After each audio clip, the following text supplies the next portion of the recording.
what you love and excel, yeah. Push and pull and repel any hate, go create what you want, feel compelled, yeah. And once you finally get a taste of the race, you'll never look back once you felt that. Don't let somebody take your time and your worth, just focus on yourself first. Don't let somebody take your time and your worth, just focus on yourself first.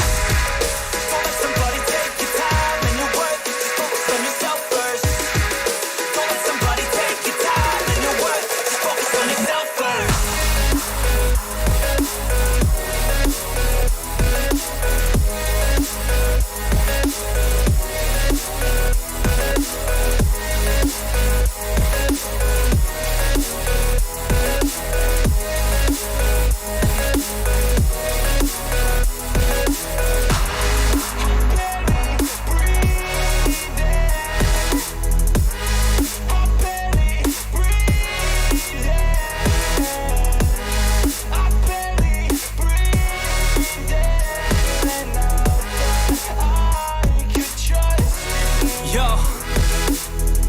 About others way before myself, yeah. I guess that's why I feel like I go through hell, damn.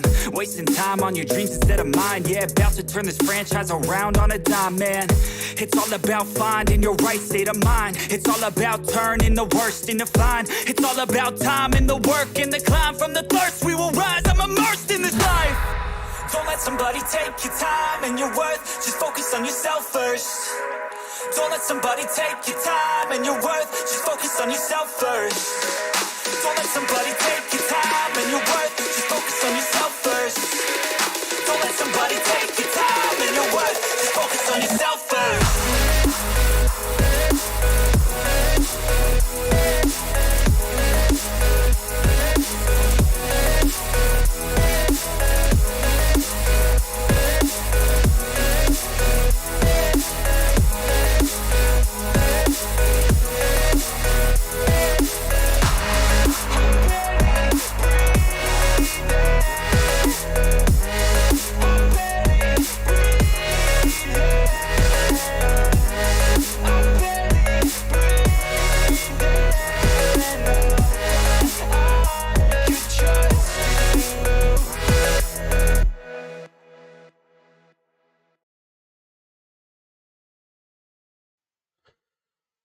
Итак, всем доброе утро, доброго времени суток.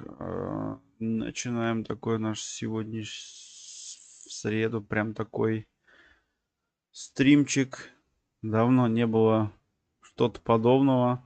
Не, наконец, не надо. Так, да, давно такого не было. Начинали с таких штучек, где что-то рассказывали, показывали. И сегодня мы, в принципе, и продолжим этим заниматься. Так, здесь я теперь должен быть. Всем здорово, ребята, с вами Чикаток Стар Супер, ну и, конечно же, Драйвер со своими, как я смотрю из названия, мото-новинки. Блин, как я соскучился. Вот он, по да. этому всему. Вот он. 10 тысяч лет не было, и вот опять. Да, Круто, и вот опять он соскучился уже прям поэтому сильно-сильно. И Да. упомянул прям буквально-таки на днях, я думаю, ну раз упомянул, а почему бы и не показать, и не рассказать, и мне самому было бы интересно, и я думаю, кто-то из аудитории тоже заинтересуется чем-то таким в будущем, или кто-то как активный сейчас участник дорожного движения, ну, как и я до какого-то времени был активный. Но скоро опять продолжим, конечно, нашу активность. Пока сейчас чуть-чуть тут занято, но это все как бы разрешается. Скоро будет лучше. Бархатов Сашка, приветствую тебя. Спасибо, что находишься на канале. Не забывай делать репосты, прожимать лайкосы. Вот, друг. Да, рад тебя видеть. Александр, да. Человек, Сашка. человек живая эмоция, молодец. Да-да. Александр, Сашка, он даже сказал, блин, говорит, спасибо заранее. Говорю, да что такое, все нормально будет. Все будет. Это Все. мото-новинки. Неужто же в этой, как сказать, в твоей родной стихии что-то такое произошло, что ты даже решил запустить стримочек и поговорить об этом. Что происходит, что вокруг этого вообще, друг, рассказывай. Да, вот как раз-таки об этом и пойдет сегодня речь, что есть изменения, как некоторые, особенно у больших таких мотопроизводителей, плюс законы, все вот эти осложнения и так далее и тому подобное. И как бы мы не стоим на месте, то есть и мотопроизводство тоже двигается в такую сторону, что вот развивается очень активно мототуризм, то есть у нас еще и электробайки наступают Вау, на пятки прям. вау. И Так это же круто. да, это такая, знаешь, двуликая такая карта, ну как сказать, как вот если вот у каждой карты есть две стороны, и с электробайками тоже как бы непонятная тема. Вроде бы и хорошо, но пока еще... А дочь, вам Спасибо, всем Александр. привет. Ей тоже Да, громаднейший большой привет. Доча Бархатова, да. мы рядышком. Огромнейший привет. Я вот пару фотографий сейчас просто вот так вот пролистнул. Но сейчас мы, конечно же, начнем это все ближе рассказывать, объяснять и показывать. Потому что мне как бы, в принципе, мне вот именно вот эта вот мотомарка как бы не так уж и близка. Это фирма Триумф. Я ни раз еще даже не прокатился на таком мото. Не было возможности. Ого. Не было такой возможности, да.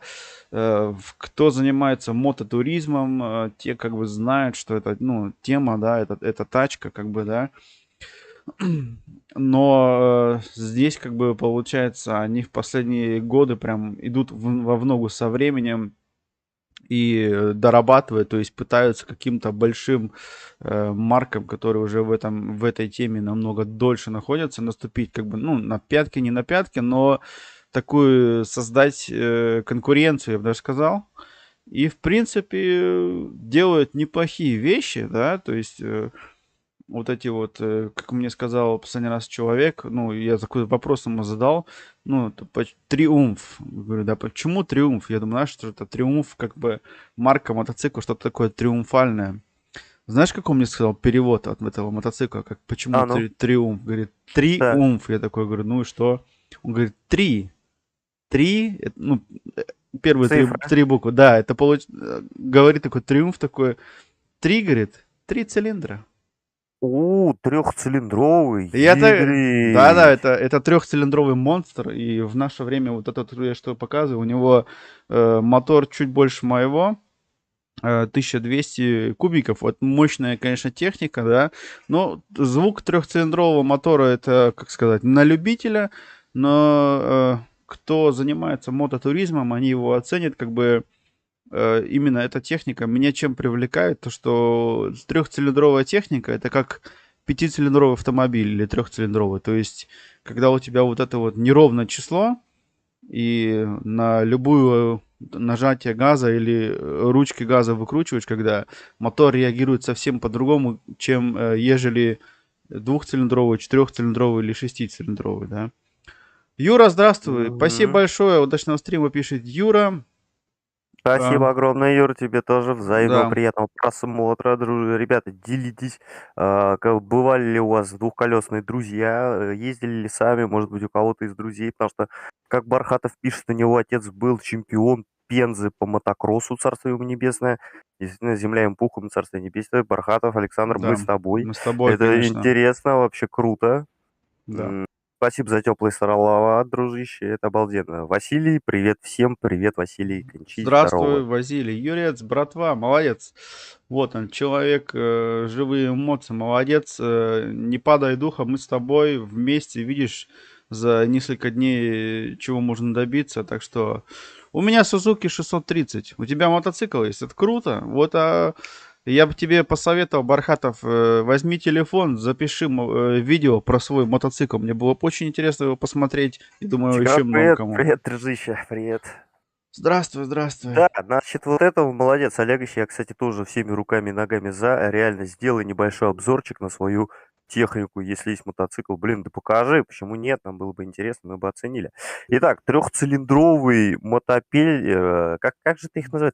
Тырчик, я Ну, обожаю это слово. у нас говорят мопед. Ну, как бы мопед это такое обширное слово, то есть моторот, как вот здесь стоит в Мопед, уголке. Мопед, мопед, мопед. мотоцикл, я не знаю, может назвать как хочешь. Ну, кто-то там говорит, ну, мы говорим байк. То есть, если ты где-то говоришь, ну, вне Европы говоришь байк, они думают, что это такой, типа, чоппер такое что-то, знаешь, Харли Дэвидсон. Но у нас это байк, это нормальный, как бы, это слово байк связано с мотоциклом, как бы общее, грубое обобщение вот этому слову байк, да. Ну, А байк, именно... потому что созвучно со словом байкер, понимаешь? Да, И да, да. Ну, потому что вот, я вот как-то оно здесь, все... отсюда ноги растут. Да-да-да, я уже как-то объяснял то, что у нас байкер это нормальный человек. Это где-то в некоторых странах байкер считается вот эти, у нас на них, их называют рокерами, которые вот эти вот бородатые дядьки во всем кожаном, которые там зубы не чистили полгода, там бухают постоянно, да. Это, ну, это отдельная категория, да. А здесь как бы байкер, это ничего такого, ну, скажешь байкер, ну, просто это человек, который ездит на мото, на нормальном мото, то есть выше, чем 125 кубических сантиметров, да. Это уже можно сказать любого байкер называть, то есть нет такого, что прям вот этот байкер, это не байкер. Так, за сколько километров дают диванность, ну, или как по-другому? Юрец, я слышал такую тему, такой титул, но я тебе честно не могу сказать, но я знаю одно, у нас, я сейчас Bartleby Games отвечу быстренько, в последнем году, в том году у нас с мотобратства, которое есть видео на канале у меня, человек на Сузуки запаковал мотоцикл с канистрами, со всеми делами и доехал с Германии до Алтая и назад. И ему точно дали это деревянное седло. Ну, то есть, представляешь, он съездил на мотоцикле он проехал за несколько месяцев 14 тысяч километров, представляешь? 14, 14, Жесть. 14 тысяч километров на мотоцикле. Это просто. И этот человек стал знаменитым. Он в начале своего пути заехал в Россию. Что-то ему там помешал кто-то на дороге, или он уснул за рулем. Он прям между березами так на козла заехал, короче, его там вытягивали. Видео были эти в интернете. Прям стал знаменитым махом. Он еще даже до Алтая не добрался, он уже был знаменитым на всю Россию. Да, обалдеть, вообще красава. Вообще Натали красавчик. Sunny Girls, приветик. О, Натуська, всем здравствуй, настроения. здравствуй, здравствуй. Здравствуйте. Ждем от тебя, конечно же, контента в виде исполнения легендарных и любимых нами песен, но также Бэтмена. Она вчера заявляла, что у нее на канале будет появиться Бэтмен. Вот Успехов, успехов в прохождении. я когда это слышу, у меня вообще не совмещается. Ты смотрю Наталью, такая все миленькая такая, там, да, влоги записывает. А тут такие игры, Биошок, Бэтмен, там, бах такой. Ну, как бы, вот это вот, на картинка не соответствует этому, как бы, да.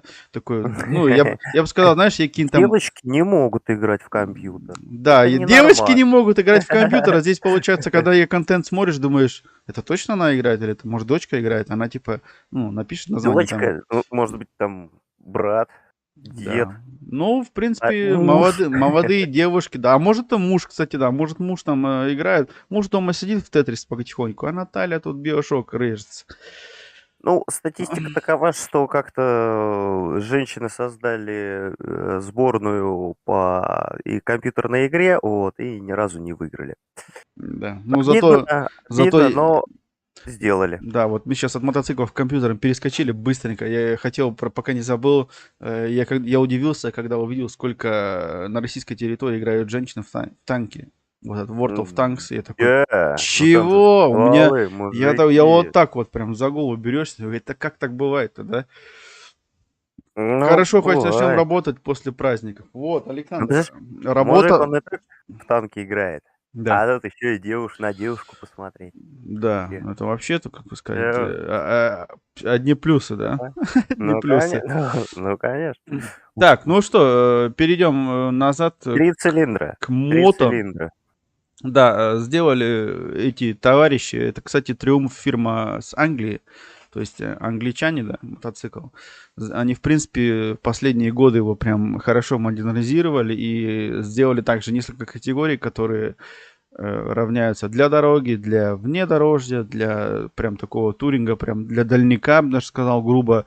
У них прям даже вот здесь ниже, где выхлоп идет, прям защита такая есть, то есть если какие-то там у тебя под колеса камни будут лететь или так далее, да, это все уже прям продумано до миллиметра, да, ну как бы я даже одним глазом начал засматриваться, но помню, я последний год был в мотосалоне, и как цены посмотрел на этот мотоцикл такой, я дальше буду ездить на Кавасаки.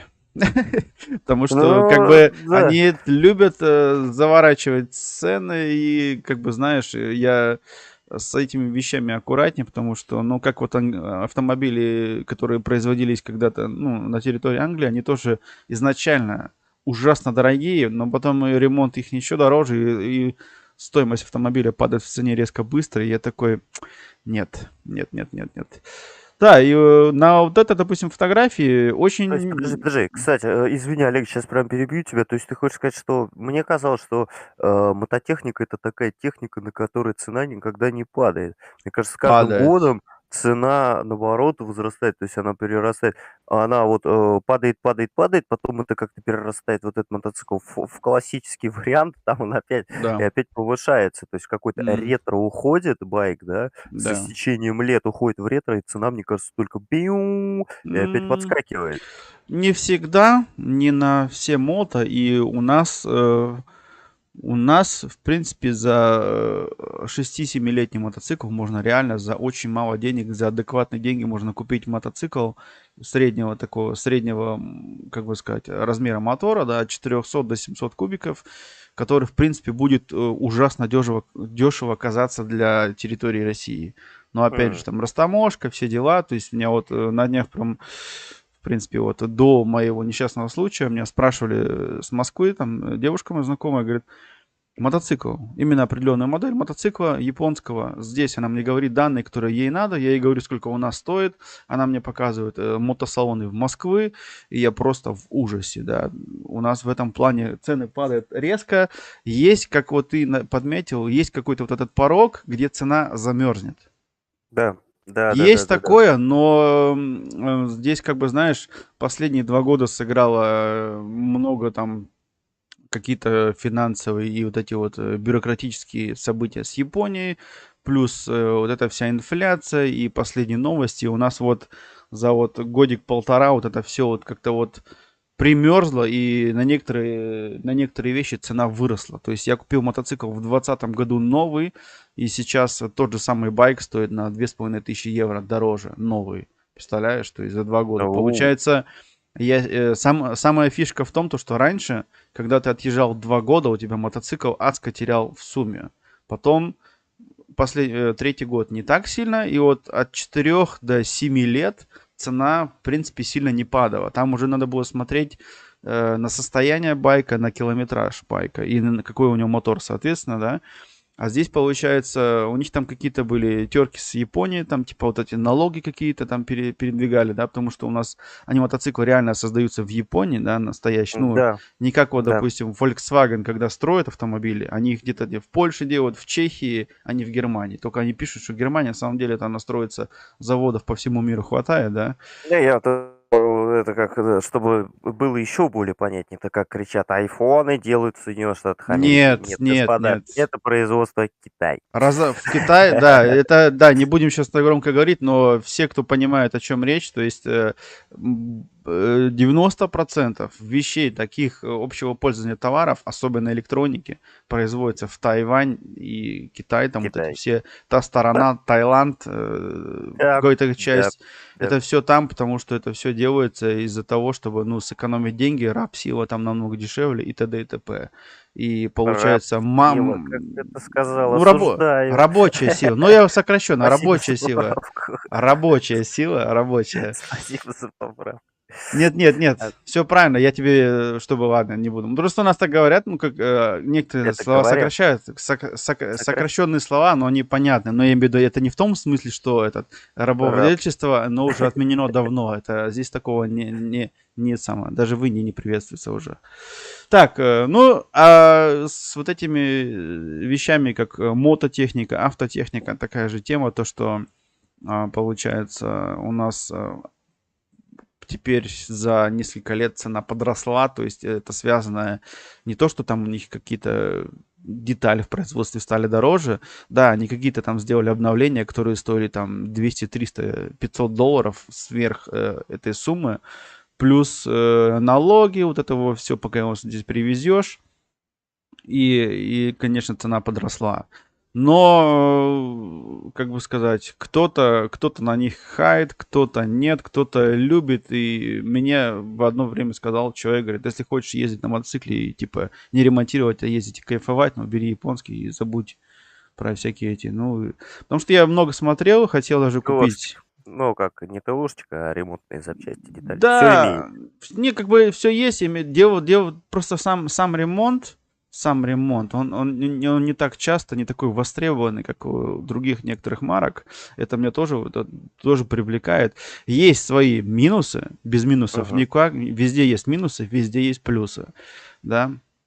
Но надо смотреть правде в глаза. То есть я за 2 года и 15 тысяч километров ничего, кроме нормального сервиса, ну, как бы никаких поломок вообще таких, чтобы прям, знаешь, как бы ехать по гарантийному сроку, что-то ремонтировать из ряда вон выходящего, вообще ноль. Ну, то есть вот это та самая тема, когда, знаешь, ты купил, и тебе придраться не до чего, ну, кроме того, что, блин, конечно, там какие-то есть косячки, ну, я имею в виду в плане того, что там недоработано, но опять же это все связано с тем, что этот мотоцикл произведен не в Англии или не в Германии, а именно в Японии, и у них свои взгляды на мир, да, они по-своему строят мотоцикл, как бы, но он был новый, он относительно дешевле, да, то есть если бы я что-то подобное мощное брал бы где-то здесь, местного производства, мне бы намного стоило это дороже.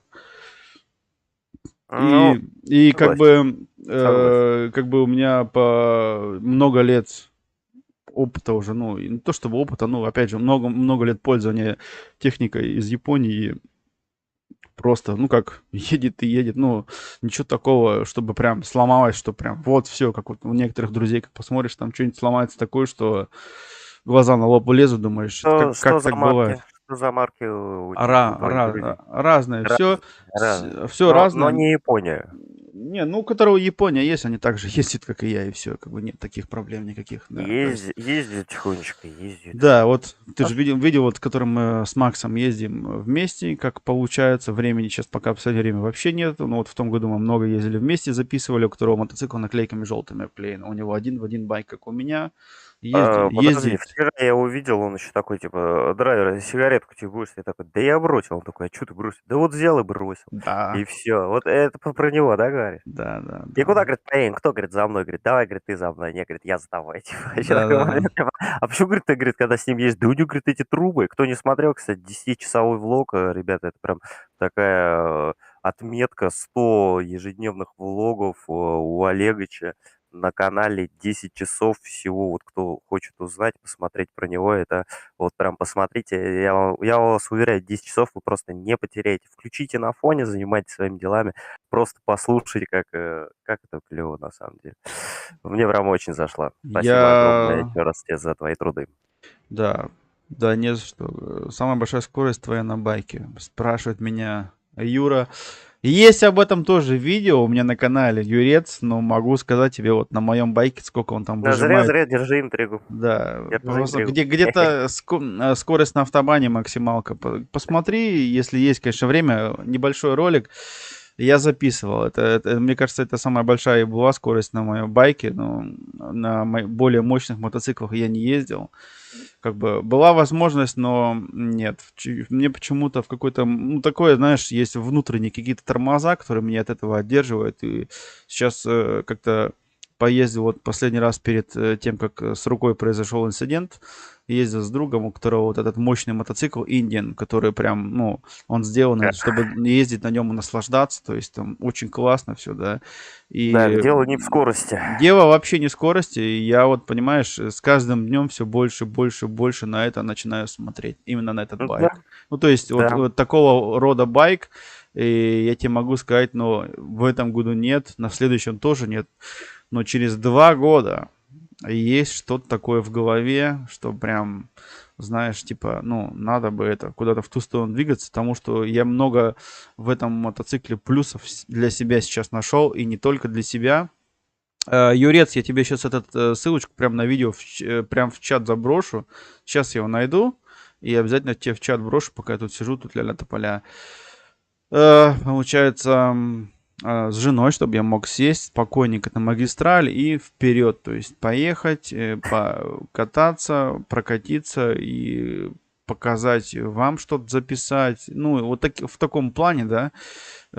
Здесь получается, как, ну, ты сам видел мой байк, он как бы вроде бы-то нормальный, но дело в том, то, что и вдвоем на нем вроде бы и можно ездить. Ну, и вот, мне вот жалко, как сказать, на нем, когда вот по прямой долго едешь, резина стирается адско быстро.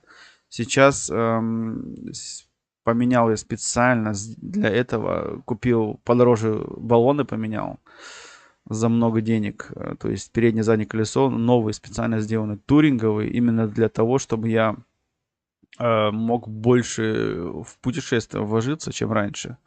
Да, оригинальная резина, она очень быстро стиралась, как это, блин, нагревается, она тебя хорошо держит, ну, то есть в плане безопасности, но это и стоит, как бы, да, это расходник. Очень большой и не дешевый.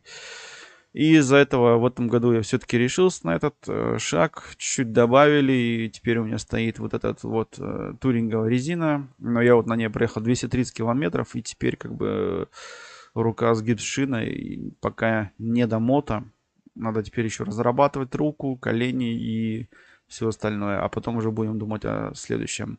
Но я не унываю, как бы у меня в гараже много работ стоит, уже есть план, то есть буду сейчас брать камеру, там микрофончик и записывать, и, соответственно, это все как бы начнем с осени вам показывать. То есть я Не сейчас спеши, буду не спеши. укладываться. Нет, я буду Ты укладываться. уже успел? Да, нет, я не спешу. Это вот, знаешь, да, поспешишь, людей насмешишь, а здесь как бы много кто напугался, такие, когда увидели, типа, такие, это как так-то, типа, да, Да ну, ладно, напугался, он и опять туда полез. Вы видели его вот там вот короткие влоги, где он на прогулке с семьей? Опять куда-то полез. Я говорю, куда ты опять полез-то? Ты чё вообще в своем? Не, ну, все нормально, нормально. да, скучно было бы тогда, да, как некоторые, допустим, там, ну, я говорю, я вот так вот, ну, вот так вот оно Ну нет, проходит, что, согласен, всю жизнь тоже по линии из стойка смирно не проходить, это глупо, да. вот. И как бы ты себя не смотрел бы как-то по сторонам, все равно спотыкнешься, вот так вот Да, скажу. да, да, да. Все равно. И Просто, из этого жизнь не складывается, иначе просто, ну это да, же здесь как бы роботы.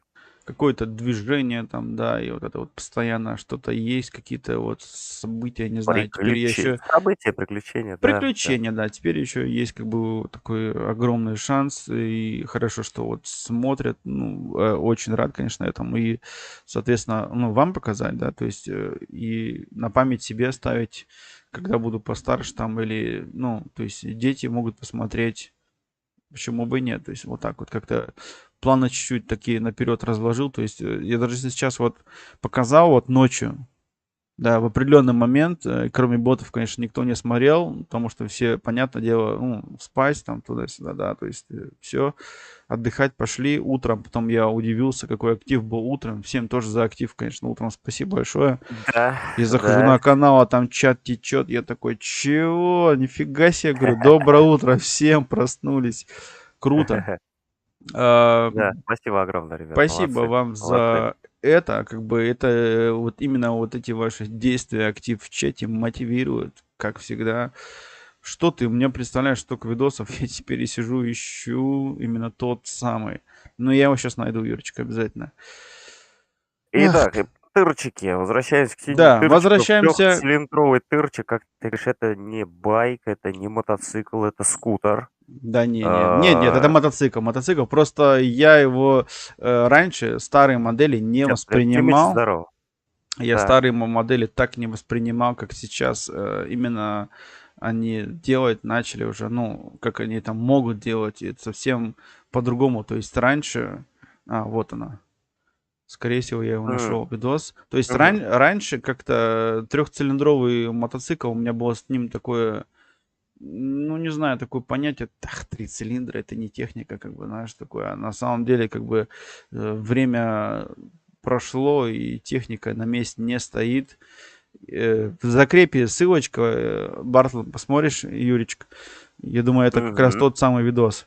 То есть техника движется, и то есть вот сейчас ты видишь на фотографии, да, вот с кофрами, защита стоят, дуги стоят, то есть Дуги, да. И этот мотоцикл прям вполне себе самый настоящий турист, которого мог бы ты представить. Ну, то есть они надежные уже, да, надежности уже не отберешь. Ну, то есть как-то автомобили вот, производства Англии меня настораживают частенько, и что дорогой ремонт, что вот качество, а вот именно мототехника, я в последнее время прям сам удивлен, ну, не только понаслышке, а именно то, что вот у меня есть, допустим, на работе коллега, который сам любит именно эту технику, эту марку. У него очень много лет были именно вот эти вот триумфы. Это называется триумф Тайгер, ну, Тигр 1200, там, тысячные. Ну, то есть уже такие мощные моторы. Литрушечка. Да, Литрушечка. литрушечка, да, этот уже литр 200, то есть они уже здесь как бы есть как BMW Гусь называется, а это вот как раз таки лучше, ну, это как раз типа конкурента, что ли, как бы хотят. Они ставят уже его почти рядом, ну, то есть куда-то в эту сторону, да, и здесь тоже кардан, у них много общего с BMW. Единственное, что у Мгм. BMW как бы оппозитные моторы, то есть цилиндр боксер, поршневая у них лежит, а у этих только 3 цилиндра, а там 2. Тимыч, вопрос из чата такой, но я думаю, Тимыч немножечко неуместно. Я вот сейчас выскажу сначала свое мнение, да, вот Да, никому да. не нужно, а потом задам этот вопрос драйверу, типа, Ямаха лучше или Харли?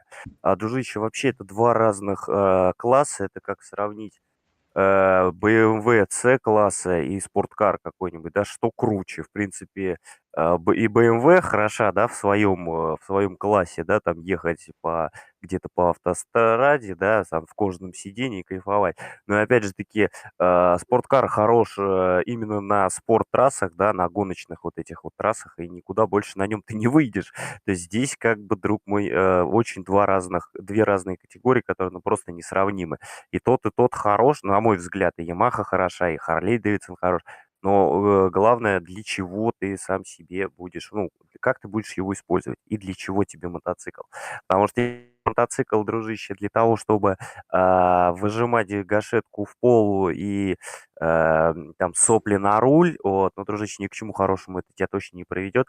А с другой стороны, если ты аккуратно, нежно выжимаешь эту гашетку, да, и с наслаждением черпаешься прям вот этой скоростью, да, напиваешься этой скоростью, то, дружище, конечно, тебе, ну, то есть ты дольше проживешь, скажем так. Да, И вот именно. я вот так вот лично думаю, не знаю, как вот согласятся со мной вообще. Олегович, Да, как ты вот думаешь? Ямаха и как бы Ямаха, это опять же, он взял просто Ямаха и Харли. Сейчас в наше время вообще тяжело сказать, потому что Ямаха, конечно же, они больше выступали всю жизнь в спортсегменте, а Харли Дэвидсон как раз-таки для потребителя, именно что вот такие чопоры у них были, Брутал. байки, бруталки, но Харли Дэвидсон вот уже последние 2 года они вырываются именно в туринговый такой сегмент, плюс эндуро, то есть вот эти вот туристы, которые внедорожник сделали бы, они сделали Харли Дэвидсон такой, очень похожий, много там есть сходства от BMW в этом мотоцикле, плюс свои какие-то новшества. И эти две марки реально ставить рядом нельзя. То есть ну, там вообще много разностей, много несходочек, как бы, да. Это несопоставимая какая-то вещь. То есть, ну да, у Ямахи есть тоже уже какие-то чопоры, какие-то такие вот модели, но это просто вот, просто грубо две марки, да. И я знаю много людей, которые будут брать так кулак в грудь бить там Харли Дэвидсон, а кто-то будет говорить Ямаха. Эм, как бы тут, знаешь, как сказать, на вкус и цвет товарищей нет. Вкус у всех разный, мировоззрение, взгляды у всех разные. Плюс, смотря страна, где ты живешь, какие у тебя возможности, как бы кошелек, это тоже разные вещи. Кто-то, говорю, вот, кто-то будет на Харли Дэвидсоне всю жизнь там, да, еле-еле, не спеша. Кто-то вот Ямаху что-то побыстрее, там, помощнее. Кто-то Ямаху возьмет какого-то туриста. Эм, Я не знаю, тут на этот вопрос я вам ответить не могу. Ну, как единственное, я могу сказать, что они абсолютно, ну, каждый по-своему хорош. Эта марка, каждая по-своему. То есть у каждой марки, то есть как вот Ducati там или Kawasaki или Suzuki, Honda, у каждой марки есть свои плюсы, свои минусы. В каждой есть свои какие-то байки-лидеры, которые меньше ломаются. Есть байки, у которых прям ошибок уже, которых из завода, и потом пытаются что-то переправить, но у них не получается, и приходится все остановить, ну, всяко бывает. Из-за этого здесь, к сожалению, каждый должен выбрать на свой вкус и цвет, как бы к кому что по душе будет, да. То есть у меня такое большинство, я заметил, это связано, допустим, на нашей части, то есть у нас в Европе, я вот заметил парни, которые на первом мотоцикле, первый мотоцикл у них был какой-то японский, и они потом, в принципе, понимают, что он, ну, едет, не ломается, и у них второй и третий может быть тоже, опять же, японский. Кто-то же, наоборот, пересаживается на немецкую технику, но рано или поздно понимает, что как бы все-таки ремонт, вот эта вся тема, и она накладна, ну, то есть по финансовой части, да, по Да обслуживанию. и время, опять же таки, убиваешь на ремонт Да, свою, да, там, если ты да. своими руками будешь делать. Если своими руками, Если, да, если. своими руками, это время ты свое тратишь. И если ты везешь в сервис, то это сразу ты Сервис, встаешь на сервис счетчик, сразу встаешь очень, на счетчик. да. Они сначала разберут, посмотрят, потом почешут голову, скажут, а как собирать? Вот, нет, ну не то, что я так утрирую, вот, потом скажут, блин, а тут вот это надо поменять, а в итоге и вот это надо купить, потому что нет, и вот это все выливается прямо в конкретную копеечку. Да. Плюмчик, привет тебе, The Hot Games, привет тебе. Плюм, я тебя понял, услышал, рад, что ты вышел на связь, но вчера я видел, что ты был на связи, надо было немножечко отписать, хотя бы два-три слова, но потому что я волнуюсь и переживаю. Да, все Дружище, вот волнуемся, надо все было немножко. переживаем, все Да. непросто, но написал уже хорошо. Да, Мы, написал, спасибо тебе огромное, дружище. Не пропадай, не пропадай. Все понимаю, но все-таки лучше. Когда есть минутка даже появилась, что-то отпиши. Все, жив, здоров, ребята, скоро. Вот такая ситуация, вот так и так. Все понятно, все, ждем тебя и все вот это. Потому что мы с тобой общались, потом бах, ты пропадаешь, да. Я такой, блин, где, никто ничего не знает. И от тебя тоже тишина. Вчера вроде бы появился. а, а ты вчера был в сети, я смотрю, такой, ты в сети, я такой, пацаны, смотрите, Плюм в сети начинает тебя, короче, через собаку тебя собакой кличить. По итогу ты заходишь в террарию, мне показывает, Плюм заходит в террарию, и потом Плюм, где-то полчаса ты был в террарии, потом бам, ты исчез. Я такой, блин, что за фигня? Это прям вот я тебе надо было скриншот сделать. На самом деле я тебе еще вот посмотри, когда я тебя собачил. Ну вот, не собачил, в смысле, а через собаку твою не пробил. собачий, Собачил, да. выразился. Выразился, да. Вот. В общем, посмотри, в это время ты был. Так что, если что, меняй пароли. Юля, привет, доброе утро. Я вот только что закрыл вкладку, все, стримчик твой от корки до корки, как обычно, в 10 часов начинаем, смотрим. Я вот, Алекс, Юля, уже такое расписание ежедневное, да. Так, Я сегодня смотрел Визиныч дополнение DLC, круто, клево. да, да. Еще игр, блин, сколько, блин, время столько было, сколько игр. Да, вчера, не, доброе утро нам Юля еще пожелала. Сколько, в 5 утра, да, по-моему, она на твоем стриме еще была, 10 часов. Да, я вообще там пуля зашла, Юля, я такой, че, вы че не спите-то? А потом вспомнил, там у них как бы, ну, это у меня было 5-6 утра, там-то уже было, там у них там попозже время было, да. То есть Да, я такая, блин. у нас Так же что да, часовые пояса, как бы, да, я специально себе поставил будильник. Хотел бы быстренько сказать кое-что насчет стрима, именно 10 часов, почему он был 10 часов. Он мог бы идти намного больше, но я его остановил именно на этой отметке, чтобы именно этот стрим у меня остался на канале. То есть продолжение. Ну, продолжение, не продолжение, я как-нибудь, может быть, и включу еще, ну, что-то подобное. Просто дело в том, то, что если бы перевалил за определенный порог времени стрим, YouTube бы мне его не оставил. А я хотел, чтобы именно это осталось. То есть Конечно. в 10 часов или в 11, ну, думаю, так на 11 часов мне будет время, как-нибудь включу. Я вчера все здесь настроил, 2 монитора их просто выключил, и компьютер работал тут, да, и все было нормально, да. Тут, конечно, были чуть-чуть удивлены, тут, да, и кот удивился такой, а что компьютер не выключают? Возле него тут крутился, да, Представляешь, мой Сэмечка маленький такой, этот, полсобаки, ходил тут возле компьютера такой, облизывался. Чё он моргает такой, да, докапался до него. Ну, а что поделаешь? Ну, для него это непривычная тема, да, и как бы, как-то вот так. Показать хотел вам, давайте вернемся опять к мото, показать хотел вам очень-очень-очень интересный байк, который прям меня вызывает эмоции, хотя он и итальянский, хотя, ну, как сказать, не хотя, а именно, что он итальянский, во-первых, во-вторых, итальянские, что Феррари, Ламборджини, они всегда вызывают эмоции, автомобили. А здесь получается мотоцикл, который как бы в своем роде такой один, и он до того узнаваемый в мотокругах, то есть его тяжело перепутать с каким-то другим мото. То есть, если ты этот видишь мотоцикл, вот мы были 2 недели назад в пути с коллегой, и отъехав от дома 40 километров, к нам приблизился сзади вот этот мод, вот такой же, да, похожий. Не именно такой, а похожий. Может быть, которому уже год, который на дороге находится. Он очень стоит много денег. А чё он у него такой двигатель-то большой? Он А чё у очень... него большой-то такой, он Вот большой? потому что он очень мощный. Он очень мощный, и у него есть все то, что нету другого. То есть мопеда, ну как сказать, у него вот эти вот вызывает эмоции при езде. Смотри, у него ремнем подачи, да, идет с мотора на колесо, на заднее. Очень короткая задняя часть, вот хвост, где сидушка, да.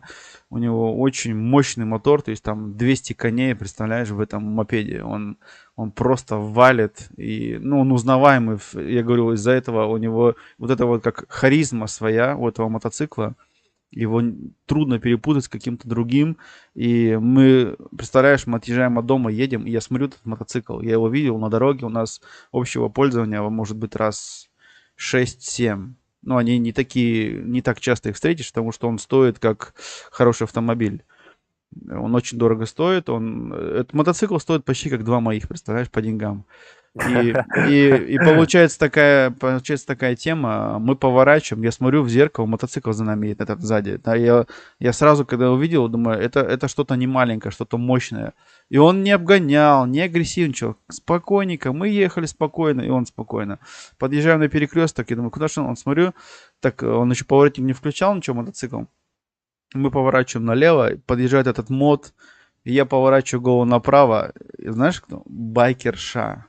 О, Из-за шлема косичка. Это вообще на таком мото. Вот посмотри вот на этот мотоцикл сейчас повнимательней. И так вот, это еще, конечно, сейчас я нашел тюнинг ателье. Здесь обработали кожей специально, сидушку обработали. Все вот этот выполнено на этом мото в черном цвете. У него вот видишь, колесо с правой стороны можно открутить спокойненько, вытащить. То есть там подвеска все на одной руке держится слева. Очень брутальный байк, очень дорогой, очень мощный. И я, ну не знаю, если мне предложили прокатиться, я бы, не знаю, рискнул бы, нет. Но есть такое желание, если честно. Но я говорю, вот, когда его видишь в зеркале, то уже что-то, я такой, нет, это что-то ненормально. То есть ты понимаешь, как-то мотоцикл, он такой, он чуть-чуть пошире, да, ему уж надо какую-то свою мощь девать. Мускулистый такой. И я говорю, когда мотоцикл начал поворачивать, я смотрю, и за рулем девушка такой, ничего себе. Ну, то есть, не каждый мужчина, скажем так, на таком байке-то поедет. Потому что в этом мотоцикле мощности, блин, это прям, мама, не горюй. И извиняюсь за выражение, дура-дура. да, можно и так сказать. Он стоит, вот именно вот эта вот модель сейчас обделана с всякими фишками от 30 тысяч. То есть это где-то вот от 3 миллионов, сколько там это, не, сколько это? Еврос. Да, это, Не наверное, надо, будет... не считай, не Ну, надо, не считай. не надо, ладно, не будем Не надо, переводить. не считай. Дело, это даже для меня даже дорого. Я только посмотрел Никогда в такое. жизни, пацаны, никогда в Не, жизни. просто, понимаешь, я когда машину новую покупал 12 лет назад, у меня машина не так дорого стоила, как этот мотоцикл. Вот на мотоцикл посмотрели на картиночках на стримере драйвера, лайкос Да, поставили, подписались, с люди утерли, сказали, хорошо живут люди, вот, и работаем дальше. да, есть реально, что вот такие штучки фишки, которые прям берут, ну и вот это сейчас получается тюнинг-ателье, его как бы сделали, его обновили, какой-то там тюнинг добавили, они сами по себе стоят уже далеко за 20-ку там, да, а здесь получается еще и вот так вот. Так, я сейчас на секундочку чат пока прочитаю, я сейчас... Там Skull and Play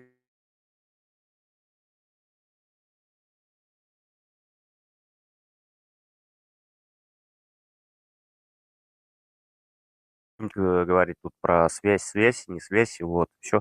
Вроде как бы чатик, все хорошо. Ребята, всем доброго утра, доброго уже обеда, кто на обед, у кого Да. работягам, всем привет. Рабочая неделя, как говорится, началась.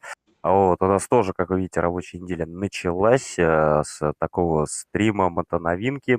Вот, драйвер нам рассказывает, только что показал такой мод, который просто, ну, я его бы облизал. Вот, Я увидел бы тоже. бы, облизал бы, вот. Да, я бы Это, тоже. конечно, красиво, красиво. Не в плане того, то, что дорого-богато, в принципе, и так, но просто У меня красиво, вообще есть красиво. такая мечта, если я его найду где-нибудь хотя бы в мотосалоне, прям с телефона хотя бы просто видео записать, то Если есть ты как вот... еще раз увидишь байкер-шоу на нем, просто скажи, блин, слушай, дай 3 минутки. Давай на обочину, дай 3 минутки, запишу видосик, вот, и ты первое Да, впечатление если бы так расскажи о было, нем, да. и все просто, люди, в Потом видишь, принципе, когда это такой. мотоцикл уезжает от тебя, и такая косичка сзади, такая шу-шу-шу. Не будем. Нет, нет. Короче, ладно, давайте продолжим. Есть много чего интересного. То есть, как еще уже напоминал в начале стрима, мы движемся вперед. В принципе, техника наша тоже движется. У нас много автомобилей на данный момент, очень много автомобилей серийных, которые выглядят так же самое, как и 5 лет назад, но уже на электротяге или просто с дополнительным электромотором выпустили. И это прям круто. То есть пинка, которую дало правительство автомобильным концернам, пинок начал работать. Конечно же, они много получили денег от правительства, чтобы это все начало вот так вот именно запускаться. Но толчок есть. И почему мы именно сейчас за мото взялись, то что не только как бы автопроизводители, мотопроизводители на месте не стоят. И это вот вам такой живой пример. То есть мотоцикл сделали тоже товарищи, как мне, если посмотрю, я что-то название забыл. Точно здесь не стоит. Скрэмблер стоит. Да, Мгм. Швеция по-русски вроде. Швеция на Скандинавии там. То есть мото выглядит классически, но он тоже полностью электро. Вот эта фишечка. То есть такие вещи сейчас у нас как бы классические назвали отдельно тему модерная классика. То есть есть прям мотопроизводители или автопроизводители, которые прямо не стараются, чтобы оболочка, все вот это осталось как бы классическая, чтобы узнаваемость была, потому что людям вот это вот все, что новое, они это отвергают поначалу, потому что это не знают, не привыкли. Мгм. И как бы вот эти производители поймали такую фишку, чтобы дальше покупаемость была вот этого всего, то есть шло в потребление, они делают прям, допустим, хороший пример Fiat 500, есть такая кругленькая такая машинка такая, раньше, Фиаточек. да, Fiat, для, как бы Мгм. для женщин была, потом начали ей пользоваться, в принципе, все, городская, в Италии, из-за чего она маленькая, потому что в Италии узкие улочки, и Да. сейчас просто-напросто сделали такой же самый автомобиль, но за место бензинового мотора он полностью на электротяге. То есть электромотор, Хорош. аккумулятор. То есть если автомобиль будет ехать навстречу, я по 3-4 запчастям только могу узнать, что он реально полностью электрический автомобиль. То есть вообще без бензина. И этим самым теперь занимаются мотопроизводители. Вот он такой живой пример. Мотоцикл, который выглядит как вот 50 лет назад Швеция начинала делать какие-то нам первые шаги в этом направлении, или 40 лет назад. Теперь такой же самый мотоцикл, но полностью электрический. Вот вам, пожалуйста, да. То есть электромотор, монитор, заместо, конечно же, оригинального тахометра стоит монитор такой в виде небольшого такого навигатора, дисплей. И классическая, правда, фару они сделали хорошо, чтобы как бы он сильно не выделялся. То есть и вот эта вот форма вот этого бака, бензобака, прошу заметить, я на электромотоцикле уже как бы видел такую штучку. Я спросил, ну поскольку мотоцикл на электричестве, зачем там стоит бак? Да вот это вопрос. Не задавался Может быть, вопросом вот это и этим? есть сам аккумулятор емкости? Нет. Это Это там, знаешь, бардачок. там бардачок. Бардачок. Там Это бардачок. бардачок. Да, Блин, точно. там Нифига себе, бардачок. своя игра какая-то началась. Смотри, вот Э, видишь, у него здесь такой замочек на баке. Сейчас перевернется. Вот здесь замочек. Мышкой видно, Мгм, нет? И вот это вот мгм. все, вот эта вот верхняя часть, она поднимает так кверху. И здесь у тебя такой бардак. Блин, ну прикольно, слушай, вот, да, вот использовали все равно. Ну, Да, они получается, смотри, удобно, чтобы удобно. классическая форма, то есть ты сидишь на мото, привык, что у тебя бак, как бы между ног мотор, рама и перед животом вот этот бак, то есть он остался, все, да, чтобы тебе ничего, какого-то дискомфорта не было, то есть и ты же все равно какой-то у тебя упор есть в это все место, да. Но Мгм. аккумулятора в основном или вот здесь, или вот под сидушкой будет он здесь. В этом случае, я думаю, вот этот вот треугольник, скорее всего, здесь будет какие-то там подстраховочные эти штучки стоять. Но или вот этот сегмент батареи толстый, ниже электротяга, да.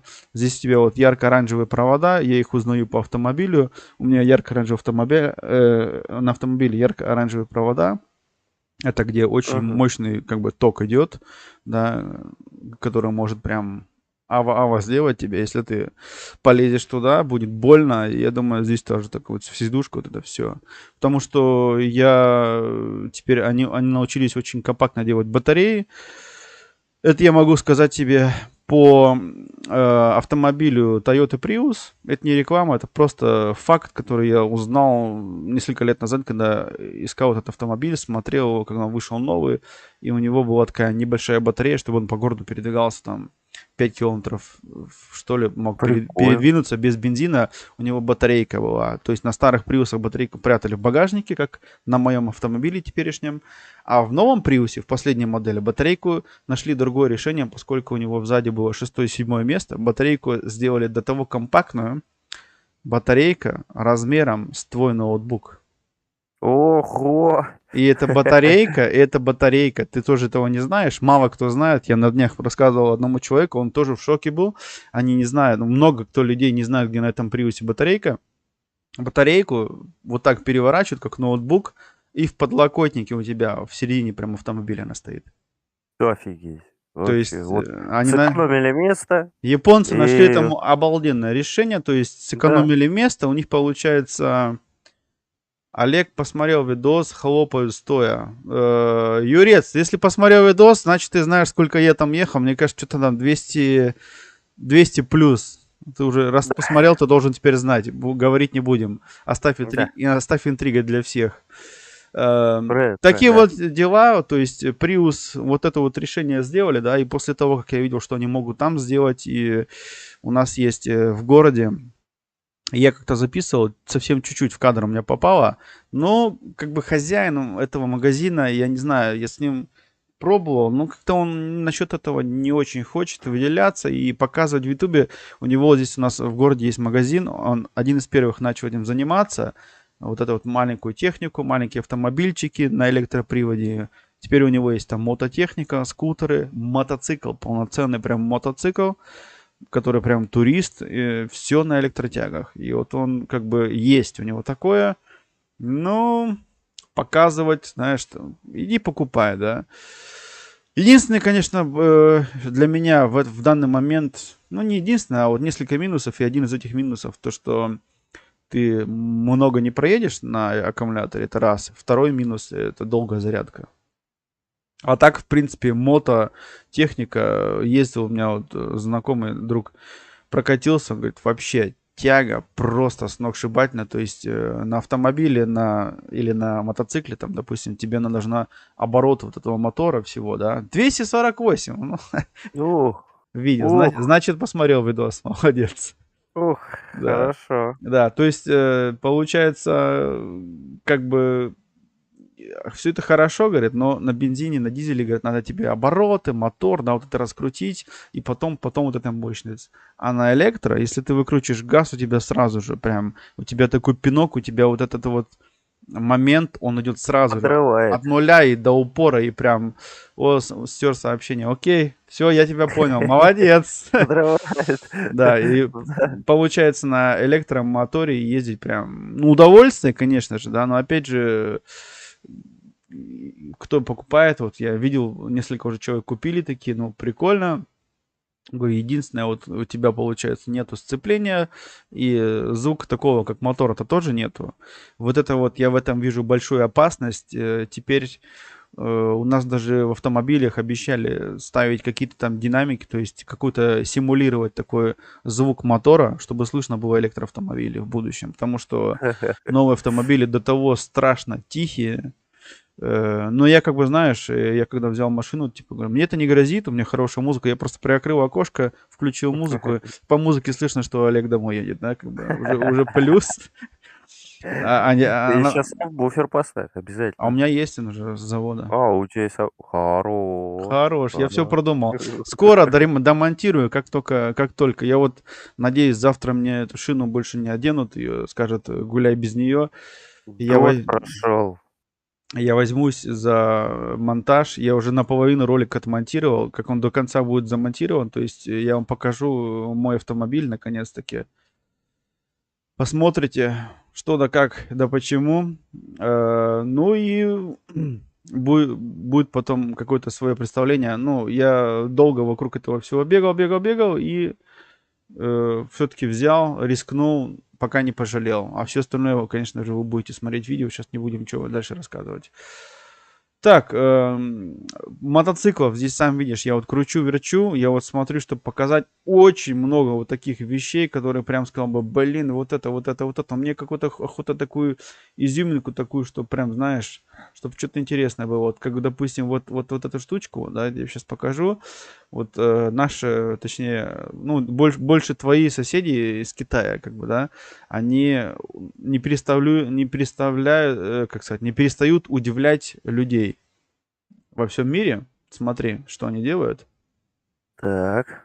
Эти товарищи... Большая задержка. Да, сейчас будет. Ты не забывай про нее, Да, пожалуйста. так вроде бы она небольшая, ну и такой... Ой, а что это за... А вот это вот Что это такое? товарищи из Китая придумали мотоцикл. Он очень похож на то, что я тебе показывал.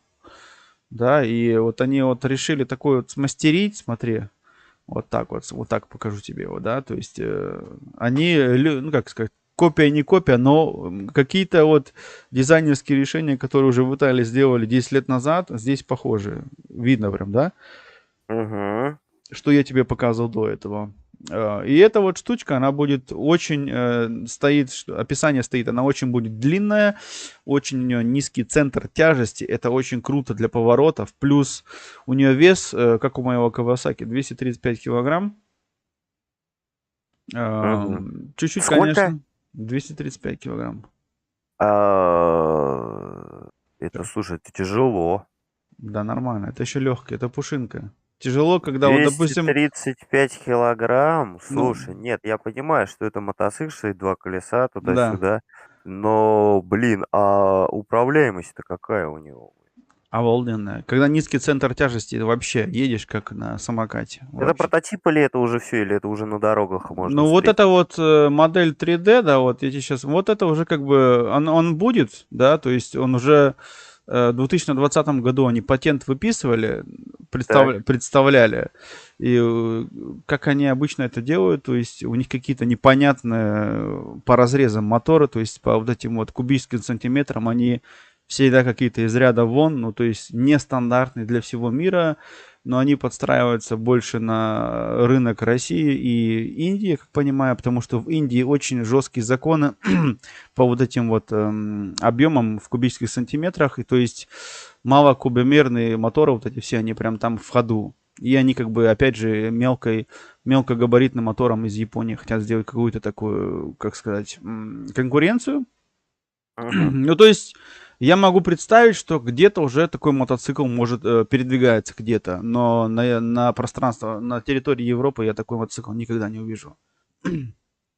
Они его представили, все, он есть, но потому что он чересчур похож на тот, который я тебе показывал до этого, и эта вещь называется, знаешь, как типа плагиат, да, уже это будет наказуемо. То есть пока это сюда идет, это может еще дойти дело до суда. Если он в Европу они не захотят его привозить, то он будет где-то на той стороне. Он похож на то, что у нас ездит очень брутально и мощно. Он также выглядит брутально, но у него мотор такой, знаешь, как бы я бы тебе сказал по-русски, безобидный. Он выглядит брутально, большой, широкий, мощный, но как бы, ну и все на этом. И опять же, он этим подкупать будет те страны, где очень облагаются вот эти дела по моторам, по вот этим вот, да, налоговые и так далее. Это как Да. раз-таки там будет ему плюс, этому мотоциклу, потому что у него как бы мотор уже по умолчанию такой мелкий. Но я думаю, он как раз-таки для таких стран и состряпан. То есть Таиланд какой-нибудь там, да, Индия там, да. Азия, что-то в ту сторону, потому что там мелкогабаритные вот эти вот моторы, где вот мало кубических сантиметров, как бы, ну... Баджаж. Да, но Баджадж тяжело переплюнуть, я сам был в шоке, то есть я первый раз, когда увидел хихи-ха-ха, но 300-кубиковый такой Баджадж, я смотрел, как пацаны его делали, показывали, представляли, то есть Индия, техника до того простая, до того мне прям он понравился тем, что, знаешь, мне напомнил он старый Opel Kadett, когда ты можешь брать какой-то там молоток, его идти ремонтировать, тебе не надо какой-то компьютер подсоединять, да, то есть вот это вот сама та техника, которая приспособлена для вот этих полевых условий, Bajaj. Конечно же, сейчас в новые модели будет что-нибудь там такое интересное добавлять, где там тебе опять будет что-то неудобно, но все равно они, поскольку они сделаны как раз-таки именно для той степи, они будут еще дальше выпускаться, вот как и Lada. Хотел бы электробайк. Юрец, я думал над этим уже, реально думал, потому что у нас не знаем, что будет на следующий год с топливом, да, но пока не могу тебе на этот вопрос ответить, потому что как бы хотел бы, конечно бы хотел, я тебе говорю, у меня вот два фактора, два только минуса в электробайке, то есть долго заряжается, и я на нем мало проезжаю. Поскольку мы ездим с товарищами вот так вот за выходной, за субботу, там, 300 километров плюс, мне было бы как бы сейчас на электробайке неудобно. То есть мы приедем, и мне не надо будет где-нибудь на розетке висеть, бог понять сколько часов, кто меня будет ждать, как бы это неудобно пока еще. То есть Да. в этом плане как бы я пока проигрываю. Я приезжаю на заправку, 5 минут, все, я заправил бензин на следующие 360 километров, да, и как бы, ну, дорого, не спорю, как бы очень дорого, то есть я последний раз заправлял бензин, и я так обалдел чуть-чуть, у меня аж на бороде вылезли несколько седых волос, потому что я раньше столько денег раньше отдавал за 1,5 бака бензина, а теперь только за бак, как бы, ну, все идет вверх, цена растет, и как бы мы вот попадаем под эту планку, что поделаешь. Инфляция большая пошла, сейчас у нас тут началось это все терки. Но когда-то все равно все становится дороже, да, надеемся, что поднимут чуть-чуть зарплату, какие-то будут льготы. У нас придумали насчет этого, кстати, в Германии сейчас политики замутили такую тему. За очень маленькие деньги тебе дают на 3 месяца, то есть 3-месячный билет на поезд, чтобы тебя разгрузить от автомобиля и так далее.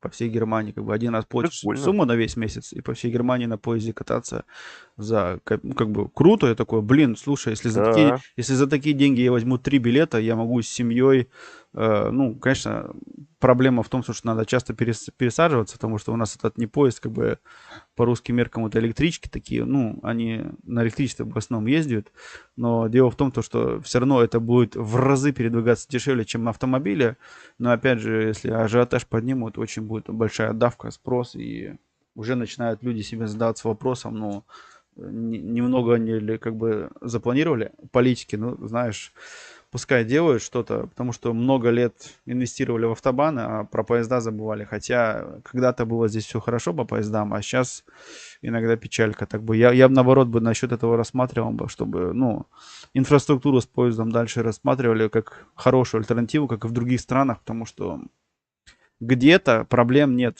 а у нас вот, ну, бывает именно вот так. Ну, не будем об этом. Хотел еще одну штучку показать. Очень такой мотоцикл, который... Ой, что это? Это трицикл? Это, да, это вот как раз-таки Yamaha, где спереди 2 колеса, а сзади одно. Это Yamaha, она уже много лет вызывает разные эмоции у разных слоев байкеров, потому что, ну, тяжело как бы определить этот мотоцикл к реальному мото. Я на дороге общего пользования такой видел мотоцикл 2 раза всего лишь. Ого, это круто, это уже немало. Да, это немало, но и немного, потому что как бы ожидания было больше, но люди почему-то все-таки придерживаются классического варианта на двух колесах и побаиваются брать эту технику. Я Ну сейчас вижу, почему ж? ну вот я не Почему же? знаю, это сейчас вот я тебе Красиво показываю, же. И вот лично для меня, извиняюсь, но это извращение. А для меня это комфортно. Вот я, допустим, не ездок на, двухколесной технике, а мне предлагают 3. И причем 2 из них впереди. да, а А это есть, уже устойчивость. да, Но, конечно, есть наоборот, в основном есть наоборот у нас называется это трайк, то есть если трай. байк, почему байк? B это 2, байк это когда два колеса, а трайк 3. Это ты, Да, да. 3 колеса, да. Если квад, потому что это квадро, 4 колеса, да, квадроцикл. И здесь Да. получается, то есть классический трайк, спереди одно колесо, сзади два колеса. Здесь Yamaha взяли в себе в голову такую идею уже много лет назад. Я сейчас не помню, когда они первый Никин выпустили. То есть первый разговор был с этим Никином. Называется Yamaha Niken. То есть вот есть у меня Yamaha Niken, видос 13-минутный, но я его показывать не буду, мне авторка прилетит. Я последний раз так показал Lamborghini, мне тут влетело на ютубе. Спасибо, Ляни спасибо такие. вам за это, И да. так хавают И людей. так Еще хавает, а тут еще хавает, обижают. закусывает и Закус. выплевывает. Сволочь. Да. Ну Э, нельзя, а что? Да, это, короче, Надо работягам. это Yamaha, только здесь мотоцикл доработан еще и во Франции. Как бы Yamaha это японская техника, да, но здесь его сделали вместе с компанией Furion, гибрид мотоцикл, да, в Лемон. Лемон это как раз таки вот это гонки Лемон знаменитые 24 часа. Это Лема, они говорят, это вообще Да, мощная техника. да.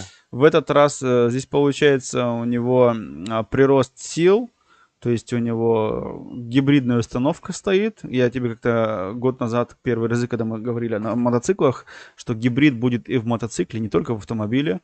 Да, да. И это Тогда, вот, год назад мы говорили, а это вот уже да, это уже Kawasaki, который я тебе про Kawasaki рассказывал. Такие мотоциклы, как у меня, будут гибрид. И кто знает, может, у меня следующий будет гибрид, потому что я их уже видел. И уже прям осталось годик-полтора, и у нас он будет уже в общей продаже, понимаешь, Kawasaki. Это как бы такой мотоцикл я еще не видел. Это сейчас тебе технические данные все показывают, нам рассказывают. Будет на него спрос или нет, непонятно. Ага. Сам Никин, как бы он тоже был не дешевый. Пошел не просто в свет. И я не знаю, я говорю, вот здесь, допустим, 113 лошадей будет 160, 88 ньютон-метров этот тяга, 140 потом станет. У него 2,2 киловатта батарея, да, специально добавленная. То есть тормозная система у него, как и у меня на автомобиле, то есть он будет тормозить. И, соответственно, он будет при торможении кинетическую энергию как бы заряжать себе в батарею. То есть каждое его торможение это тебе опять километр 2 плюс. И получается, гибридную установку, как я последний раз читал на Kawasaki, это именно идет в ту тему, то что ты будешь также вот по городу, то есть до 50-60 км в час чисто на электротяге, то есть по городу, чтобы ты тихо, Кайф. без шума проехал как сказать, такой на мелкой скорости по городу, то есть Кайф. без выхлопа газового, выезжаешь Мгм. за город, откручиваешь ручку газа, у тебя включается бензиновый мотор и альга. Альга. Так что Kawasaki я это знаю штучку уже давно, это уже разговор мы с тобой делали в ноябре, мне кажется. А здесь получается просто мотоцикл взяли Yamaha, готовый уже, и вот эта вот фирма, вот эта Furion, да, с Франции, они как бы, они тут стоит, что они запланировали этим, они вот этот сделали концепт, но как бы на дорогах общего пользования такой еще техники нет. Будет ли она вообще идти дальше в свет, непонятно, потому что я, ну, как-то помнится мне, что он был не один из дешевых мопедов, как бы, да, для меня это уже. Ну, посмотрим. Сейчас тяжело сказать. Они бензиновые моторы, в принципе, сделали неплохие, а здесь такие сделали небольшие доработки, взяли чуть-чуть меньше мотор, поставили вот этот электроагрегаты, и получается у тебя вот такая штучка, да, он сам себя дополняет, электромотор, то есть чем меньше скорость, тем он больше переключается на электро, экономит и так далее. Этот Ну, байк это как будто круто. на заводе помер. Да, он такой, что-то с фильмов «Трансформеры», есть что-то у него такое. В оригинале они вот выглядят, сейчас я вам покажу. Но мне надо, нет, надо не включать. Я нажал. Нет, стоять. Тихо. Что? Не включайся, я не хочу, мне авторские права не нужны. Покажи.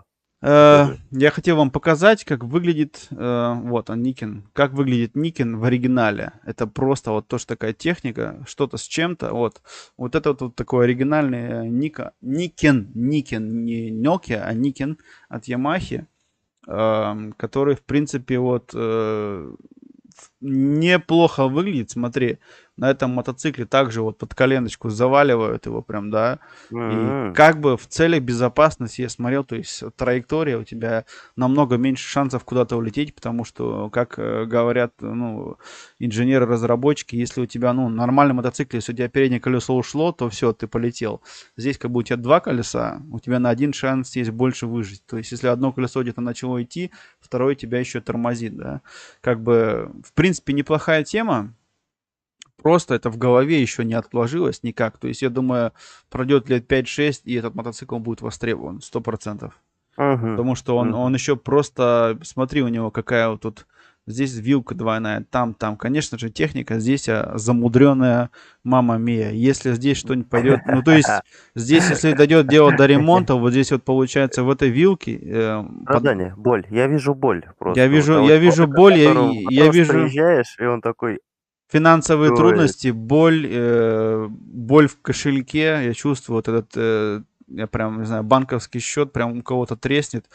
Как бы классная вещь по-своему. И вот они его, смотри, наклонили мотоцикл, да, вот снимали, записывали для газеты, наклонили его мотоцикл, насколько смогли, чтобы вилка это работала. То есть у него на каждой стороне, вот нормальная вилка мотоцикла, у нее прям на каждой стороне по одному стволу. Здесь у тебя на каждой стороне двойной ствол, то есть у тебя в 2 раза больше сальников, там масло, вот это все. Здесь сальники стоят такие под давлением масла в трубочках, да, вот это. Это да, это чувствуется боль. Я понимаю, то, что я на последнем моем старом мотоцикле через 2 года раз приедешь, там потекло масло, побежало, там, здесь. Ну, то есть, если здесь начнешь что-то ремонтировать, разбирать, где-то даже и легче, потому что у тебя здесь и справа-слева уже можно вот эти трубки открутить, может даже и будет легче тебе в домашних условиях, кстати, отремонтировать. Здорово, вишу фоном, здравствуй. Здравствуй, здорово, друг. Да, но видишь, вот такая вот штучка, которая в принципе есть, я говорю, видел я всего его 2 раза, отваливает он, конечно же, бодро, просто воспринимается еще людьми. Лукасы в что поставили? Да, я надеюсь, что поставили. Если не поставили, вон. Мы, да. Поставили, кто не поставил, потом мы раз, 2, 3, 4, 5, разберемся. Раз, 2, 3, 4, 5 вышел Лукасы вставлять. А нет, проще поставить туда одно. Не проще туда поставить одно толстое колесо. Нет, чисто по физике нет, наоборот. Спереди должно быть тоненькое, а сзади толстое. Это для все мотоциклы так построены. Если на мотоцикле будет спереди стать толще колесо, чем сзади, далеко ты не уедешь. То есть через пару метров можно будет так пошоркать по асфальту, прям всеми своими запчастями, но это неправильно. Шоркаться. Да, чуть-чуть. Самому разобраться. Да, и вот это вот такая вот техника, вот смотри, как он может. Вот смотри, красавчик, да. Вот так вот. Да. Ну-ка, да. Ну-ка, дай сюда. Сейчас, секундочку, вот покажу. Кучикан, Ку, Бартлби. Да, вот сейчас. Джастич. Вот, смотри, тебе сейчас. Вот сейчас ты видишь в данный момент. Видал, что он может? Зачем? Это очень круто. Вот так, когда я так в реале пробовал. Я так в реале пробовал делать. Ну, конечно, у него как бы на одно колесо больше, это прям веселее, устойчивее и так далее. Сейчас или комментарии отлюбил. Что? Отлюбил? Я просто мотоцикл спрашиваю. Комментарий отлюбил. Или извращенец. Согласен. У всех скелеты шкафа, у меня кожаный костюмчик. Да, у кого что? У кого что? У кого-то тараканы дискотеку устраивают, у кого-то тараканы сидят в покер играют. Это такое дело. Я, кстати, думал насчет стримчика поиграть. Думаю, блин, я же сильно не могу пока второй рукой работать, но левой рукой Нет, Куда играть? так я в покер-то мог бы, стримчик как бы в покер-то нормально, что удобно будет. И такой, Стримчик в покер. да, вообще мне будет пошикарно. Вот смотри, вот сейчас придет к тебе... Сегодня мои комментарии отлюбил. Отлюбил, конечно, Джесс. Конечно, конечно. Все Всем огромнейшее спасибо, кто последние дни лайк, комментировал все конечно, я все видосы, читаю. Вы влоги. Я что? все отвечаю, откомментирую, Обязательно. конечно же. Знаешь, я комментирую только те, которые меня немножечко, знаешь, чуть-чуть, вот, знаешь, кольнуло где-то, так неприятно, знаешь, как бы. Как сегодня дед, типа, пишет, говорит, не дразни меня, я, типа, там не ем, не я нюхаю соли, и вот это вот все. Я говорю, дружище, я говорю, а ты что, говорю, травянист, что ли, какой? Или, говорю, проблемы со здоровьем? Он говорит, нет, я раз в полгода, говорит, типа, ну вот занимаюсь вот очищением организма от шлаку. Я такой пишу, дружище, ну это вообще пост называется так-то как бы, Это да? вообще пост Типа это уже, называется. уже давно придумали эту штуку, чтобы люди вот постились, Вот у нас потому что целый это месяц, вот сейчас полезно. мусульмане, целый месяц Рамадан был. Да, да, Пожалуйста. вот сейчас у них ураза, байрам начался, и все, им Да, все сейчас можно. Они вот постились, там целый день не ели, только по заходу солнца. Они даже не вот пили у начинали нас. Не и не пили, не пили. ели. Вот это же, Да, то это есть, жесть. Это прям реально, типа, но... так это же давно уже было придумано. Ты чё, Да, типа, это... а вот он, видишь, он не Зачем, такой. зачем изобретать колесо? Колесо уже давно придумали до нас. Да, то есть ты можешь не верить, но просто пропасть это время, и все, и не парься. Там же не Да. такой он жестокий, там тебе говорят, и здесь можно орехов поесть, в этот день можно каши поесть, в этот день можно это поесть. То есть там же тоже составное меню, и все как бы в порядке в этом плане. Ты же не просто бросил, и все, потому что человек тоже офигеет, организм офигеет. И я вот сегодня с Радином, короче, так немножечко, ну, типа, дружище, ну это же пост называется, типа, что ты Вот мне, ты что ты даешь. рассказываешь? Да, типа, М. ну, знаешь, странно. Так, слушай, двухколесный трицикл, мотоцикл, это, конечно, Не, это вообще кефир, банка трех огурцов, колес. шлаков нет. Трех, Кефир и ну, банка огурцов, шлаков не будет. Вот, Джаз знает, как точно, очищать точно. организм. Молодец. Вот, А я на еще, самом деле, согласен. да, какое-нибудь прокисшее молоко и ранетки. Прям со скоростью света выйдет шлаки все. Ну, конечно. Да, смотри Ну, если тебе... не выходит, давайте там лягте на бочок, коленочки под себя, расслабьтесь. Ну, ты-то знаешь. Расслабься, говорит. Ну, знаешь, кто не был на операционном столе, не поймет шутки, но а Да. так это все нормально, ребят. Ну, Для как организма бы, надо, значит да. надо. Утку, говорит, принесем сейчас тебе, да? Да, и мне кусочек. Да. У нас, кстати, такой мем есть. Я тебе потом вне стрим покажу мем насчет гусей. Вообще прикол. Так что... Хорош, у меня есть знакомый гусь, вот, обязательно я с ним О, поделюсь. все, Жду. все, заинтриговал, да? Главное не на спринте до унитаза успеть штаны снять. Джаст, в этом что-то есть. Да, Кстати, то на обратно спринте, будет знаешь, идти такой еще... А если у кольсить. тебя такой бег с препятствием, такой день споткнулся в коридоре и прям на месте, да? Всё, фонтане просто. Да. Шоколадный фонтан пустил. Тихо, короче. Слышь, давай, это тут стримом что-то запахло. Нет, Что-то. что-то на стриме запах. Хотите, научу бояться унитаза? Давай не сейчас. Как всегда, приходит, да? Сразу Прочтите. разбавил нотку. Слышь, он Джаз написал, прочитай, пожалуйста. Я вижу уже что, только ты должен это прочитать. Затяну. Да. Красавчик. Затяну. Затянет. Так затянет. Затянет. Как она, воронка, да? А он так, это, в принципе, мне кажется, так и придумали его. Говорит, затянул, давай наоборот. Ну, давай наоборот. Давай. Унитаз. И получился унитаз. Давай наоборот. Хорошо, что они устройство наоборот не сделали, а только название, да? Ты знаешь, что такое не унитаз, это биде, который Биде, рядом. да. Ну, А так бы прочитай наоборот. Бидаба. Адеп. Адеп. Эдебебебе. Да. Слушай, ну он, смотри, на заднее рвется конь-то этот удалой. Слушай, расход, значит, ты говоришь, тут и бензин, тут и электро. В общем, по поводу этого они тоже решили пойти в ногу со временем, плюс Да. удивить всех нестандартной рамой. Вот этот сейчас, именно вот эта модель, это еще стандартная тема, 847 кубиков, 3 цилиндра. 30, И да. 115 коней, как бы. Добрый день, Леха, здорово, Леха выспался? Фрагосович, привет, Доброго доброго тебе времени утра, суток, Алексей. приятного аппетита. Сейчас наверняка пойдешь по Вот. кухонным делам, там шкафами греметь. Сперва по Всем шкафам, желаю потом... море позитива и океан здоровья. Спасибо, Лех, взаимно, чтоб трехкратно тебе все, что ты говоришь, тебе обратно же вернулось. Я же наложил санкции на Японию бессрочные. Дружище, политические новости, это, знаешь, такой, ну и что? Вот, ну и что? Вот я вот так скажу, ну и что? Наложила и Мы наложила. здесь бессильны, я бы сказал Да, так. да, вообще. Я еще хотел вот это сбоку тебе вот картинку показать, и Ну, скажи мне, вот что вот тебе это напоминает, мордашка? мордашка. Справа, который там вот рука в Да, гипсе, вот это да. мордашка. Что, это Нет, Олег не это, напоминает? нет, не это. Это Олег Драйвер напоминает. Не, не это мордашка. Вот именно от Ямахи. Вот это вот морда, где у него вот фара, вот это все, вот это вот. Что тебе это Ну, напоминает? забавно, ну как твой, нет? Нет, как это, из фильма «Чужой», знаешь, такие вот этот вот киборг. А, Я про это ну вот, имею, да. нет, я смотрю, вот знаешь что, я смотрю, вот хвост, сидушка, бак, Сзади похоже, да, чуть-чуть? морда, вот и если вот так вот убрать, рукой вот колеса, движок вот так вот заслонить, Да. получается дельфин, да, какой-то вот, ну, Мгм. такой, какой-то дельфин такой получается. Да. Была такая передача «Придурки». Она не была, она продолжается. Она продолжается. Продолжение следует. Продолжается. Ту-ту-ду-ту-ту-ту. Да. Ту-ту-ру-ту. Как кто-то вчера Джаст написал, прикольно было, когда зашла мне на 10-часовом заходе Даша Няша, говорит, это ты, говорит, едешь? Я думал, это ты играешь. Да, У я меня думал, это музыка ты играла играешь как раз таки, как в 8-битная. Сеге, говорит, 8-битная, от того чуть не упал. Да.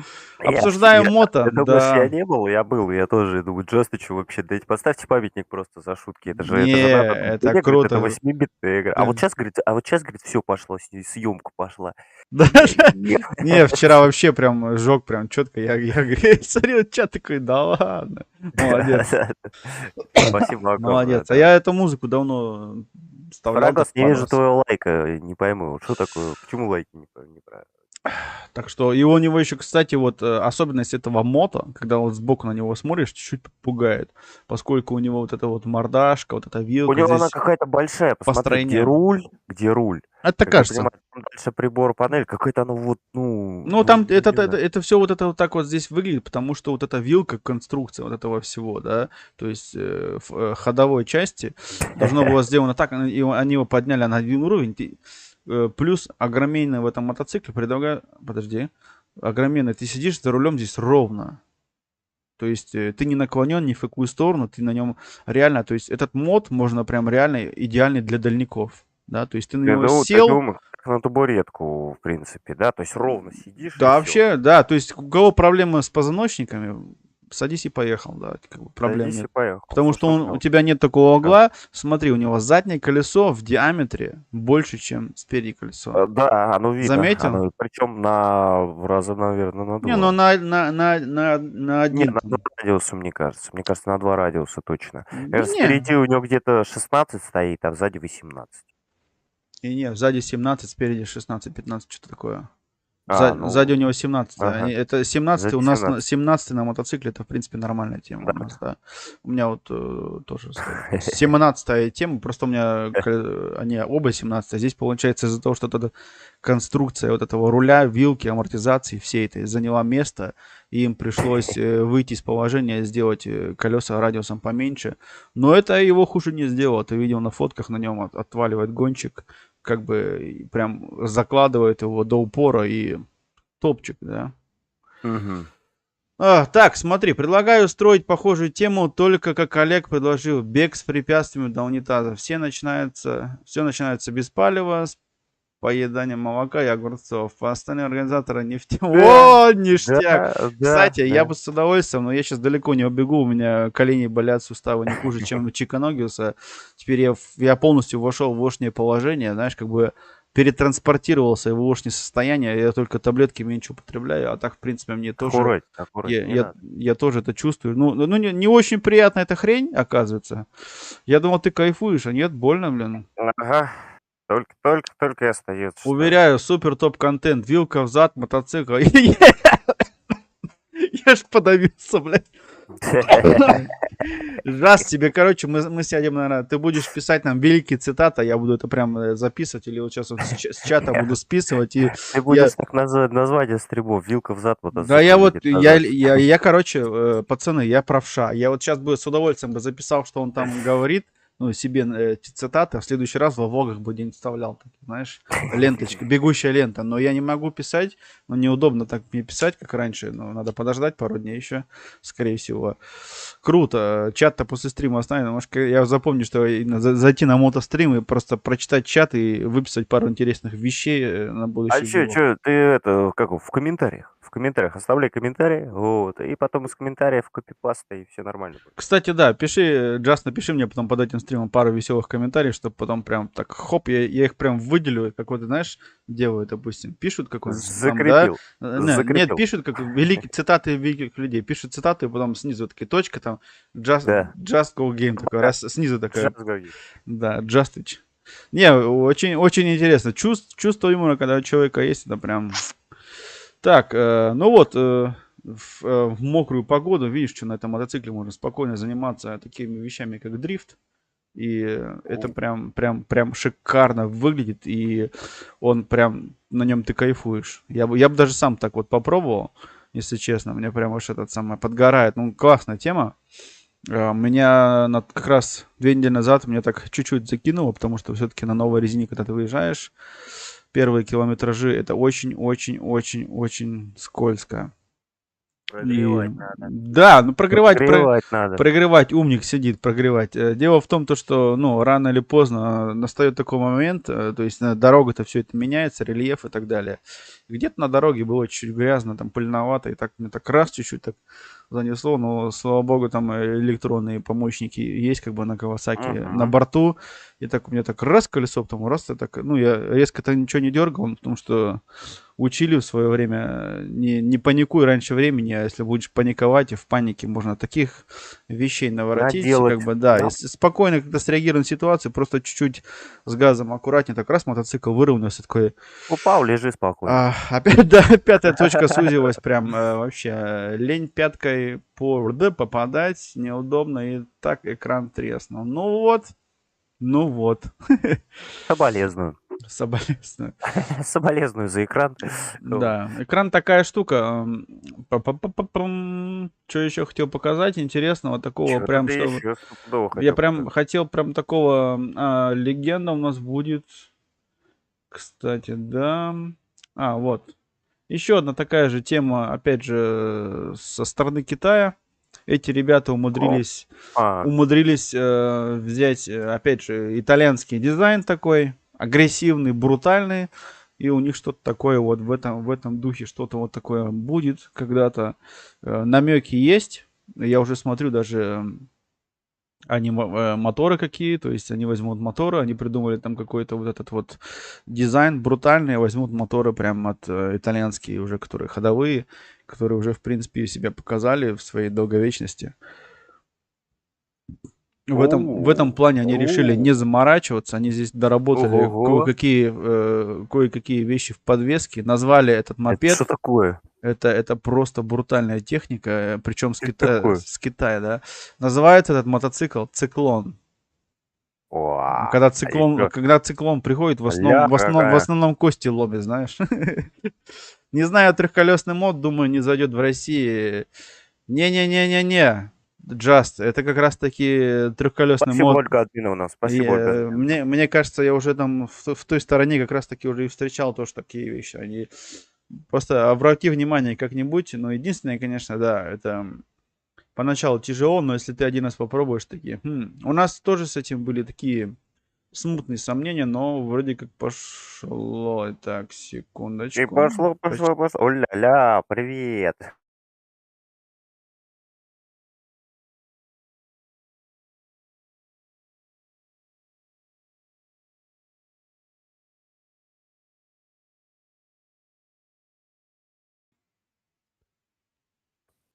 Мощно так Циклон, сказать, когда прям. молоко и огурцы в тему. Юра, какие люди, привет. Здравствуйте, Ольга Админовна. Здравствуйте, доброе утро всем. От меня лайк в копилочку. Спасибо Копилка скоро от лайков треснет. Всем огромнейшее за это спасибо. Копилка Не скоро от лайков забудьте, треснет. да, не забудьте еще это самое, комментик там. Смотри, что прикол, тебе показать тебе, смотри. Да уж, давайте комментики Задняя делать. часть мотоцикла, смотри, где у него выхлоп будет стоять. Похожий, как вот на этих, на истребителях этот, когда выходит у тебя этот огонь, когда взлетает. Ага. Сейчас, подожди, Там будет блин. такая система установлена, Ну, сгорание топлива. типа того, да. Такая, смотри, где у него Ёлка-палка. выхлопные газы, вот похоже, да, такого вот, когда вот эти вот на самолете сзади, когда Чё, выходит прям вижу. жар. Турбина, Да, да. То вообще, есть выхлопная ну, система тут уже... вообще прям, вот мне вот эта вот подвеска заднего колеса прям аж прям, я Тебе прям, нравится? Слушай, а если вот так с него слезать будешь, ногой за это место черканешь и ничего не будет. не сплавится твой ботинок там Не-не-не-не, по оно пути? здесь, сейчас тебе покажу, вернемся назад к этой картинке. Вот здесь вот это все, что ты видишь сверху, оболочка, это все сделано для того, чтобы ты 5 точку не обпалил. На самолете сопло, да, кстати, спасибо огромное. А как тебе Dodge Tomahawk V10 Superbike? О, Парагос. Я Рогозыч. видел такие штучки, но это, конечно, тема та еще. Я американский вообще как бы стараюсь, ну, стороной так. Видел такую штучку один раз. Нет, слушай, ну реально сопло. Вот правильно Just Go Game сказал, что это реально. Да. Вот. И как сзади человеку, который будет ехать, тоже не пришкварится? Вот, Не-не-не, то там есть это все, все... это, Покажи, как она вот... Блин, фара красивая, ё-моё. она здесь, она же, я тебе говорю, она там закрывается. То есть вот это вот, Слишком прям агрессивно он сделан. Настолько агрессивный, что прям... вот эта вот штучка вот вокруг, Он злой. вот это вот вокруг выхлоп, сейчас, задержечка, подождите. Да. Сейчас, секундочку. Не забывай. Сейчас, да, не забывай. Я смотрю, думаю, что не хватает. А где я-то? Вот я. То есть у него здесь получается вокруг, да, это все сделано для того, чтобы ты не опалился. Это все защита. Да, я уже понял. Ольга Здесь Админовна, а название еще какое, знаешь? Циклон. циклон, Ой, да. циклоп. Нет, не циклон, циклон. Циклон. Да, Представляешь, как циклон. Ну, то есть, брутально. когда циклон приходит, в принципе, это не очень Циклон хорошо. приходит. И когда на Да. таком мотоцикле ты подъедешь, то тоже заметишь, что, ну, нормально. Сейчас всех порвет, как тузик грелку, да. У меня, когда циклон приходит, обычно кости ныть начинают. Да, я же говорю тебе про кости. В том-то и дело, когда циклон будет, тогда и кости заболят. И, то есть, получается, если на этом мотоцикле поедешь, у тебя от вибрации тоже кости болеть начнут. 100 пудов. Такой прокатился и Да. Ну вот растрясло. у него как Слушай, раз не вижу спидометра. Где все это? Вот где все вот эти стандартные штуки? Почему на маске? Сейчас Там вот покажу эта тебе. маленькая полосочка, это спидометр. Где тахометр? Где вот эти все знаки? Сейчас Блин, покажу, подожди. Оно все дигитальное здесь. эх, мне бы такой циклон. Смотри. Поворотников даже не могу разглядеть, что это. Вот что здесь это. вот дебаг, мелкий такой, табло такое, очень маленькое. Сейчас вот я за мышкой ты видишь, нет? Вот здесь. Подожди. А, Здесь. вот, да, вот эта вот полосочка это и есть. Да, И и вот там те вот показывают, там дигитально показывают информацию, ту, которую тебе нужна во время ручки какие-то, передвижения. ручки газа и тормоз какие-то просто, знаешь, это кусок Нормально. трубы, как-то кусок трубы. Не, А там же, защита? почему там ручки есть? Да, защита-то в таких вещах специально здесь ничего не стоит, то есть, чтобы потом здесь какой-то щиточек там тюнинговый продать, здесь какие-нибудь накладочки. Это же, опять же, как бы для, чтобы другие могли тоже заработать, да. Мотор Но такой себе, мне очень затягивает в этом мотоцикле вот эта вот открытая рама, как вот дуги вот эти сваренные, да, вот эти они здесь он очень перетянуты. открыт. Амортизация, и вот этот снизу вот этот вот спойлер стоит, который захватывает ветер, у него низкий центр тяжести тоже, плюс с левой стороны, что его одна рука вот так вот держит заднюю подвеску, как колесо, А да. что То это есть снизу вот этот кофр, который это охлаждение, типа, или это просто какая-то деталь? там, скорее всего, здесь плохо видно на фотографии. Сверху у тебя стоит водяное охлаждение. Там может быть масляное какое-то охлаждение или просто захватывает воздух. Два варианта. Ага. Но это делается, в принципе, для того, чтобы воздух, когда ты будешь двигаться, оно пролетало. И, в принципе, ну, у тебя сила притяжения, как шпойлер, да, это же бак-шпойлер называется, снизу всегда.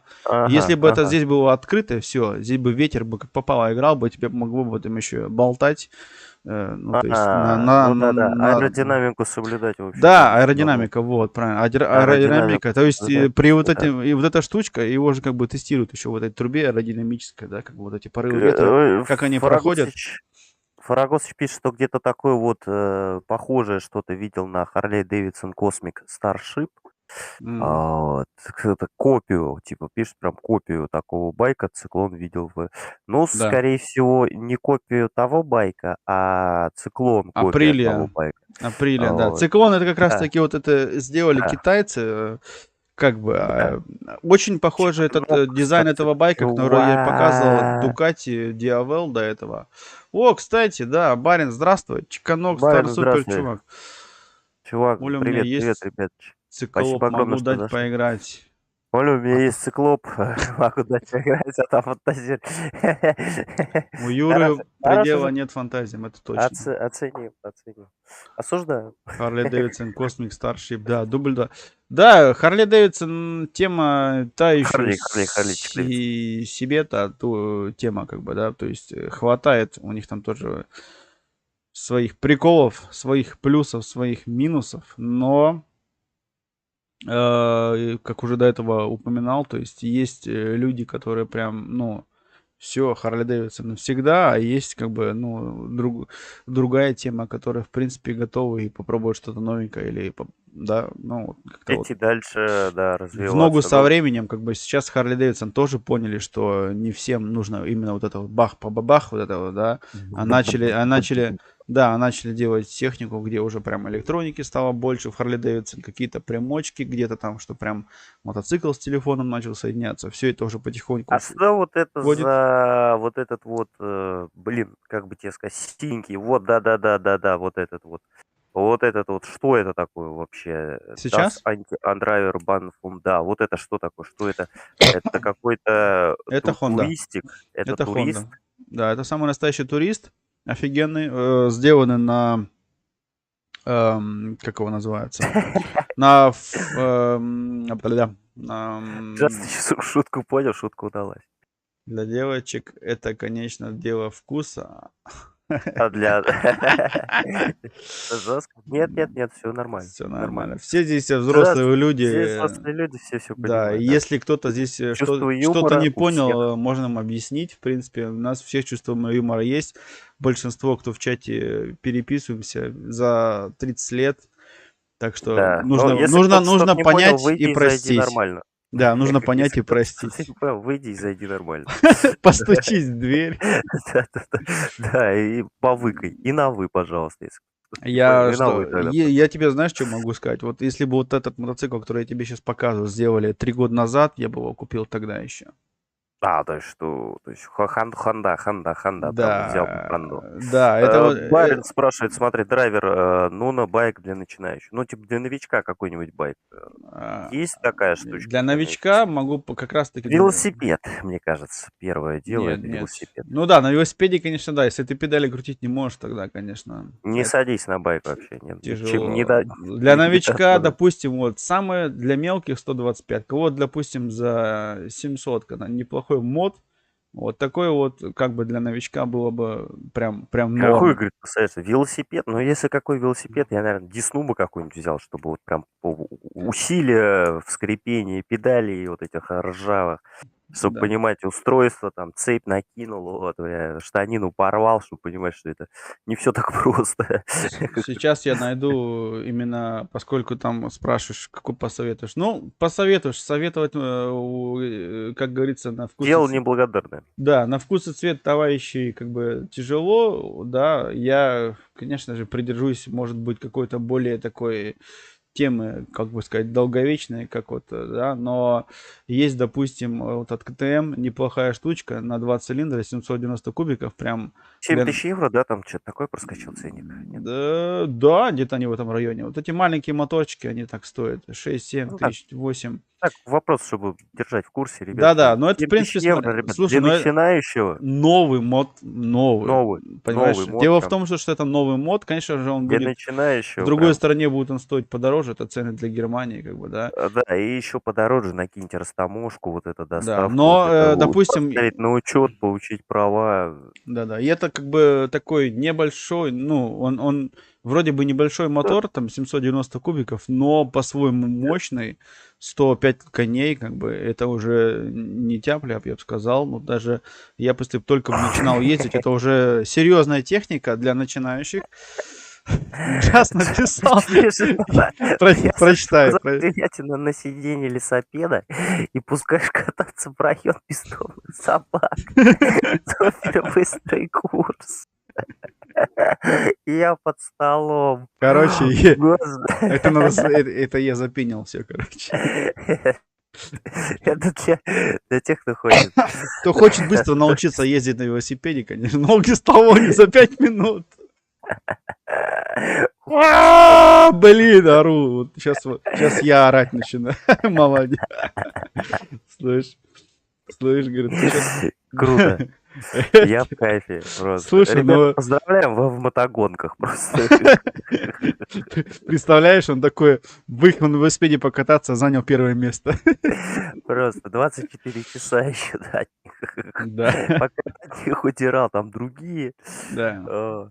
Так, ну это КТМ, допустим, начинающий. Я хотел еще показать вам один супербайк, который рискнули для себя открыть. Барин, представляешь, ну действительно барин. Я просто хотел Харли Дэвидсон себе ездить до магазина вот и домой. Да, есть... Потом решил посоветоваться, типа, не слишком ли жирно? Не слишком ли это для Подмосковья, да, на Харли Дэвидсон за хлебом? Ну, чисто так, 300 метров до палатки. А вдруг еще там сосиски там вести или что?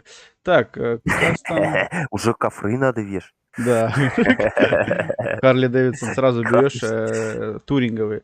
Нет, главное, чтобы не догнала телятина, причем, да, Ольга? Главное, чтобы еще телятину не догнала, которую ты сзади привязал.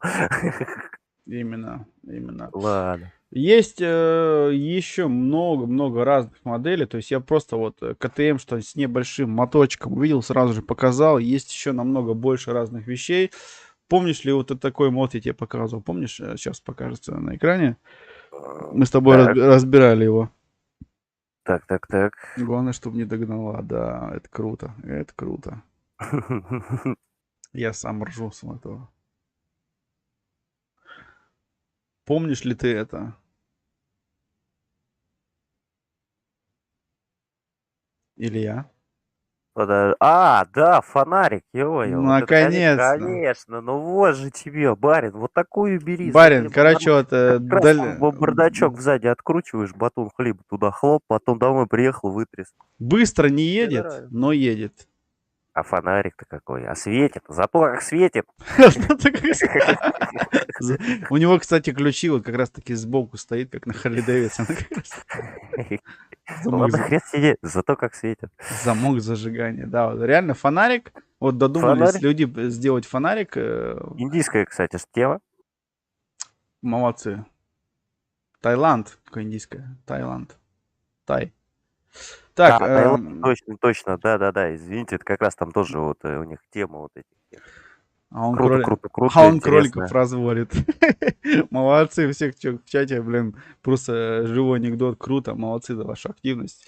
Хотел тебе показать такую штучку, как Эдль КТМ, контора фирма Брабус. Кто знает Мерседес, знает Брабус. Эти ребята на днях повадились сделать мотоцикл тюнинг. Они как бы занимаются уже почти что 100 лет, или сколько там, я точно не знаю, недавно смотрел историю, но забыл. Очень много лет занимаются тюнингом именно Мерседесов. И когда этот как бы Мерседес, который они берут, переделывают его, и он называется, ну, делают логотип Брабус, и, в принципе, это потом дорого, богато и мощно. А здесь... Да, здесь... Фонарик наказатель. Преступление с другим лесопедом наказывает автоматически. Фонарик с моторчиком. Фонарик не просто, а фонарик с моторчиком. Фонарик с моторчиком. Да, если что, подмышку взял и светишь. Да, здесь товарищи от конторы Брабус решили взять просто мотоцикл и пропустить такой же через тюнинг, чтобы потом он стоил до хрена и больше денег. Выглядит, конечно, это все вот так вот. очень брутально тоже, и как бы дорого-богато, как они это обычно делают. Насчет качества, конечно, история умалчивает. Я этот мотоцикл еще в упор не видел. Ну, может быть, когда-нибудь мне удастся в жизни увидеть этот мотоцикл вживую, что он из себя представляет. Я даже видел в Ютубе про эту тему рассказывали, да. Они взяли байк от КТМ и сделали тут тюнинг, пробежались там, да, сидушку там, мощи добавили ему, сделали, опять же, дизайн чуть-чуть там подработали. 40 тысяч евро, 39 500 за такой мод в грунт. То есть, если ты возьмешь там какие-то примочки побольше, будет далеко и дороже стоить. Определенные вещички тут понаставили, вот ему ручки, ножки, тут много карбоновых запчастей, то есть карбон облегчает вес, новые диски литые, там, да, очень, у него реально много карбоновых запчастей пришло, то есть это облегчение веса, это опять же прирост мощности, что-то там 30-40 лошадей. Как называется фонарик с моторчиком? Барин, специально для тебя. Фонарик называется Phoenix Gunner 50, то есть 50 кубиков мопед из Таиланда. Заказываешь фонарик, тебе дают такой фонарик, там еще моторчик, руль, 2 колеса и сидушка. Что с интернетом стало? Чеканок, ты куда делся? Ты вылетел с интернета, это очень плохо. Шалун, да. С моторчиком не только называется, но и заводит. Да, с моторчиком вот такая вот штучка. Я в ноябре Илье показывал на стримчике. Вот у него такая сидушечка.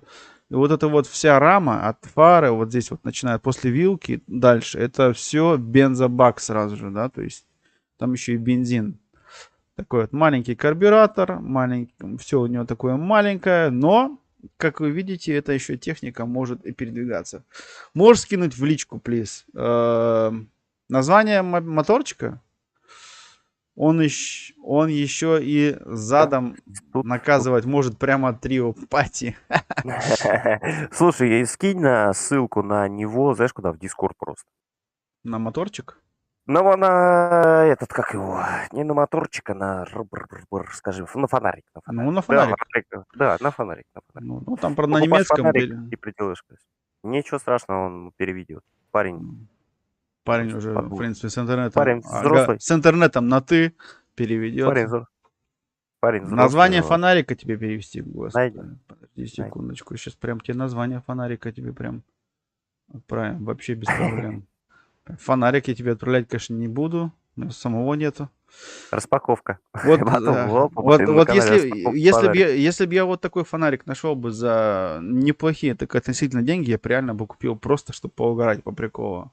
Потому что у него неплохая техника, которая уже показала себя на других мопедах. Просто вот этот вот дизайн, что это реально ты едешь, как на фонарике едешь, да?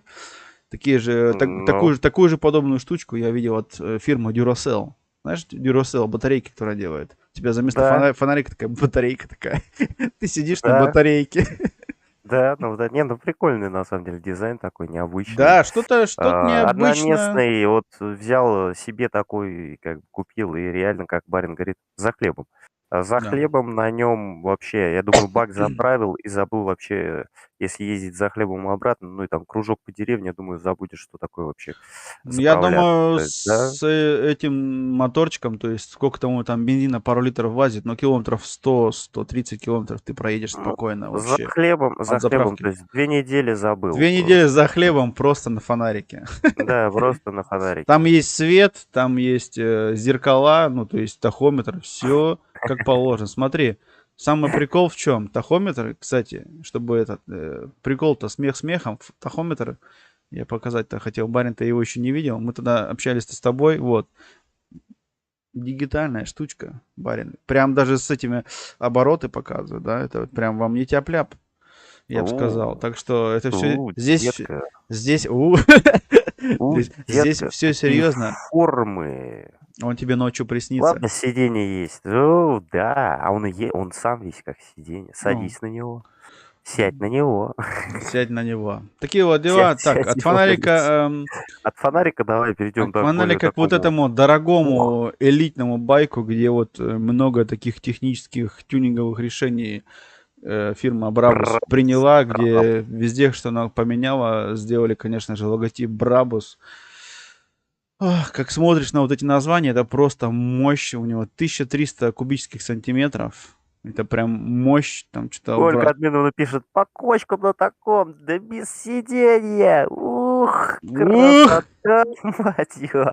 Красота. Слушай, полторашка в нем. Как я вас люблю. 1300 Ух. кубических сантиметров. Мощи в этом мотоцикле прям, как сказать, Дура, не дура. отнимать.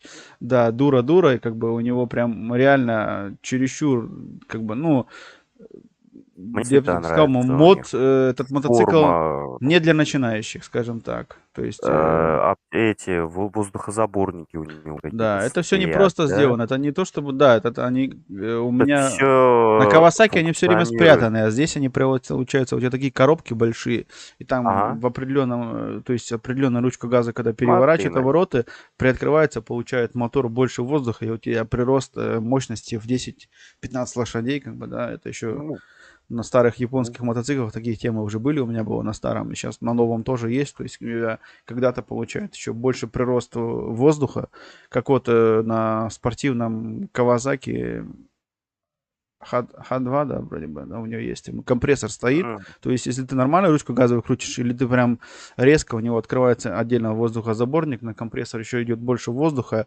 прирост мощности в 10 лошадей, и это... На мотоцикле каждые 10 лошадей плюс это прям отрыв башки.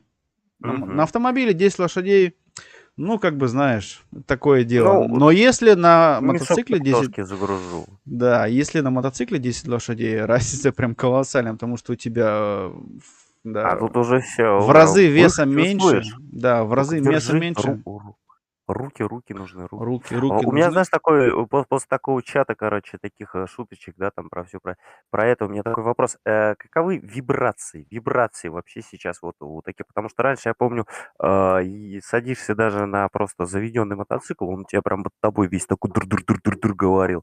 А вот сейчас вот, то есть заводишь, он прям у тебя мягенько стоит Да, ну и как я вот на своем, допустим, езде на Кавасаки, ну как часики, как бы работает, как работает, часть, да. то есть не Да, конечно, он чувствуется когда вот уже. холодный, конечно же, вот этот вот обороты чуть мотора побольше, больше вот этого баса в холодном, потому что выхлопы газов, катализатор, когда они не в нагретом состоянии, меньше Ага. фильтрует, соответственно, у тебя больше баса в выхлопе и чуть-чуть погромче, но стоит рабочую температуру набрать, он стоит, работает как швейцарские часы, как бы, и все нормально. Насчет этого, конечно же, вообще по кайфу. Я даже вот на вот этом вот Indian, с которым мы ездили вот с другом, на таком мотоцикле, мы когда в том году тест-драйв делали, видео на Мгм. канале, кстати, есть еще до сих пор, на красном, котором большом, я на нем сам прокатился, я был поражен, то что вибрации, Ну, мотор вибрации на любителя, Мотор короче. 1,8, то есть 1800 кубических сантиметров, понимаешь? Это у большинства людей на земном шаре нет даже автомобиля с таким мотором. На мотоцикле прям ты сидишь спокойно, как поехал, без всяких этих, да. Есть такая вот, как сказать, вот такая, как вот, ну, группа людей, которые любят вот эти вибрации, они ездят на Porsche или на Harley Davidson. Это тема в ту сторону, да. Ну, то есть там чувствуешь каждое вот... Да, если на Харли Дэвидсон твой никаких-то вибраций не сдает, значит, что-то с ним не то. То есть из-за этого покупают этот мотоцикл в ту сторону, чтобы у тебя что-то вибрировало, откручивалось. Там у них запчасти открутятся от вибрации по дороге, рассыпаются от мотоцикла. Это очень страшно. Ой, То есть, ой. когда у тебя мотоцикл, очень много денег, ты едешь, у тебя по дороге где-нибудь ножка от скорости отвалилась или ручка сцепления упала, а тебе еще домой 300 километров. Ну, это как бы боль. Да, конечно, И это я конечно. не раз слышал и видел, ну и качество, так бы сказать. Есть определенные люди, как, знаешь, у каждого свой фетиш, как бы, да. Я вот люблю, допустим, ну, чтобы домой приехать, у тебя там ничего не немело, там, ну, или нет, по кайфу было, там, наслаждаться километражами. То есть мы всегда выезжаем, там, 300 километров плюс. Бывало, что мы даже 400 порог переходили за субботу. То есть уехал утром, приезжаешь домой, у тебя 400 километров на спидометре. И нормально, то есть с мотоцикла слез и пошел еще и гулять, как бы, и так далее. Все нормально. Мгм. Вот, опять Джаз пишет, я чувствую, что сейчас будет весело. Любишь живое общение? Бартель, да-да-да. Харли Дэвидсон Поймай радужное Поймал настроение. радужное настроение. Ну, да, согласен. Да, и то есть Ушел у в ту, людей, да, нестандартную. да, на Харли Дэвидсоны пробовали убрать какие-то вибрации, и тогда сразу же люди, кто их покупали, начали задаваться вопросами, а что с мотоциклом-то не так? Потому что они все привыкли, что его всего Рогатый, трясет, да, ты болтает и чувствуешь всё на вибрирует. руках. Да, то Либо есть, держишь это ведро с гайками и прешь на нем, либо, ну, это его да. такая была фишка. Фишка, да. Эта фишка Фишка. была, будет так же, как и в Porsche. Вот эти Porsche, старые Porsche, где 6 цилиндров, где у тебя там от передачи газа у тебя там машина ходуном ходит, потому что оппозитный мотор, как бы у тебя машину покачивает, так знаешь, у тебя вибрация передается в салон на водителя, вот эти вот ощущения, вот этот вот весь кайф. Если вот это вот сейчас вот в новые моторы Porsche турбированные начали ставить, начали вот это все минимировать, и все. Ну, то есть, вот эта изюминка, она теряется. Это не то. Ну, это уже не Porsche, как бы, да, то есть вот это весь Конечно, и смак. конечно. А А если вот еще и цвет не владельцам желтый, Харлей то услуги дантиста бесплатно. Юра, да только живое общение. Блин, Ольга, Юра, Just Барин, вообще шикарно. Чат, блин, не успеваешь за вами. Молодцы все, что так клево общаемся. Просто по кайфу. Я говорю, вот, хочешь что-то рассказать, хочу что-то прочитать. Еще, кстати, вот хотел штучку такую. Контора Брабус, как и контора АМГ, они любят заниматься такими вещами, как лимитированные штучки. То есть, чтобы удержать эту штучку в цене. И тот байк, который я тебе показываю, да, Бравос, он этот 77 штук только их будет выпущено. И тем самым будет этот байк в цене как бы заморожен, понимаешь? Чтобы пройдет, допустим, несколько лет, и он как стоил 40 лет, да, так и будет стоить да. 40 лет. Потому что всего 77 штук на Германии, то есть на весь свет. Но я думаю, поскольку это контора Абрабус, в Саудовской Аравии, наверное, штук 30 сразу уйдут под заказ. И, кстати, хорошую одну вещь хотел тебе рассказать. Так. КТМ, вот этот вот, 77-й Доппельпак, за 2 минуты продали всю серию, 77 штук. За 2 Всего. минуты. То есть они представили Брабус мотоцикл, я видел по Ничего новостям. себе, за 2 Понимаешь? минуты За 2 минуты, 77 за штук. 2 минуты 77 мотоциклов продали. Причем начальная цена байка Охренительно. 39,5. То есть тот байк, который я тебе показал, я уверен, что он стоит далеко за полтинник, потому что у него тюнинга здесь Демонов The Dog Game 777. Ребятки, привет вам. Так. О, Александр, здравствуй. Привет в Португалию из Германии. В России тоже тебе передают привет. И из России, да, Подмосковье Подмосковье, Москва, с вами. все, Белоруссия, все здесь, все с нами. Саш, привет. Юра, Саша, блин, круто. Короче, вот такая вот тема. Видишь, Брабус, они, как бы сказать, они штучки делают по финансовой части неплохо, но это у них всегда еще было в крови. Они брали Мерседес, разбирали его до железной массы, делали новую изоляцию, делали тюнинг мотору. На таких конторах всегда были какие-то тюнинг, рестайлинг, были прям бамперов каких-то там, да, плюс нарост мощности мотора, какие-то другие диски, были свое тюнинг-ателье, это получается. Теперь они взялись за мотоцикл в кооперативе кооп, как вот мы играем кооп игры в интернете, они сделали кооп мото плюс тюнинг-ателье, и получился вот такой супер-мега дорогой байк, ну, как бы не для каждого потребителя, скажем так. Я тебе говорю, вот из 77 байков, штук 30 спокойно ушли в Саудовскую Аравию. И вот 100%, потому что клиенты с той страны, они как бы покупают Lamborghini, Ferrari, вот эти вот Mercedes, AMG пакетами прям, и, ну, как бы для них это не деньги, да, это так, купили себе как велосипед, покататься на выходных за булочками, как ты говоришь. Олечка, привет. Всем русским привет. Ностальгия, Германия, привет. Германия красивая. Как то, Санек? И он мне подарил свой ремень, и ремень служит мне уже 20 лет. О, барин, что-то я, подожди, что-то... В детстве я уронил Харлей. Хозяин Харлея предсказал, что я буду барином. Ну, а теперь ты уже есть. Барин с гаечным ключом. Да, Да, шикардос, ребята, вообще, вот я вам хотел просто вот признательность такую за ваш актив в чате, за столь прекрасный юмор, даже пускай местами будет 18+, но мы все здесь адекватные люди, и я с удовольствием на такой чат аж прям приятно смотреть, и и всем нам немного за 16. всем нам немного за 16, да, в каждом есть какой-то пошляк, ляк-ляк-ляк, так что, так У что... кого-то скелеты в шкафу, у Чеканка кожаный костюм. Кожаные костюмы. Я ему в следующий раз в раскоробке отправлю плетку черную, с черной кожей. Хорош, хорош, Хорош, такой, хорош. чтобы прям, чтобы А я когда, уже давно чтобы когда ее тренировал. на жопе пробовать, чтобы полоски красные оставались.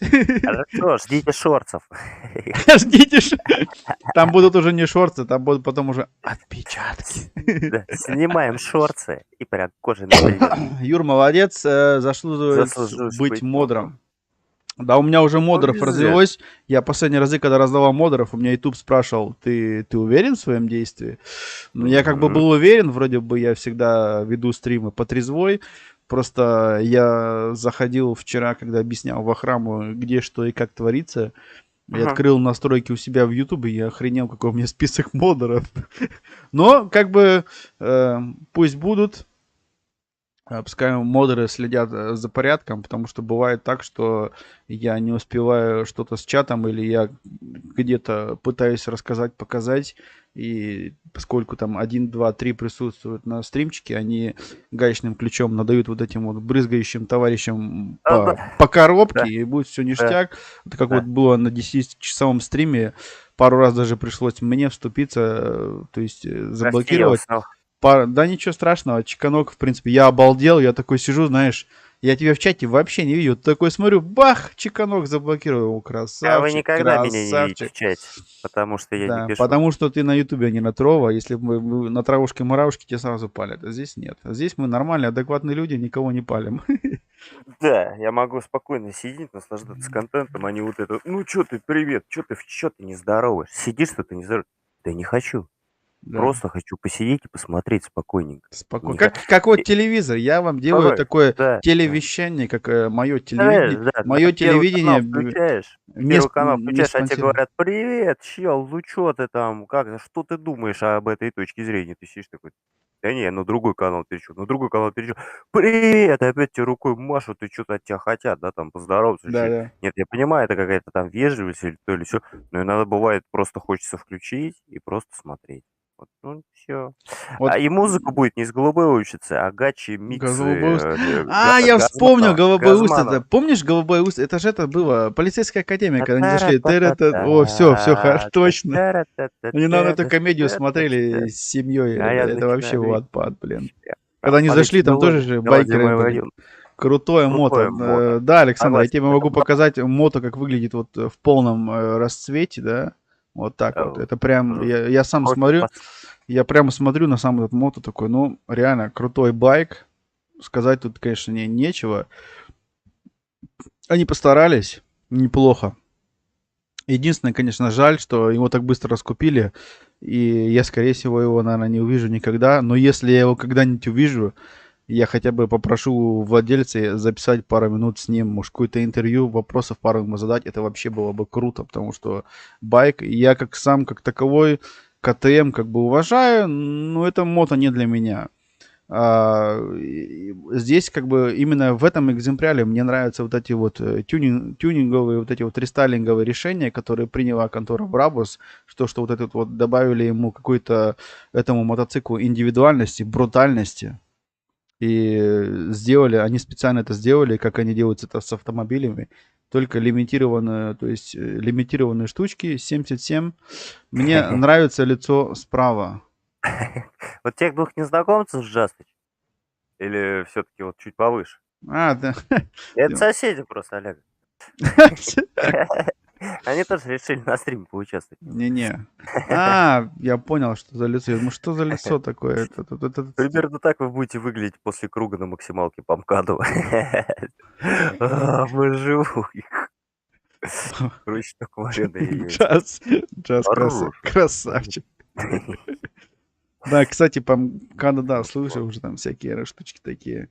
Ну, Нет, хорошая штука. 40 минут и все. ну И да. он заканчивается. У нас Ну, хорошая штука, на самом вокруг деле. Берлина тоже кольцо такое есть, когда-то там, когда я еще был мелким, Очень удобно. только Очень удобно. начинал, только чуваки рассказывали, они ночью устраивали такие гонки по кольцу вокруг города, потому что там очень большой кусок, как бы, да, Да, конечно, меньше, чем в да. Москве, но Широкие полосы, большое. Но черные. дело в том, то, что скоростные ограничения дали свое, и как бы как Ай, раньше говорили, сейчас посмешишь, людей насмешишь, а сейчас говорят, поспешишь, потом пешком пойдешь. Как бы права заберут. Ну, это как бы будет дорого очень. Очень стало дорого. В ноябре в очередной раз подняли штрафы на превышение и т.д. и т.п. И как бы мне все равно, мне еще все равно 4 года нельзя вообще дергаться, иначе буду пешеходом. А как бы по таковой, я имею в виду, для любого другого сейчас за мелкое, даже мелкое нарушение уже прям платить надо деньги. То есть раньше еще штрафы были смех смехом, даже со всех стран угорали, а теперь как бы уже не до смеха. То есть если сейчас какую-нибудь там сделаешь мелочь, уже больновато, потому что все растет, а зарплата нет. Так что как-то вот так. Но что поделаешь, они этим перевоспитали. Некоторым нужно было это перевоспитание дать. Много кто последние годы у нас тут прерывал все границы, потому что ему было дозволено до хрена и больше. Но этим как бы наоборот стало даже спокойнее ездить на дороге, приятнее. Намного приятнее, потому что если у нас, видишь, тишина тишиной, но если что-то случается, авария, то в основном заканчивается это печально, да, то есть вот эти вот царапины, это все, конечно, хрень полная, а вот если реальные аварии, то там прям уже жестко, да. На стриме о таких вещах не говорить, потому что там реально будет не очень. Из-за этого все-таки решили штрафы добавить, чтобы как бы люди успокоились, некоторые вот эти вот, как они, гонщиков, чтобы чуть-чуть, да, успокоить. Выложил фото ремня в Дикс. Ага, сейчас посмотрим. Так, примерно так вы будете... Да? Круче только Мгм, вареные яйца. Вот. Да куда-то, мгм. куда крутить? То есть, А мне вот, нравится Yamaha R1 конструктор Лего. Почему конструктор Лего? Когда улетишь, поймешь.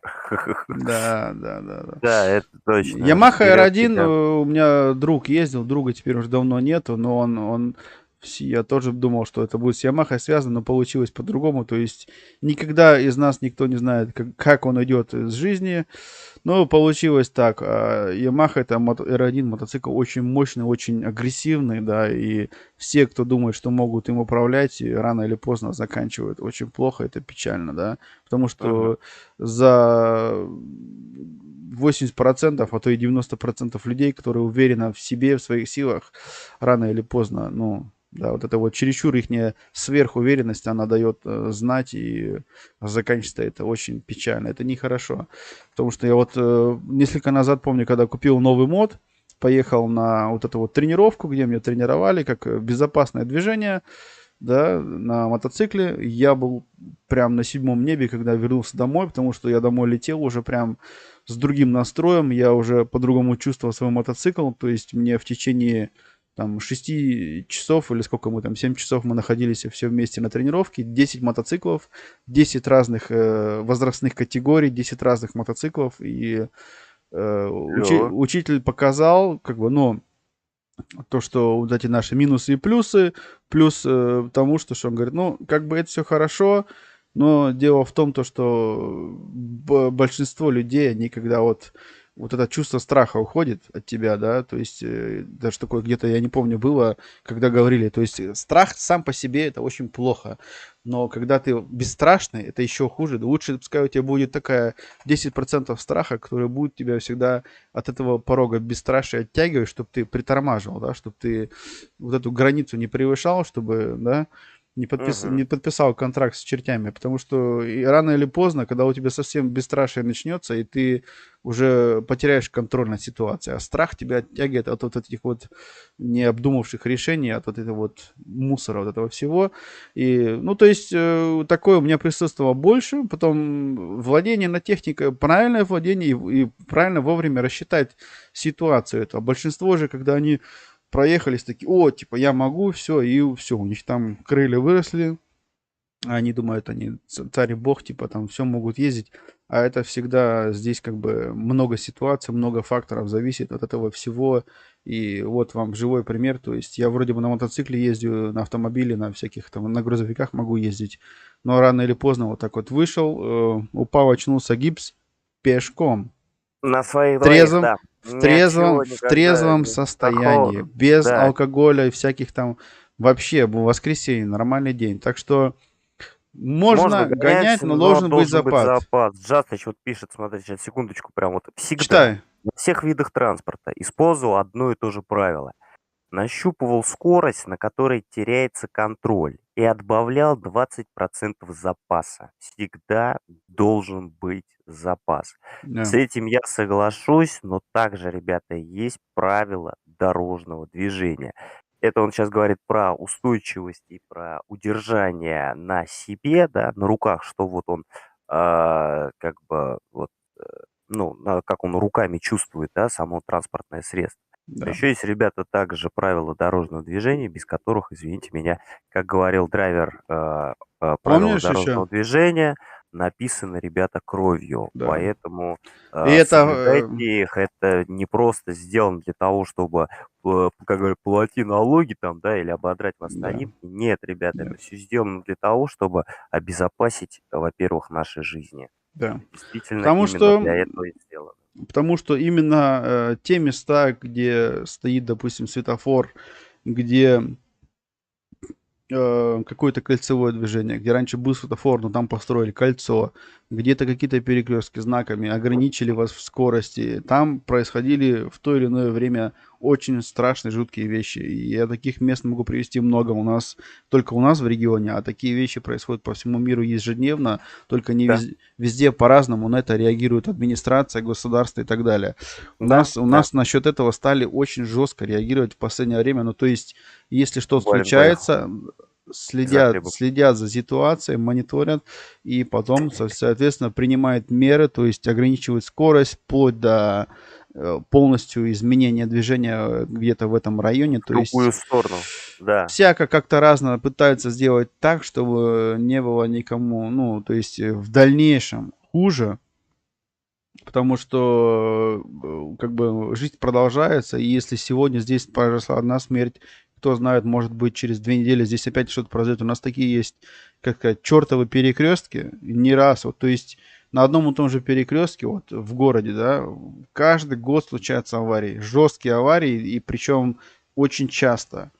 И большинство этих аварий, конечно же, опять же, с каким фактором связаны? С фактором человек, который вот так легкомысленно, выезжая на перекресток, где-то не углядел, торопился, слушал громко музыку и Да, встретились. Почему? да. Почему человек фактор? Потому что я раньше тоже думал, ах, как там, типа, ну, то есть и тот же виноват, и тот виноват. Нет, если, смотрите, вам простой пример. Почему авария происходит на автомобиле? Автомобили сами по себе стоят на парковке, и они сами в себя никогда не ударятся.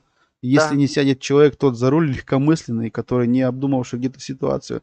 Потому что у каждого человека в голове, как вот у человека, у меня соведущего, у него там костюм, у других тараканы в голове, у него там свои проблемы, у каждого свой стресс в голове крутится, и они вот этими проблемами, много когда стресса в голове, они забывают о самом важном, от ПДД, и с этим легкомыслием садятся за руль, с проблемами, и это фатальные их ошибки.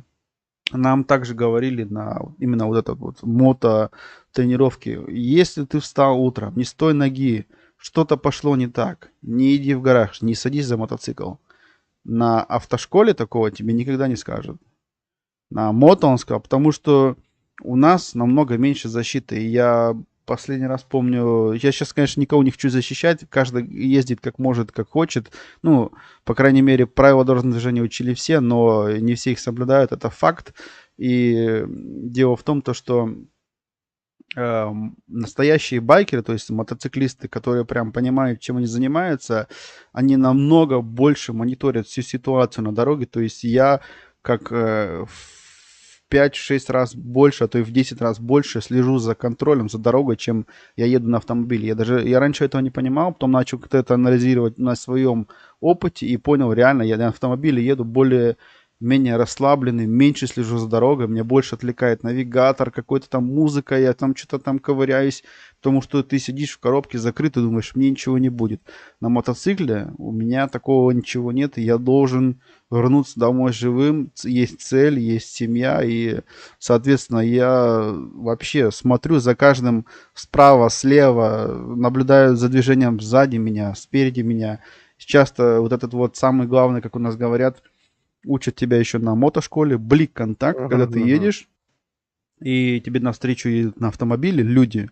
Бывает такое, даже случается частенько авария, едет человек тебе навстречу, у него там случается с сердцем проблема, он все, теряет сознание и пошел к тебе навстречу. И если ты вовремя это все не заметишь, как бы может закончиться для тебя опять же фатально. То есть именно вот этот вот блик контакт, как они говорят, то есть контакт, ты смотришь человеку прямо в глаза. Я еду, частенько смотрю не на сам автомобиль, а именно на водителя, куда водитель смотрит. Да, И это, да, и да, это да, да, меня да. уже 10 раз спасало от фатальных ситуаций. И как бы каждый, конечно, должен сам задумываться, что он делает, потому что все уже вроде взрослые ребята, и ситуации на дороге бывают абсолютно разные.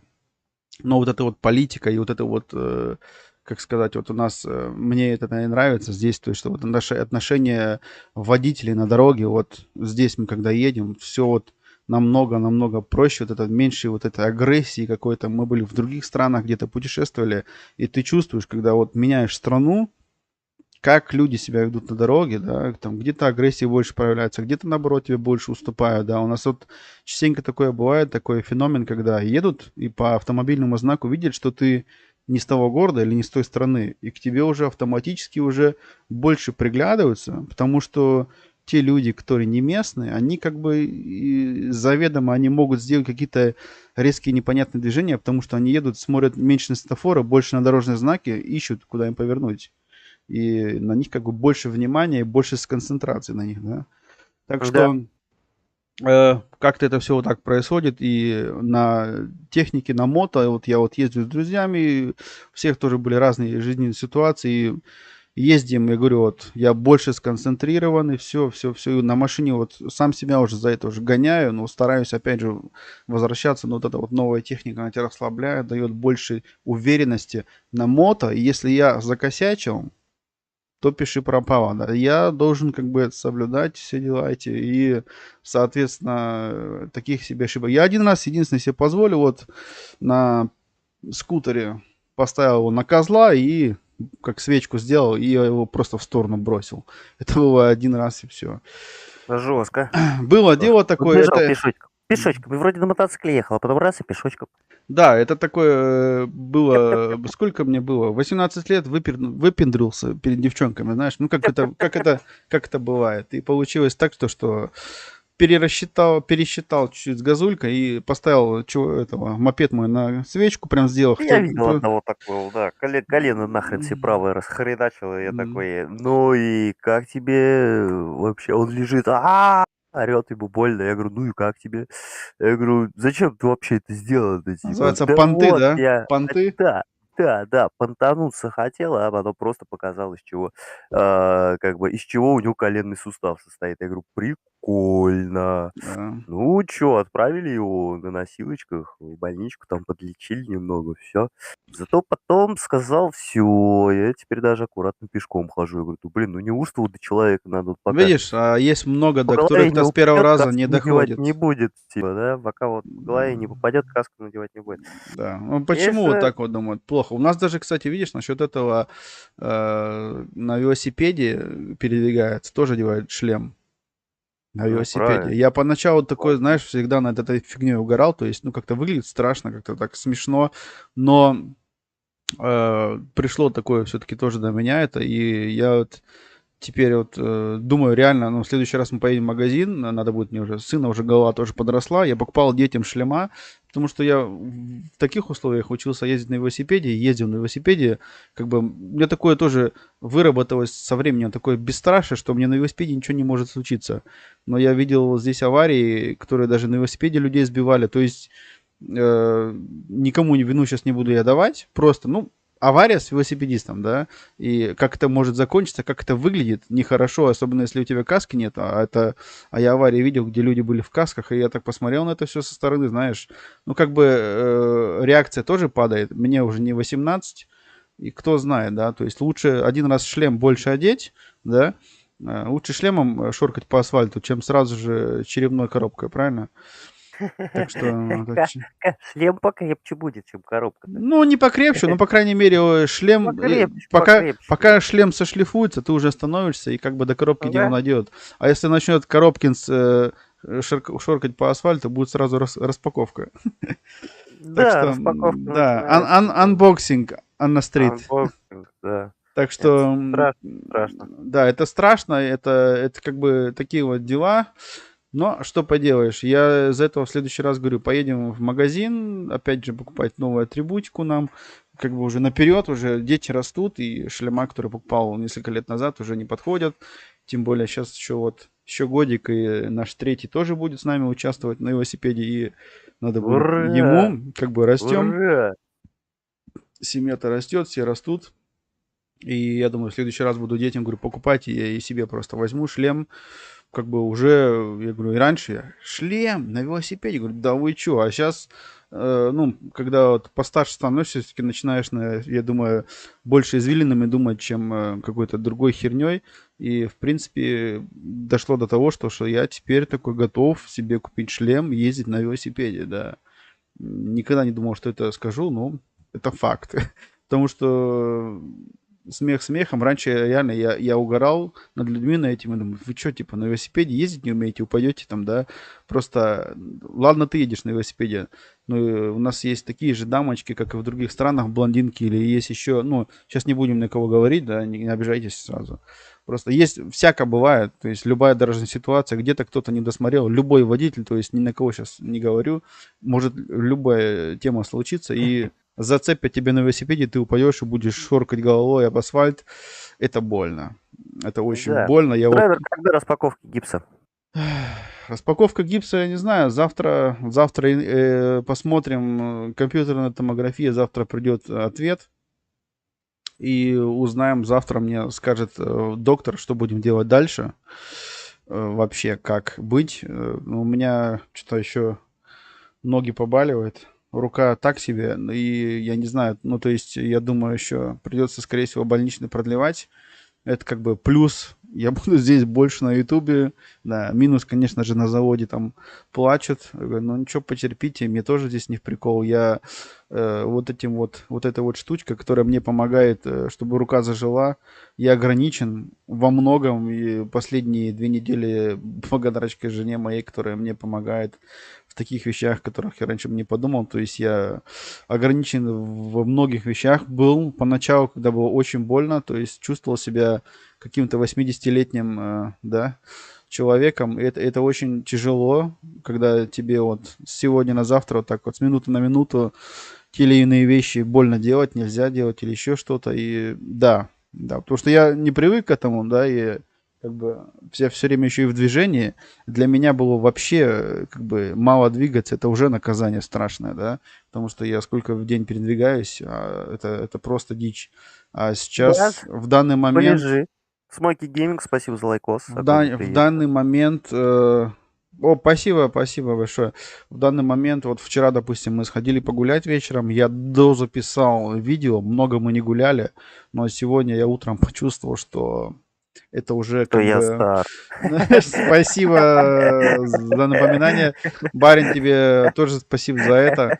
Я хотел... Прочитай в чате, пожалуйста, за Джаста. Я За Just Go. там текст такой написал. Тебе на самом деле за Bartleby видеогейм надо прочитать, потому что он на 90 км в час на Opel Omega 2,5 литра TDS. Не знаю, что такое TDS, транспортная турбодизельная. Турбодизельная. Влетел в стоячую Ладу Ларгус. Я даже не знаю, что за Ладу. Поменял бампер и капот только Ларгусу. Пипец, да, После это этого факт. полюбил немецкий автопром. Да, ну тогда, это факт. Барин пишет, ездил на многих максимальная скорость в городе 60, на трассе 90. Не нравится. могу лишить прав. То есть ездил на многих авто, максимальная скорость в городе 60, на трассе 90. Не нравится, Ну, могут лишить прав. да, Согласен, на самом деле все да. правильно. Just Go Game пишет, я раньше занимался доставкой и летал 170+. О, Постепенно заметил, что те, кто овощили, типа 60-90, приезжают за час пути через 5-15 минут. 5 минут выигрыша– это ваша цена за жизнь. Вы уверены, что да. она того стоит? Вот, Не говоря вот это трек... очень хороший вопрос. Да, Вы да, да. И уверены, он что ваше продолжает. превышение на этого Да, стоит? и вот он продолжает, не говоря о траекторной трате бензина, типа Троекратно. троекратной, да, трате бензина, реально выигрываешь максимум 15 минут. Потому что фура тупит, то светофоры, то железнодорожные переезды, вы все равно так или иначе встаете. И пока вы стоит, вас догоняют тошноты. То есть, как бы, те, кто Которые те, едет кто потихонечку, ползли. да, они все равно вас догонят. Все, Да. что вы делали, это впустую, рвали жопу буквально. Я понял, на что похож этот мотоцикл. Он похож на хулигана. Молот для выбивания двери только на колесах. Мотоцикл хулиган, для нас открыты все двери. Это вот он про то. Это он, походу, про фонарик. Это я тебе показываю новый фонарик, я тебе говорил. Вот Да, другой фонарик, чуть-чуть другой дизайн, но не менее да, классный. да. Читай Но я на дальше. самом деле соглашусь, да, с Just Go Game да, рвешь жопу, а на самом деле выигрываешь 5-10 минут, Да. и потом еще удивляет, что тебя так раз и обогнал человек, который едет 80-90, а ты Да. рисковал своей жизнью, да? Да, да, да. Вроде бы ты должен был его обогнать, а по факту человек еще стоит уже и тебя ждет, и ты такой, блин, как это получается, как это работает? Да. А потому что есть такое понимание, я знаю, Тише у едешь, нас дальше будешь. да, это вот действительно у нас есть Ленинский проспект, где если ты соблюдаешь скоростной, там прям Зеленая волна, типа, светофора, да? да, там прям зеленая, если ты едешь без превышения скорости, ты не остановишься на этом участке ни на одном светофоре. Мы с другом проверяли эту штуку, и она действительно работает. То есть мы прям едем, и у нас каждый светофор, прям вот он горит красный, мы прям к нему подъезжаем, ну, как бы подъезжаем к нему, он раз зелененький у нас включается, раз зелененький у нас включается, раз зелененький у нас включается. Это так было кайфово. А Да. потом мы провели эксперимент, типа начали дыр-быр, вот это вот. Сейчас Быстрее. вот здесь, вот так, да, вот здесь. Вот Газ сюда, с полосы здесь щас стоишь. на всех светофорах мы просто простояли по 5-7 минут. Это мы такие, блин. И вот это вот, знаешь, начинается. Да как это так? Да почему? Я сейчас успею. На самом деле, вот, жу. А у вас Трова есть? Смоки гейминг. Ты так Мы Подожди, ютуберцы. он так спросил, у вас Трова есть? И У вас я Трова 10, есть? я 10 лет уже не Да, курю есть. смоки гейм. Смоки это от английского смокинг, от курить. Драйвер донат отключил всю шутку испортил. Ты что, донаты отключил? Нет, все работает, наверное. Нет, вон, Just Go Game 100 рублей реально скинул тебе. Да ладно. Да, вон А, вижу, ну у тебя вот, полоска Just зелёная пишем, вверх. 100 рублей, все четко. Самое классное, когда А, для тебя перекрывает дорогу, и ты едешь вперед. а почему они не отображаются? Ну, не говорит донаты. Блин, у него вот этот Donation Alerts изжога, блин, слушай. В него на самом деле надо каждый раз, когда ты запускаешь стрим, в него надо каждый раз заходить и подтверждать канал. Ну, желательно, потому что я иногда помню, такое было. Подожди Нет, секундочку. Я сейчас прочитаю чатик Just. Подожди, Я насчет этого... читаю чатик, барин пишет, что самое классное, когда для тебя перекрывают дорогу, и ты едешь вперед. Ну, это прям вообще. У острова есть, вот это мне тоже понравилось, Смоки Гейминг. Давно не Как курим. будто контрабанду спрашивают. 10 лет не курю. Да нет, пацаны, здорово, нет ничего. Пацаны, здорово. Да, Здорово, пацаны, здорово, есть что? зажигалка есть. Есть что? Ребята. А что такое? Я сейчас включил повтор. Не. Ну, в смысле, нет такого Да повтора. это должна у меня... Момент упущен, вы про гипс уже не говорите. Ну почему? Вот распаковка будет вообще? Драйвер, когда распаковка гипса у тебя будет? Как Ну, он, она? видишь, Я говорил. сказал, завтра пойдем. Покажи вообще гипс ребятам, что не верят, что это Шеф, не... все пропало, он написал. Just. Я помню. Бля, молодец. Шикарно. Серега, доброго дня, ребят. Не забывайте поддержать трансляцию лайком в вашем царстве. Он еще этот, слышь? Поделить. Он еще мне прислал, шеф, все пропало с бриллиантовой руки, прям ссылочку в Ютубе. Прям Вообще. ссылочку? Ну, чё? Я прям эту ссылочку Надо в включать, чат. надо включать. Я Захватывай, включай. Да я ее в чат брошу, или как? Захватывай, включай, говорю. Да блин, подожди сейчас. Вот так. И вообще, да, и вообще сделай такую вкладку, чтобы донаты, которые тебе скидывают, музыкалочку, еще что-нибудь, клипчики, чтобы Но они у она тебя... у меня была почему-то. У меня же вот эта девчонка твоя любимая же глазом Моя показывала. Где девчонка она? вообще, где? Алло, алло. Я ее тоже, может быть, я ее сам. Алло, алло, просто. Это да. Шеф, руку покажи, руку покажи. Всем чату, вот то, что это не фиберже, как говорится. Сейчас мы разберемся, почему донат не работает. Ну-ка, попробуем еще раз. Вот она у меня Donation повозка работает, но он не запускает. Почему? Не знаю. Что Ладно, делаем, ты видишь, да, Серега? сейчас? Вон бриллиантовая рука. Да, да, Серег, бриллиантовую руку. Все пропало, все пропало. Чуть не наизусть от Тип корки до снимает, корки, как клиент говорится, приезжает. каждый год. Я убью его. Так, все, больше не буду включать, чтобы авторка не пролетела. 5 секунд хватит. Ха, я хитрый. Если больше 8 секунд, тогда авторка к тебе. Хитрый. После 8 секунд авторка. Запомните, народ, кто работает с контентом. Так, Donation Alerts, я тебя люблю. Just, спасибо за Да, донат. спасибо вообще. Я его 2 раза прям включал, но прям. я не понимаю почему, но понимаешь, у нас такая тема здесь бывает. Я сейчас попробую, знаешь что, как у нас настройка стрима во время стрима, мы же ее еще не отменяли, правильно? Нет, нет, нет, оно же всегда должно быть. Ты чё, это? Так, вот этот у нас есть, значит, вот здесь. Сейчас. Что делаем, Серега спрашивает. Серега, мотоновинки, осмотрим мотоновинки, что-то разговариваем про мотоциклов. У нас с драйвером раньше была такая рубрика моторазговорщики, вот, разговаривали про мото. Я как человек, извините, прием, лопух, да, вот, драйвер меня немножечко посвящал в эту культуру, я бы сказал, да, вот, какие-то новинки, мото-новинки в плане гибридные мотоциклы, я узнал, что начали, да, вот там выходить. Но и вот это всякое. Ребята заходят, спрашивают, что бы ты посоветовал для ребят, которые вот ничего. Во-первых, на самом деле, я бы в первую очередь посоветовал учи ПДД, дружище. Вот кто хочет за руль и кто хочет на дорогу, ребята. Да. Правила Учите дорожного движения. ПДД, да, правила дорожного движения обязательно учите. Вот, это прям вот надо, да, такой из важнейших. Вот. Обязательно уважайте участников других на дороге, потому что, ну, это вот надо тоже, потому что я, короче, тоже тут, я как человек, имея инвалидность второй группы, ревел, оповещение не сработало. Помоечка, привет. Инвалидность второй группы, я, короче, ребята, у меня вопрос, я хотел сделать видео и при этом слушать музыку или радио. Мне может за это прилететь? Да, дружище, тебе может прилететь за авторские права. Может, отвечать это не буду. Можешь, как драйвер, нам всем помоечка, еще 50 рублей тебе скинул, у меня опять ничего не сработало. Помоечка, Сейчас работает. сейчас сработает. Я Сейчас работает. сейчас Радио прилетит 100%. Ну, мне, ты знаешь, я включаю, у меня есть такое приложение, Серег, я тебе сейчас расскажу, как оно называется, PC Radio, да, PC Radio, я включаю там ретро-вейв волну, такая она легенькая, непринужденная. Но единственное, что мне пишут, типа, вам, типа, ну, контент не то, что он там не будет показан где-то, а просто, типа, ребята, тут у тебя есть контент на авторские права.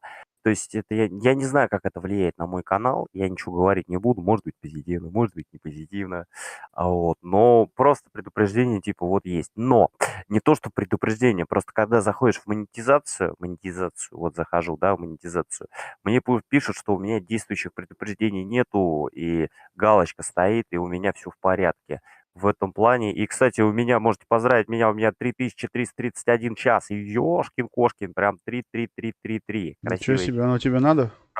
Прям красотища, да. Вот. Помочка, спасибо огромное за донатик тебе. Вот. А смысл, какой именно на стрим или самому послушать? Потому что они работают по лицензии. Радио прилетит 100%, потому что они работают по лицензии. Да, но вот я включаю, я не вижу. Приветствую, драйвер-друг The Large Game. Добро пожаловать на стримок. О, Орлан, здравствуй. Сейчас, Орланыч, здорово. Ищем помойку. Ну как ты вообще? Кулар. Хочешь барина тебе сейчас сюда закину, драйвера? Хочешь с барином пообщаться? Сейчас, секундочку. Хочешь барина приглашу к нам сюда на общение? Подожди. А то он уже ремень снял, Харли Дэвидсон там, а еще представляешь, сидит, ждет. Сидит без ремня, да.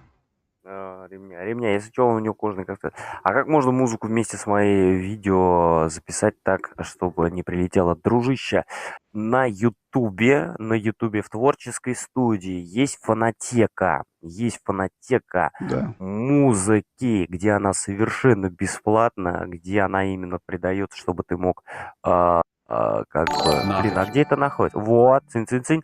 Заходишь в Что-то творческую заработало. студию, крутишь слева до конца, написано фонотека, и вот здесь вот музончик у тебя любой, какой хочешь вообще, любой, какой хочешь. Еще я видел, ребята, ускорять музыку попробуй, мне так не прилетело, а как, Чеканок, приветствую.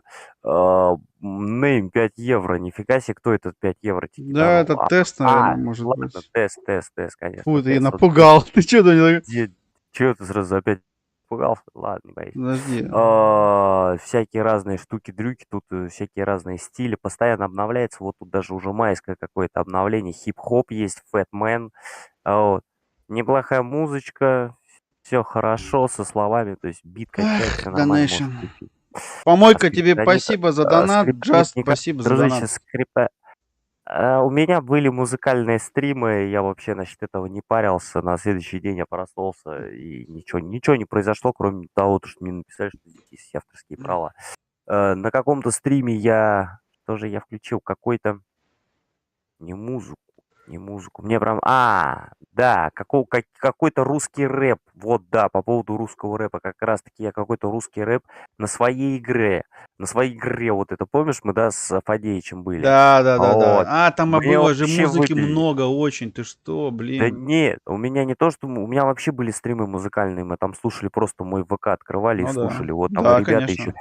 И ничего не прилетало, все нормально. А здесь именно вот какие-то кусочки были песен, и мне вообще мне просто его заблокировали. Но предупреждений у меня никаких типа на статистику или на что-то еще мне ничего не прилетело. Вот в чем самая вообще интересная штука.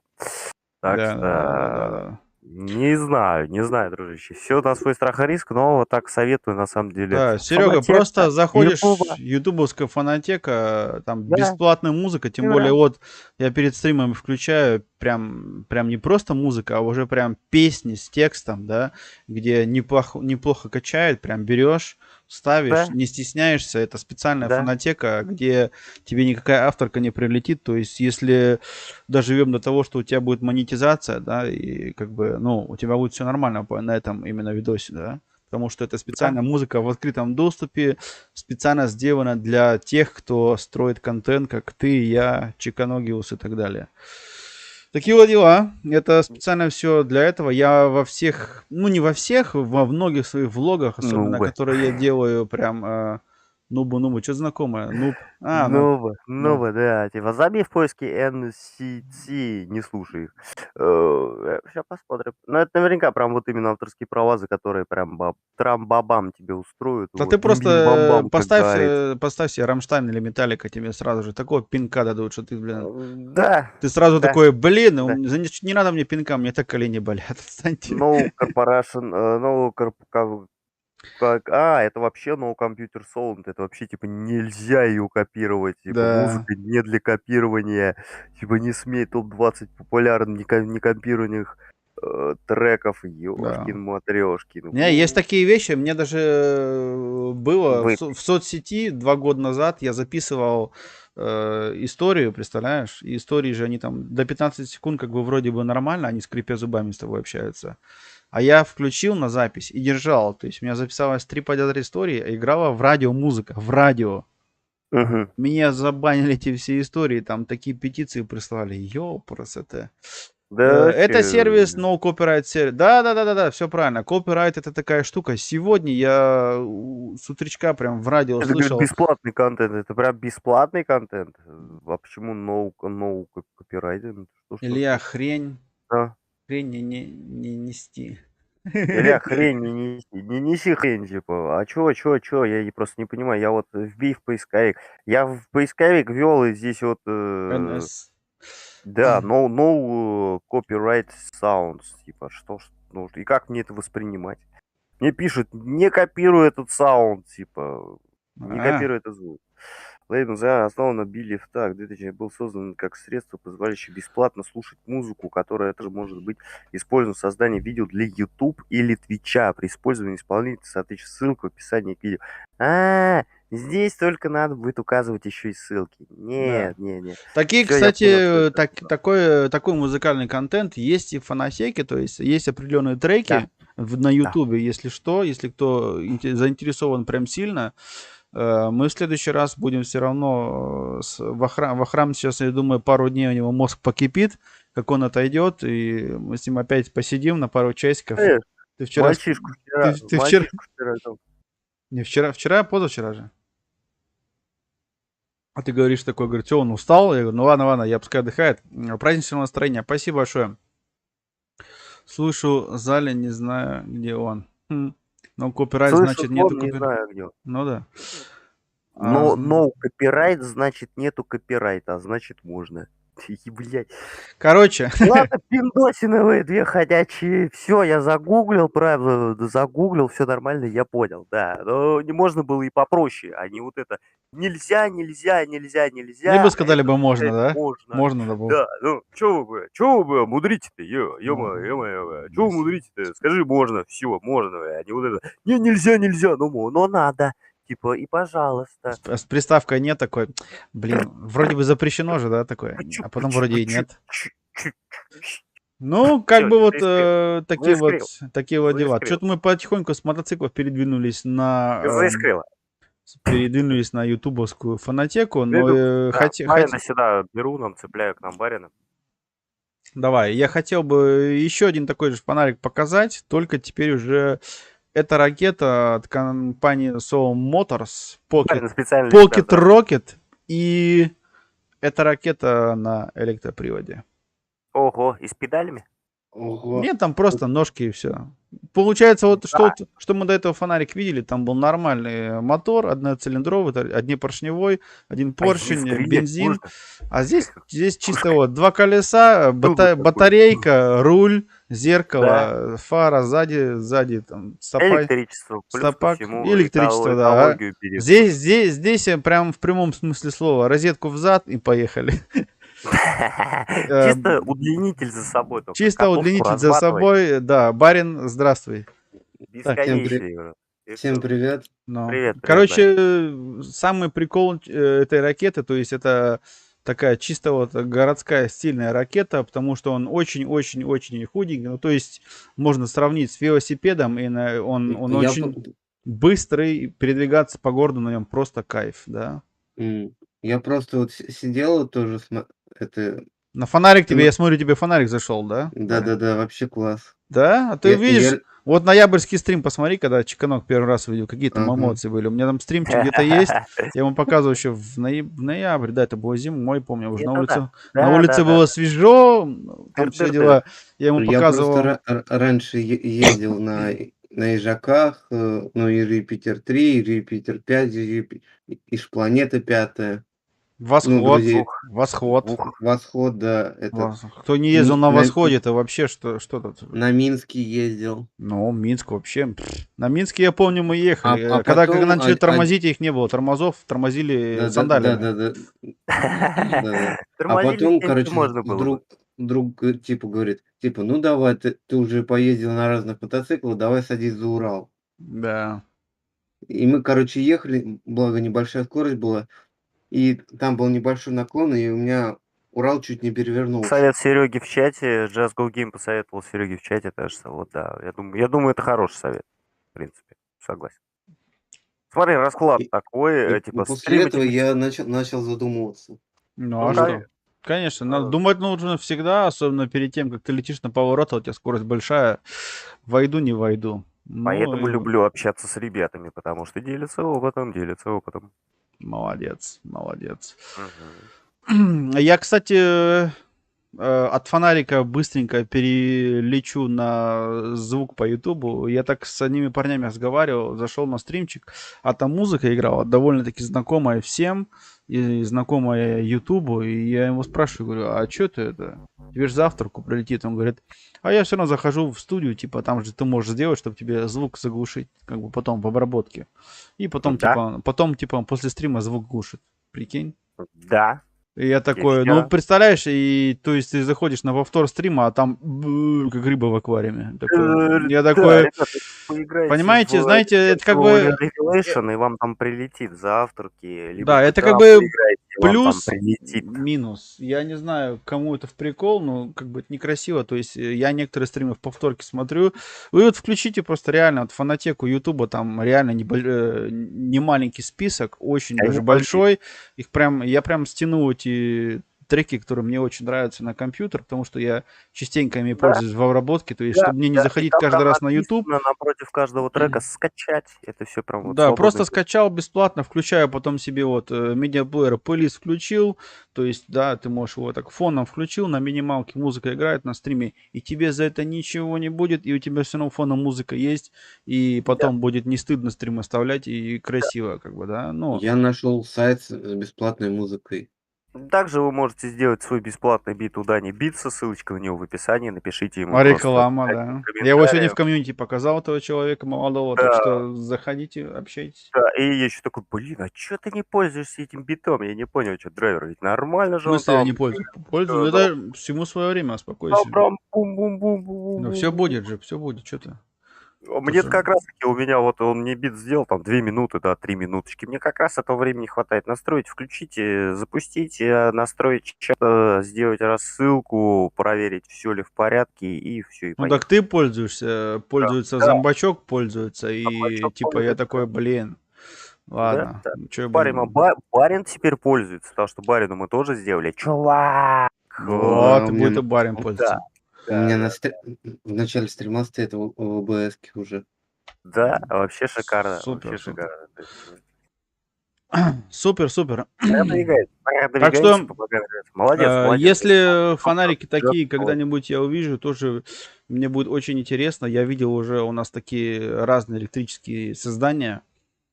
Они, в принципе, не быстрые, там 5 киловатт, но как бы для городского движухи, я бы сказал, нормальная вещь, Да прикольная. нормально. Нормально. Смотрите, сейчас покажу, сейчас, Во, шикарно вообще. да, сейчас очень И хорошо, очень хорошо его сделали, очень Осень, качественно. осень, холосо. Осень, как эти Осень, говорят. Халясо, осень, холосо. халясо. Он Осень, холосо. поворотник, смотри, какое у него решение Нравится, сделали. нравится. А, я, блин, там своей камерой закрыл, сорян. Подожди, сейчас камеру уберу. Камера. Кыш. Прошу прощения. Что Корона. такое? Ты там это... Да, корона, Ты же вроде корона. курить бросил вроде. Вот Да нет. поворотник, смотри, где у них поворотник. Нашли решение, как такое байкерское, такое кастомское Ой, решение. здорово, Серег. Серега, здравствуй. Вот да, и он. привет. Я, кстати, тоже показал, что есть еще люди, которые играют в PlayStation в комьюнити у нас. Забегайте. Комьюнити для того и есть. То есть комьюнити не моя, комьюнити сделано для всех вас. Заходите, общайтесь, знакомьтесь. Не бочьте. Серег, Да. привет. Серег, Твой, здорово. Серега твой. играет Серега, в ретро-игрушку. Музыка пойдет, и стрим снова станет доступен. Именно. Так, ну вот такие вот штучки. Вот такой вот фонарик бывает. То есть видели такой фонарик на бензине в ноябре. Теперь вот такой же фонарик электро. Я говорю, вот штучка прикольная, реально. Мне еще напоминает, кроме фонарика, если вот так вот наклейку какую-нибудь наклеить, Duracell или Varta, как батарейка просто. Пальчиковая батарейка, да, и к ней прикрутили колеса, руль и вперед. Что-то похожее. Что? Привет, Сергей. Кстати, я забыл. Олег, Дискорд. Джаз, приветоч. Что Дискорд? Что я Дискорд? Я не Дискорд. Дискорд. Ты мне, наверное, в Дискорде что-нибудь уже написал? Я не Дискорд. А, кстати, забыл. Че, Олег, Дискорд? Че тебе У меня написал в Дискорде. Дискорд? Мне уже сбросил в Дискорде скрин. Именно вот этого всего. Окей, я посмотрел. Вижу. До почты я еще Джаз не добрался, потому что я еще не такой транспортабельный. Что там у нас? Телега. Кстати, телега, мне надо тоже зайти. Да, кстати, ты назвали тобой, а ты там даже нет у тебя вообще. Господи, это ж моя. Это 5 человек даже целых. Вау! Если ты зайдешь, будет 6. Будет Такие вот 6, дела. Такое вот дизайнерское решение сделала контора Soul Motors. Прикольная вещь. Я как-нибудь попробую, рискну, наберусь смелости, все-таки поговорить с этим чуваком, Ты тоже не Discord. с электробайками. Я Discord поставил в закреп. Заходите, знакомьтесь, общайтесь. Чекан нужен, таракан. Смайла не видно совсем. Нужен, таракан нужен. Кому смайла не видно? Смайла не видно на телефоне. А почему не видно? У меня все, я не знаю. Я не знаю, Джаст, почему не видно смайла. Непонятно это самое. Что такое?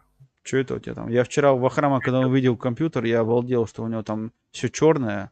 Я тоже напугался такого. Ну, оказывается, и так бывает. Да, и так работает. Нет, очень ужасно, он не сдается, но надо все-таки делать. Кстати, у Ютуба деменция. Класс, класс. Нет, это в некоторых уголках света поймал заскок чуть-чуть. У нас, кстати, тоже такое было, так что не надо это ни к чему, как сказать, причислять или прикреплять, потому что даже у нас тут было неделю назад тоже были с ним такие прикольные штучки. И это связано просто, я говорю, с большими обновлениями. Я до сих пор в этом уверен. И вчера я получил так же, вот перед стримом мне прям Windows как пнул в обнову. И я сидел тут, ждал, меня ждут люди, а я сижу, жду, когда Windows обновится. И это как бы вот такая вот штучка, как то у нас раньше было, как я говорил, настройка стрима во время стрима. Теперь у нас обнова Windows перед началом стрима. Это что за такой мотоцикл? Серега, поскольку ты только к нам присоединился, это вот такой мотоцикл. Я такое показывал парням 50 кубических сантиметров на бензине, а эта штучка на электричестве полностью. Тоже очень прикольная вещь. А для начинающих? Да, не только для начинающих. Я бы себе с удовольствием такую бы взял, вот такую вот приколюху. Во-первых, по городу шикарно. За парковку платить не надо. Что еще тебе сказать, поэтому надо, что тебе еще? Очень удобно передвигаться, да, вот это вот все. Он мало места в гараже занимает. Много очень плюсов. Единственный минус, то, что он на аккумуляторе, надо будет его подзарядить, но розетка в гараже есть. И еще один минус, я думаю, он стоить будет тоже несколько тысяч евро, да, тут наверное, 1003 будет, не меньше. Они в цене как бы неплохие. У нас даже скутеры электро, они прям стоят неплохо. Мотоцикл баба на метле. Вот молодец. Сегодня прям не дает нам скучать. Прям вот такие вот, находит такие вот таран на колесах. Кстати, да, вот этот молоток, которым, знаешь, в квартире открывают квартирную дверь без замка, да. Берут такой таран. Точно. Интересно, какой у него заряд? На колесах. Согласен. Насчет километраж имеешь в виду? Да. Ну, я думаю, километров 80, не больше. Ну, может, 100. Ну, вот сейчас... чисто доехал до работы, поставил на заряд. Да, вот, Мария, я угадал прям. Вот стоит. Енах Фармоди 60-80 километров, да. Так что, как я и говорил, то есть я потому что видел скутеры наши городские на электричестве, и там, в принципе, у них заряд от 60 до 80 километров держит. Опять же, в зависимости температура воздуха, плюс как ты откручиваешь ручку газа. Это всегда влияет. Помойка пишет, я альфу свою за 5 туриков. У тебя альфа есть? Меня просили сделать обзор на альфу. Я на альфе никогда не ездил. Я видел эти убойные обзоры на альфу в ютубе. Это просто жесть какая-то. Наснимай. Помойка, наснимай, пожалуйста. Помойка, пожалуйста. У вас у всех что-то стоит, и вы это не показываете. Почему? Я не понимаю. Давайте в следующий раз мы будем делать стрим, и будем общаться, будем, как сказать, разговаривать про вашу технику, ребята. Была альфа, была. Тут же нет. Рука Серега. Вот, я тебе сейчас. Рука вот здесь. Дочка моя постаралась. Смотри. Была альфа. А стала Браво? Или Чарли? Чарли. Ты про эти уже как позывные. Я понял намек. Хватит по альфа. Я его слепил из того, что было. Сантех труба и распиленный Сигвей. Круто. Я его продал год назад за 2,5. Деньги нужны. Были. Ну ты даешь. Сейчас инфляция. Сейчас ты бы его за 5 бы опять продал бы. Ё-моё. У меня первый ник в интернете, Альф. Кстати, да. Есть кошек. Кстати, да, у меня первый ник. Ну, видишь как. Нет, сейчас вот эту технику, из-за чего я взял, у меня есть обалденный старый очень такой мопед, прямо начало скутеров на коробке автомат. Я как-нибудь все-таки выберусь отсюда и будем записывать. Сделаем, у меня 2 скутера проекта 50 кубиков и один 50 кубиков именно еще в самых началах. Ему уже было пару лет назад полтинник. Я купил уже, тоже скоро ему будет 2 года. 2 года назад я его купил. Год назад начал что-то там делать, но потом времени не хватило.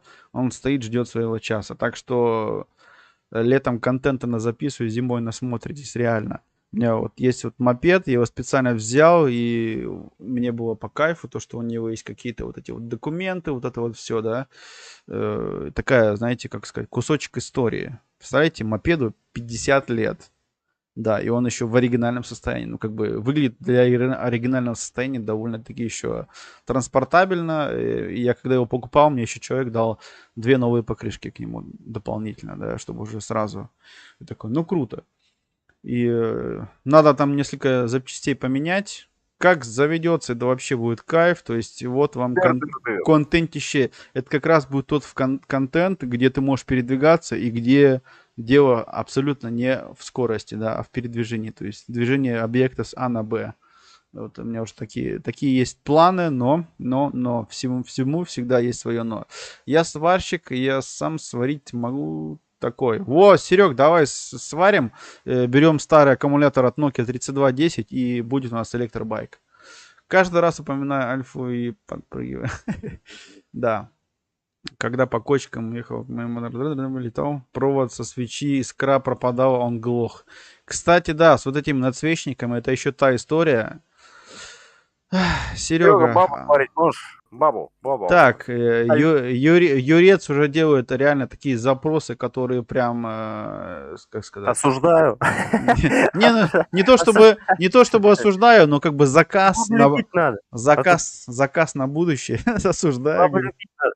А он и варить хочет. Зачем? Не надо ее варить, говорит. Мы же, говорит, не варим, мы, говорит, мы тушить. Сварили бабу и съели. Дожили. Осуждаю. Не надо варить ее. Не надо варить. Так что вот такие вот у нас всякие бывают новинки, интересные штучки.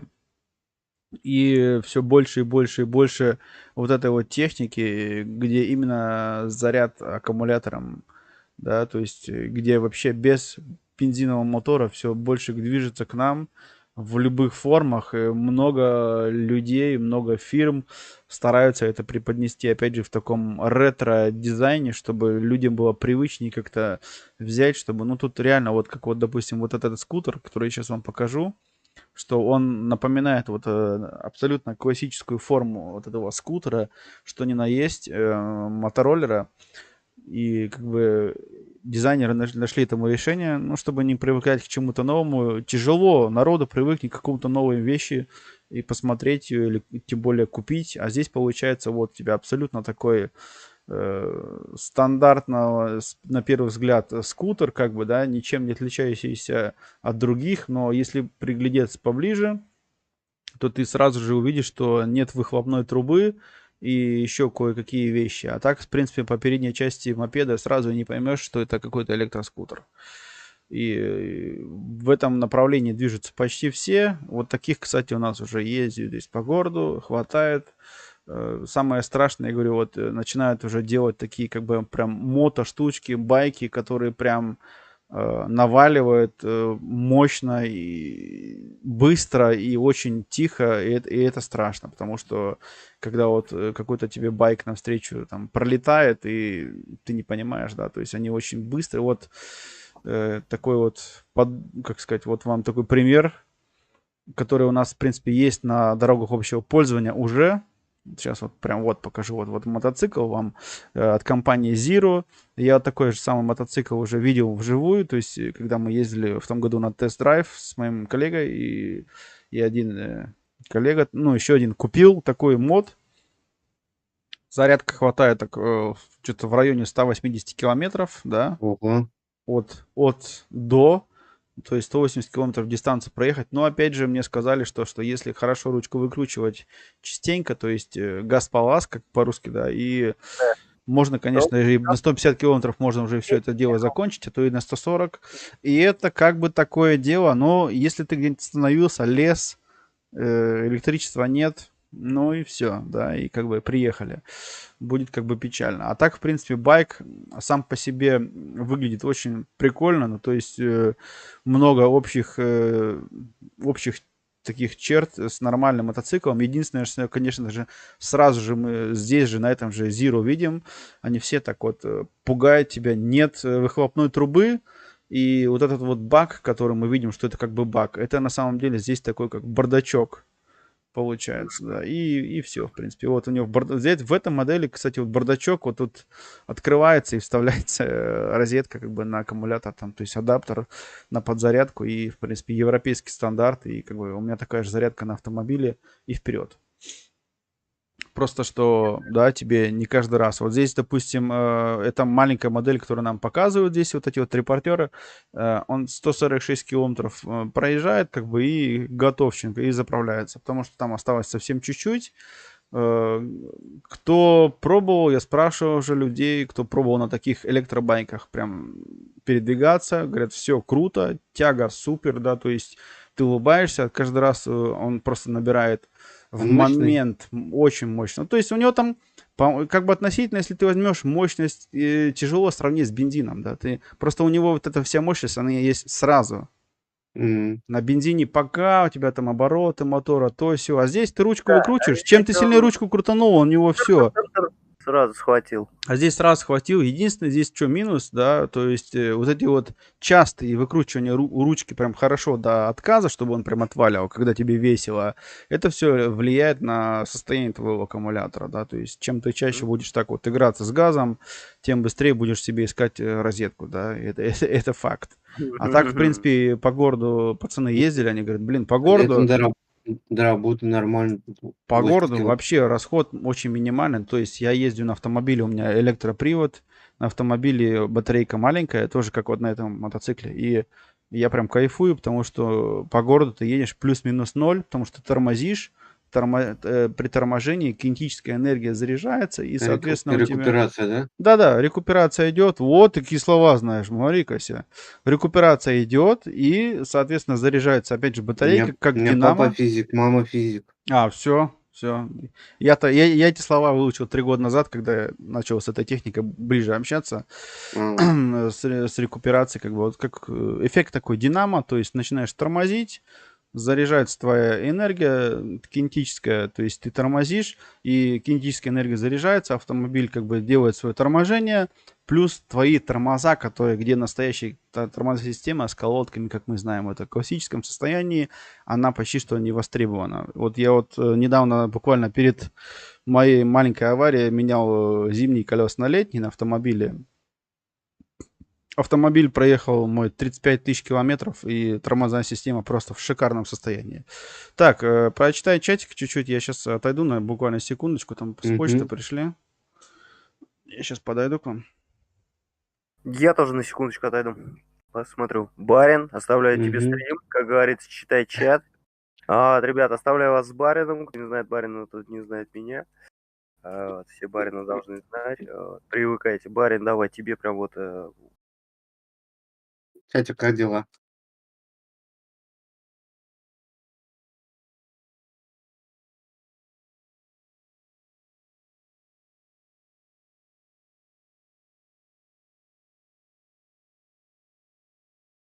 Так, итак,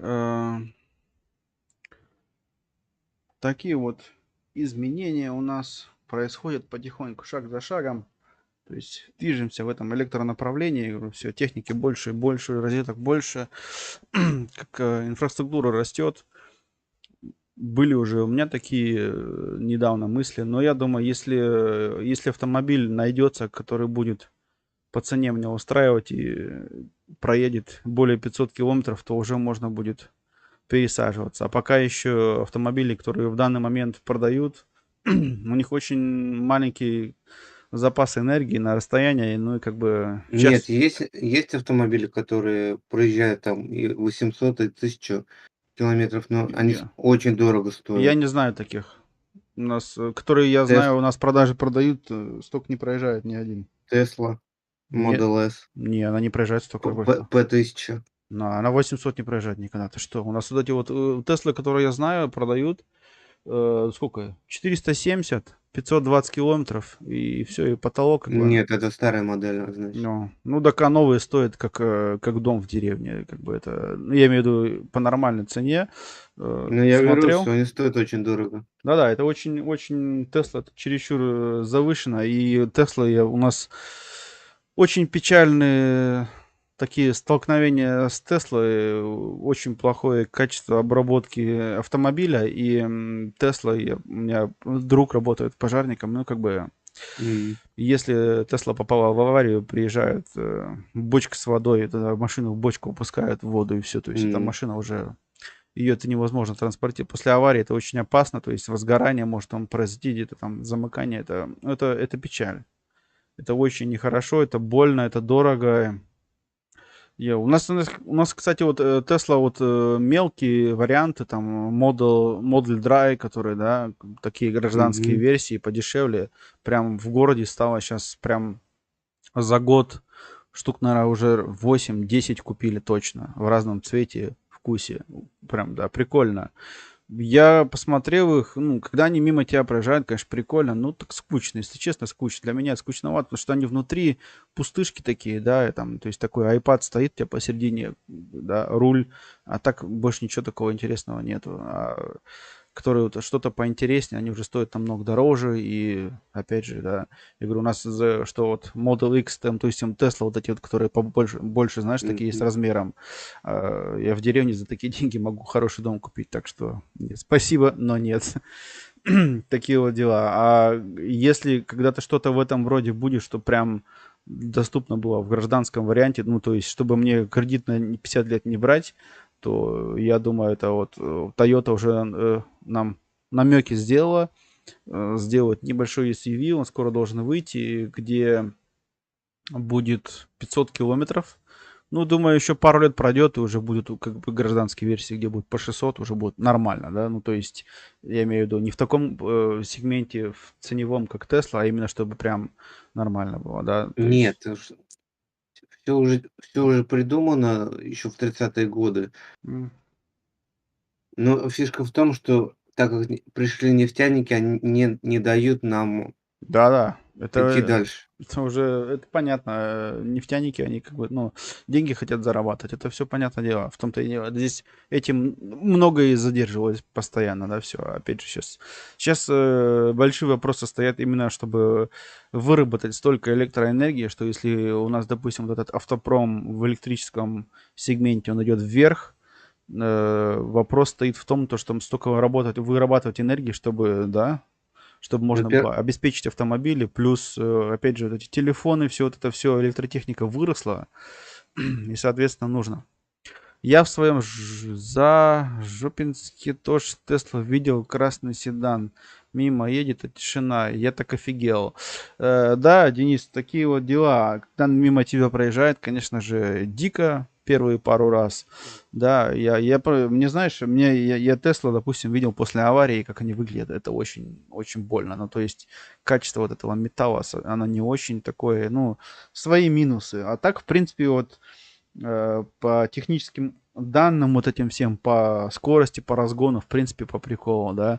И в Тесле, что мне понравилось, я вот смотрел, рассказывали, там типа как вот обнова, как андроида или айфона, типа вот этот весь интерфейс, вот это вот в автомобиле, да, то есть ты его также обновил через Wi-Fi, и ты можешь там себе звук какие-то добавлять, там, то есть, ну, такие вот игрушки, электронная игрушка для взрослого, да, как-то вот так. Единственная печалька, конечно, будет, если какая-нибудь пройдет авария, это будет прям... И я привык, Жига проезжает, особенно с дырявым глушаком, такой в бржах. Всем привет, друзья! Игрокод, здравствуй, тебе тоже добрый Привет. день.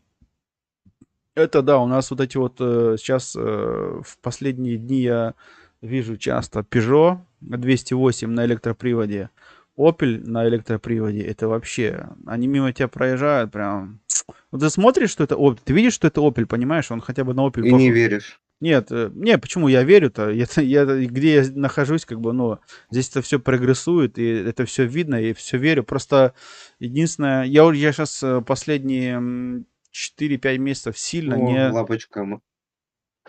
сильно не наблюдал за вот этими вот электроприводами в автомобилях, потому что, ну, я знал, сейчас пройдет полгода, и все равно не успеешь, надо подождать. Сейчас, потому что от каждой темы есть как бы вот эти вот электроприводы, и пройдет полгода, и потом уже они будут все на продаже в открытом доступе, и потом можно будет уже смотреть и ценить. Просто Тесла сама по себе это такой феномен, я бы сказал, потому что выглядит не как все, он выделяется этим, как Илон Маск, да, сам. И, вот, то есть Opel у нас или Peugeot, которые делают, они его также делают, как вот электробайк, делают в классической форме, в классическом варианте. Классическим оснащением. Да. То есть у нас, я Opel видел на днях, вот, то есть Opel Corsa, знаешь, Opel Corsa. Вот я видел Opel Corsa, только он на электроприводе. У меня напротив дома, где я живу, стоит огромный комплекс дом престарелых. И там работники приезжают мини-купер. То есть классические мини-куперы, 2 штуки, да. Приезжает мини-купер, ты смотришь на него, мини-купер. И он полностью на электроприводе, да. Единственный, конечно, минус этого мини-купера, точнее 2 минуса, это он очень мало проезжает на электроприводе по километражу, и второй минус цена. А так снаружи как бы он как выглядит как классический мини-купер One, только что он полностью, или там Clubman, да, но он полностью на электроприводе, он приезжает такой, он тоже тихо все, и особенно самое страшное, когда не приезжает, у них даже радио, если не играет радио в машине, то это вообще жесть какая-то. А так в этом-то вся и фишка. Также и самое стараются сделать вот эти вот люди, кто делают байки, да, вот эти вот скутеры, они делают их в классическом компоновке, вот этого классический дизайн, как-то комплектуют все, стараются, какие-то дизайнерские решения принимают, но он выглядит еще как мото, как тот самый, который мы знаем, но только что вот не с бензиновым мотором, а с этим. Да, к Toyota уже есть гибридные, удобная тема. Toyota гибридные, Денчик, чтоб ты знал, с 97 года есть гибридные. С 97 года Toyota занимается темой гибридной. В Германии эту тему они проспали, но теперь нагонять начали. Но в Toyota самая такая, где тема, которая самая опробована, уже 25 лет на рынке. То есть с 97 года уже гибридные есть модели у Toyota. Начали с Prius, с простого Prius седана. А теперь уже есть и RAV4 у нас такие уже большие SUV или Hilux, которые тоже гибридная установка стоит. Это да. У нас в России задние стеклоподъемники, противотуманки — это ноу-хау. Пока в мире батарейки на колесах уже ехают. Да. Ну вот я сам ездю на автомобиле, передвигаюсь на работу, то есть Hyundai в Корее сделали тоже бензиновый мотор и электромотор. И электромотор мне прям в городе вот это вот все, где...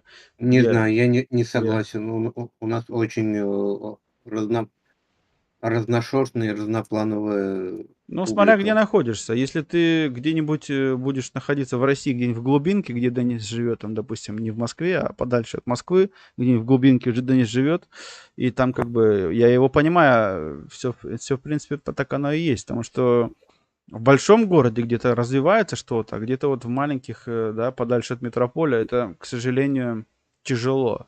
Ну, в принципе, это, знаешь, это везде так. Даже я вот, допустим, в Германии где-нибудь здесь, ты в большом городе, у тебя есть там инфраструктура растет, все для электроавтомобиля, в деревне где-нибудь тоже есть розетки, но там потому что вот эти вот нет ремонтных каких-то вот этих автоматических, как ездили на стареньких машинах или на каких-то таких, которым есть больше доверия, так они ездят и стараются, нет, самое. Крауны есть новые, у них внешка вообще топ. Да, это краун автомобили для Японии, Америки и России. В Германии таких вообще нет и не будет никогда. Это определенные автомобили, марки, модели автомобилей, они не появляются в некоторых странах. Это, к сожалению, факт. Запрещены или просто не довозят, потому что здесь они никому не нужны. У нас такая же проблема есть с Lexus. Но не будем о автомобилях. Ну, дело в том, что вот так оно как бы есть. Да, у нас на Урале полгода левый руль, половина. Да, потому что так оно и работает. Сочувствую, да, Денчик, мы тебе сочувствуем. Держись, все будет хорошо. Как бы я на Урале там в отпуске был, ну, как бы в городе Оренбург там автопром, в принципе, очень много, но именно вот с европейской части мало, вот именно японских автомобилей я встретил очень много, то есть как вот Toyota, да, Honda, как, там, какие-то там прям очень прям в переизбытии. Это есть, это присутствует. Я в Сибири, когда вот у нас было такое, у нас праворуких было в Сибири сколько. А вы распилом завозите? Нет, нет, такое не завозим. Даша, Няш, привет. Здравствуй, Даша, здравствуй. Даша, ждем контента, делай контент, делай плейлисты, заливай новые видосы, чтобы это самое, смотреть было что на канале, чтобы канал жил. Хотя бы несколько раз в неделю что-нибудь делай. Не каждый день, но 2 раза в неделю заливай. Было бы круто.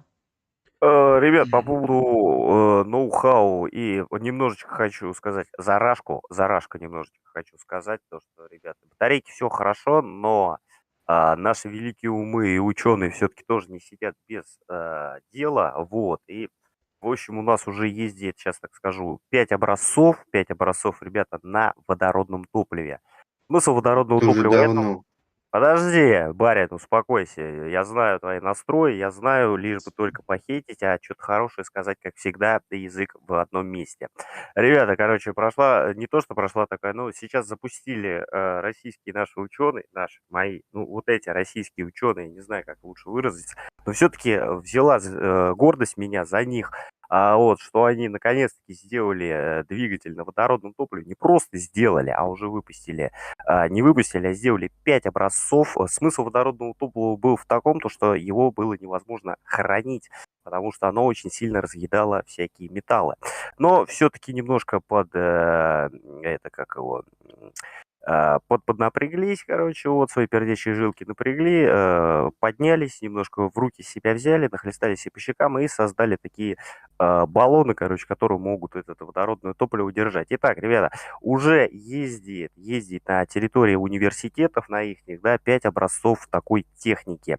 Это мотоцикл они сделали на таком двигателе, это машину легковую, это грузовик они сделали. Сейчас у них еще стоит самолет, они, правда, еще на нем не летали, но все-таки собрали, он стоит и ждет своего часа, да. И они сделали еще типа электробуса, то есть грузовик в плане что-то по типу на базе КАМАЗа, вот, и все-таки водородный двигатель, это все-таки, я думаю, даже будет поэкологичнее, чем электричество. Все круто, все развивается, но все-таки не стоим на месте, М, тоже есть какие-то такие интересные задумки, и это круто на самом деле, это на самом деле Да, круто. Денчик правильно написал, Мирай. Насчет водорода хотел тебе сказать, пока там думают, у нас уже на водороде ездят автомобили, у нас уже есть заправки. Только это автомобили с Японии и с Кореи, это во-первых. Во-вторых, это очень дорого. А в-третьих, чтобы водород тебе заработать, чеканок, надо очень Да. много потратить электричества. И это боль. Ну, ну Понимаешь? да. Смотри, подожди. Вот чтобы водород, правильно, чтобы вот этот на водороде машина двигалась, чтобы водород выработать, нужно потратить уйму электричества, и у тебя будет водород. Единственный плюс этого автомобиля в том, что он, получается, на вот этом водороде будет он вырабатывать, он сам, получается, автомобиль, как такая сама по себе маленькая атомная станция такая, он сам там вырабатывает, да, у него проходит вот эта химическая реакция, да, и получается... Не-не-не, такие же заправки, все то же самое, на баллоне где-то, по-моему, на баллоне где-то, по-моему, 300 атмосфер можно проехать в районе 150 километров. То есть это небольшая емкость, которая заряжается буквально за какие-то считанные не минуты, секунды. То есть вставил, нажал, под давлением баллон набрался, и ты поехал дальше. То есть это все как бы, ну... У нас автомобили вот эти вот, что есть, вот есть один автомобиль Hyundai и один автомобиль от Toyota. Вот написал помойка Денис Mirai, все правильно, Да. Toyota Mirai, она есть, она стоит уйму денег, выглядит не очень. У нас, к сожалению, несколько только заправок, из-за этого они пока еще не пошли в большую массу, потому что, опять же, вот эти вот, как уже сказали, вот эти магнаты нефтяные не давали долго развиться этому всему. Да. В Корее и в Японии эта техника в ходу уже 5 лет и очень хорошо себя показала. Он стоит чуть-чуть дешевле в покупке, экологично чище, как они делали рекламу, но опять же тебе нужно много электричества, чтобы вот этот водород как бы, да, дошел до этого всего процесса, а так в принципе прикольно, да, то есть с выхлопного газа там выходят вот эти вот пары, да, то есть там можно прям с выхлопной трубы этого автомобиля можно прям дышать, это вот единственный плюс, как бы у тебя не будет сразу рака. Потому что это вот настолько чисто. Но просто для этой чистоты... Это водичка, да, это просто вода. Да, вот, пар. Выделяется пар из выхлопной трубы. Это круто. Это намного интереснее, чем, допустим, дышать какими-то газами, от которых ты получишь сразу же там раковые заболевания, или в течение каких-то лет оно у тебя будет в организме вырабатываться. Просто что, как сказать, совсем экологически чистым оно не будет, поскольку пока до водорода дело дойдет, электричество выработать это тоже такой процесс, да. И чтобы быстро или хорошо накопить электричество, оно делается в основном на каких-то атомных станциях, а это не совсем экологически чисто. Но это быстро, и там они хотя бы задерживают. Наши ветряные мельницы, которые понастроили, у них огроменный минус. То, что это электричество, которое вырабатывает мельница, нельзя нигде накопить, задержать. То есть это вот временно. Сейчас крутится, оно вырабатывает, оно есть, как генератор, знаешь. Вот этот вот минус, и вот пока решают над этим проблему, чтобы какие-то были конденсаторы емкости, да. Насчет этого Илон Маск, они вот эти вот сделали большие конденсаторы, такие как фермы, где емкости как задерживать, чтобы электричество, выработанное солнечной энергией или ветряной мельницей. Это, конечно, совсем другой разговор. Я тебе в следующий раз пошла такая тема насчет электричества, я видел на днях репортаж, покажу в следующий раз, уже силу что-то у меня тоже начинает покидать, в следующий раз покажу тебе нашу заправку будущего, в Германии уже такую одну сделали, уже, или даже уже даже в разработках уже несколько есть, ну то есть... Запустили. Да, она уже в работе. То есть заправка уже есть, ее видео уже по телевизору показывали 2 раза. То есть я первый раз видел уже несколько месяцев назад. Сейчас репортаж повторяли. И то есть если таких заправок сделают еще хотя бы штук 10 по всей Германии, то есть я уже могу на электроавтомобиле тогда спокойно передвигаться хотя бы на территории Германии. Вообще прям, ну то есть, чтобы передвигаться... Только на электричестве. Да, точно на электричестве. Там, короче, очень классная такая вещь. Я говорю, в следующий раз я найду какие-нибудь видеоклипы, пофигу будет на это авторские права. Ну, включу, может, даже мне ничего за это не будет, я даже не знаю. Но я тебе включу и покажу. То есть, хотя, у тебя есть еще пара минут? Да, конечно. Чем мы будем сейчас тянуть резину? Ходить, да, переносить. Ребята, эксклюзивная штука от драйвера, как всегда на канале. Сейчас он найдет, сейчас мы посмотрим и покажем вам. Будущее, как говорится, где-то оно уже было здесь. там, а оно уже здесь, ребята, просто осмотритесь. Посмотрите вот оно, о, кстати, я тебе что... прям, я тебе сейчас прям покажу заправку, которую показывали нам по телевизору. Ну, то есть она есть, это не фейк, это она уже работает, то есть она уже полностью заправляет автомобили. И вещи я буду просто включать чуть-чуть, потом переводить. Сразу я поставлю, смотри, 3500 лайков, я сразу поставлю лайк. Передача наша по телевизору показывает ежедневно, по будням Галилео.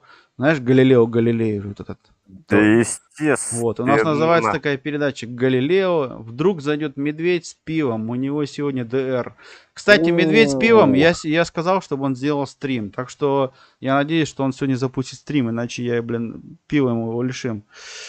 Так, сейчас рекламка, конечно, должна пройти, надо мне заглушить это все дело. А то, они хитро иногда делают, вот эти вот, которые уже каналы побольше, уже без рекламки проплаченной никуда. Вот, перейдем непосредственно, поскольку уже началась такая тема. В принципе, сколько у нас видео? 5 минут видео с половиной. Вытерпим же, да, тут немного. Посмотри, я буду через какие-то моменты останавливать там периодически. Matthias ist auf dem Weg. Nicht etwa in eine Großstadt dieser Welt, sondern nach Zusmarshausen bei Augsburg im E-Auto. Die Batterie braucht dringend neuen Saft. Вот, едет, короче, там Матиас на заправку, да, ему батарейка, видишь, 10% осталось. Говорит, едет на заправку, заправка там в деревушке недалеко от большого города, на юге Германии. Надеюсь, такая заправка будет скоро на севере, потому что очень крутая штука. Und den hole ich mir jetzt nicht irgendwo, sondern an der Tankstelle der Zukunft. Заправка, Tankstelle, заправка Und die будущего. sieht echt mal futuristisch Ребята, а aus. кто в электричестве разбирается? Das ist die größte Я знаю, там Stromtankstelle der Welt. плюс-минус, Für и 20 Замыкание. geöffnet. 2 Wir ампера checken, лучше не ходить. wie sieht die 8 Tankanlage aus? киловатт для Auf для den дома ersten это Blick много? wie ein Это мало. Сколько? 8 Киловатт. киловатт. Да не, это немного, это мало.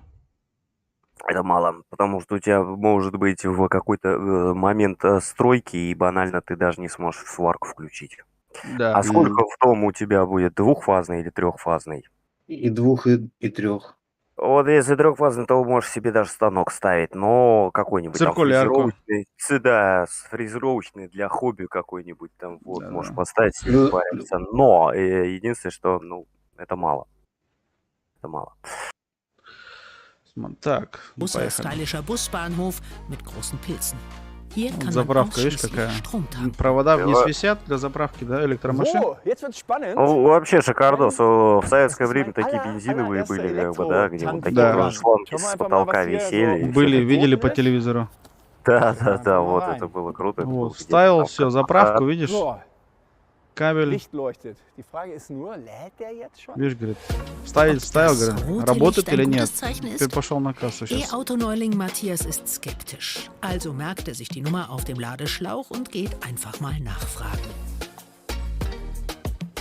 Hallo. Видишь, он Ja, записывали, sieht aus когда wie in einem репортаж еще с klassischen ковидом были Tankstellenshop проблемы, как бы, und, да, маски. glücklicherweise steht hier auch kein Никого Roboter, нет. sondern doch ein echter Mensch. Hi. Мало народу. Servus, ich bin heute zum allerersten Mal hier mit dem Elektro. Ну, то есть пока он Ты смотри, у идет нас на оплачивать, заправке, ты на заправке видел, у нас на заправках во всех Германии можешь реально закупиться. Вот это вот большой плюс Да. в Германии на заправках. Ты идешь по заправке, вот смотри, сейчас вот он Да, заходит. да нет, у нас то же самое. У брат. нас то же есть, самое. Да, Ну то, да, что так там вообще от стекломойника, от ну жидкости это у вас стекломойника в для- Москва, я имею, у нас везде так. Почему? Почему? Нет, по всей стране у нас. По всей стране уже Только так. единственное, что там цена такая кусь-кусь тебе становится. То есть они там цены. Да нет, За уже какой- нормальные цены. За какое-то кофе могут с тебя там содрать. Не, там, ну за кофе, да.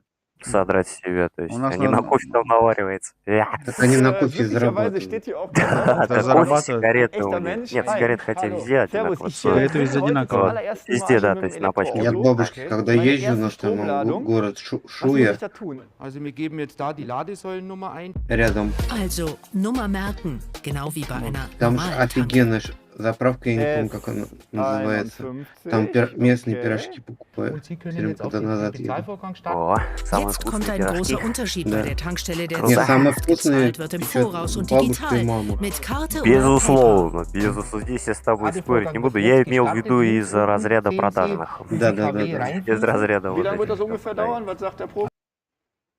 Вот так. 25 Minuten. Okay. Sind wir bei 70, 75%. 20-25 минут будет заряжаться сейчас на Volltanken in электричестве, да? 30 Minuten. И- А, 20-25 минут все-таки надо чуть подождать, да, постоять. Ну, так- По-моему, 360 ватт, это ваттные всего лишь. зарядки заряжают хорошо. Это 25 минут, допустим, будет заряжаться.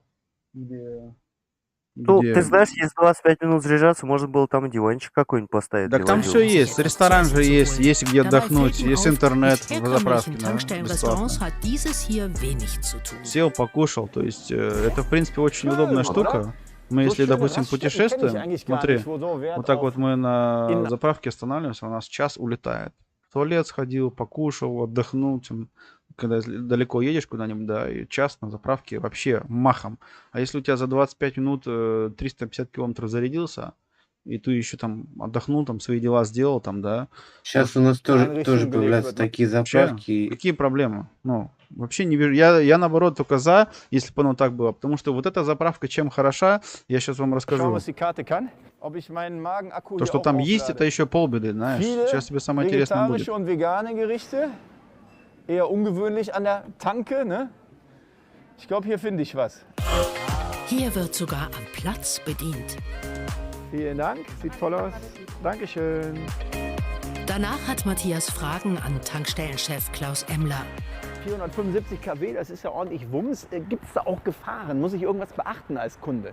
Es ist hier überall mit Kunststoffverkleidungen. Sie sind Видишь, везде, говорит, да, Audi вставляется, везде пластиком все это обшито, чтобы тебе током нигде не пришлепнуло ничего, да. nie direkt am Шеф Strom. Wir haben объясняет natürlich им. das Dach, aber auch mit Feuchtigkeiten. Auch bei Везде den с сыростью Außenladern связано, если ist что-то überall будет. vorgesehen, dass sie mit dem Strom nie in Verbindung kommen. Das heißt, selbst mit schwitzigen Выглядит Händen kann ich прикольно hier alles вообще anfassen, ich заправка. kann keinen Stromschlag kriegen. Ja. Und was passiert, wenn jetzt zum Beispiel zum Ferienbeginn ganz viele Autos gleichzeitig zum Boxenstopp kommen?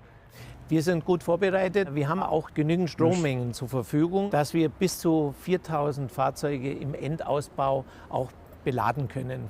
Видишь?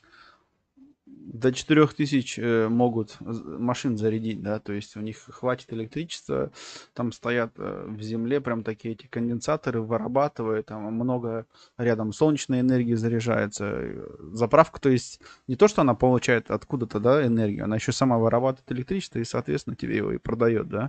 Pro Tag. Strom für 400 Millionen gefahrene Kilometer im Jahr. Damit könnte man 10.000 Mal um den Äquator fahren. Statt riesiger Benzintanks liegen unter der Erde Видишь, там такие бачки. Ladeserver und Steuerungseinheiten. In den Trafohäusern läuft Ребята, der Strom durch die вынужден Leitungen. попросить у вас Und wo kommt die прощения. В Energie общем, her? мне тут предложили Ну, немножечко конечно, подхалтурить, настроить мужичку одному видеооборудование, видеокамеры. Вот, пойду я ему, в общем, помогу в этом Давай, вопросе. давай. Сейчас он машину, короче, говорит, сейчас я тебе за тобой машину пошлю. О, О, А как еще? Ты что Чеканок становится у нас крутым Нет. человеком. Да нет, ребят, не удивляйтесь, Давай, в этом нет давай. ничего такого. Давай, Просто да. я человек с проблемой опорно-двигательного аппарата, и да, я еще должен буду идти. на Я велосипеде Нет, едь, нет, на нет. велосипеде. Да, да, да. Драйвер Олег, спасибо тебе огромное за этот стрим. Узнал много, опять же таки, для себя, чего Мгм. новенького. Вот, отличные байки, на самом деле. Действительно, все это не стоит на одном месте. Все Все движется. развивается, все движется, все развивается. Это прямо глаз радует. Что не байк, то прям хочу. Но только ни прав нет, и ездить я на таком не умею. Огромное тебе спасибо, друг мой, за такое чудесное проведенное время.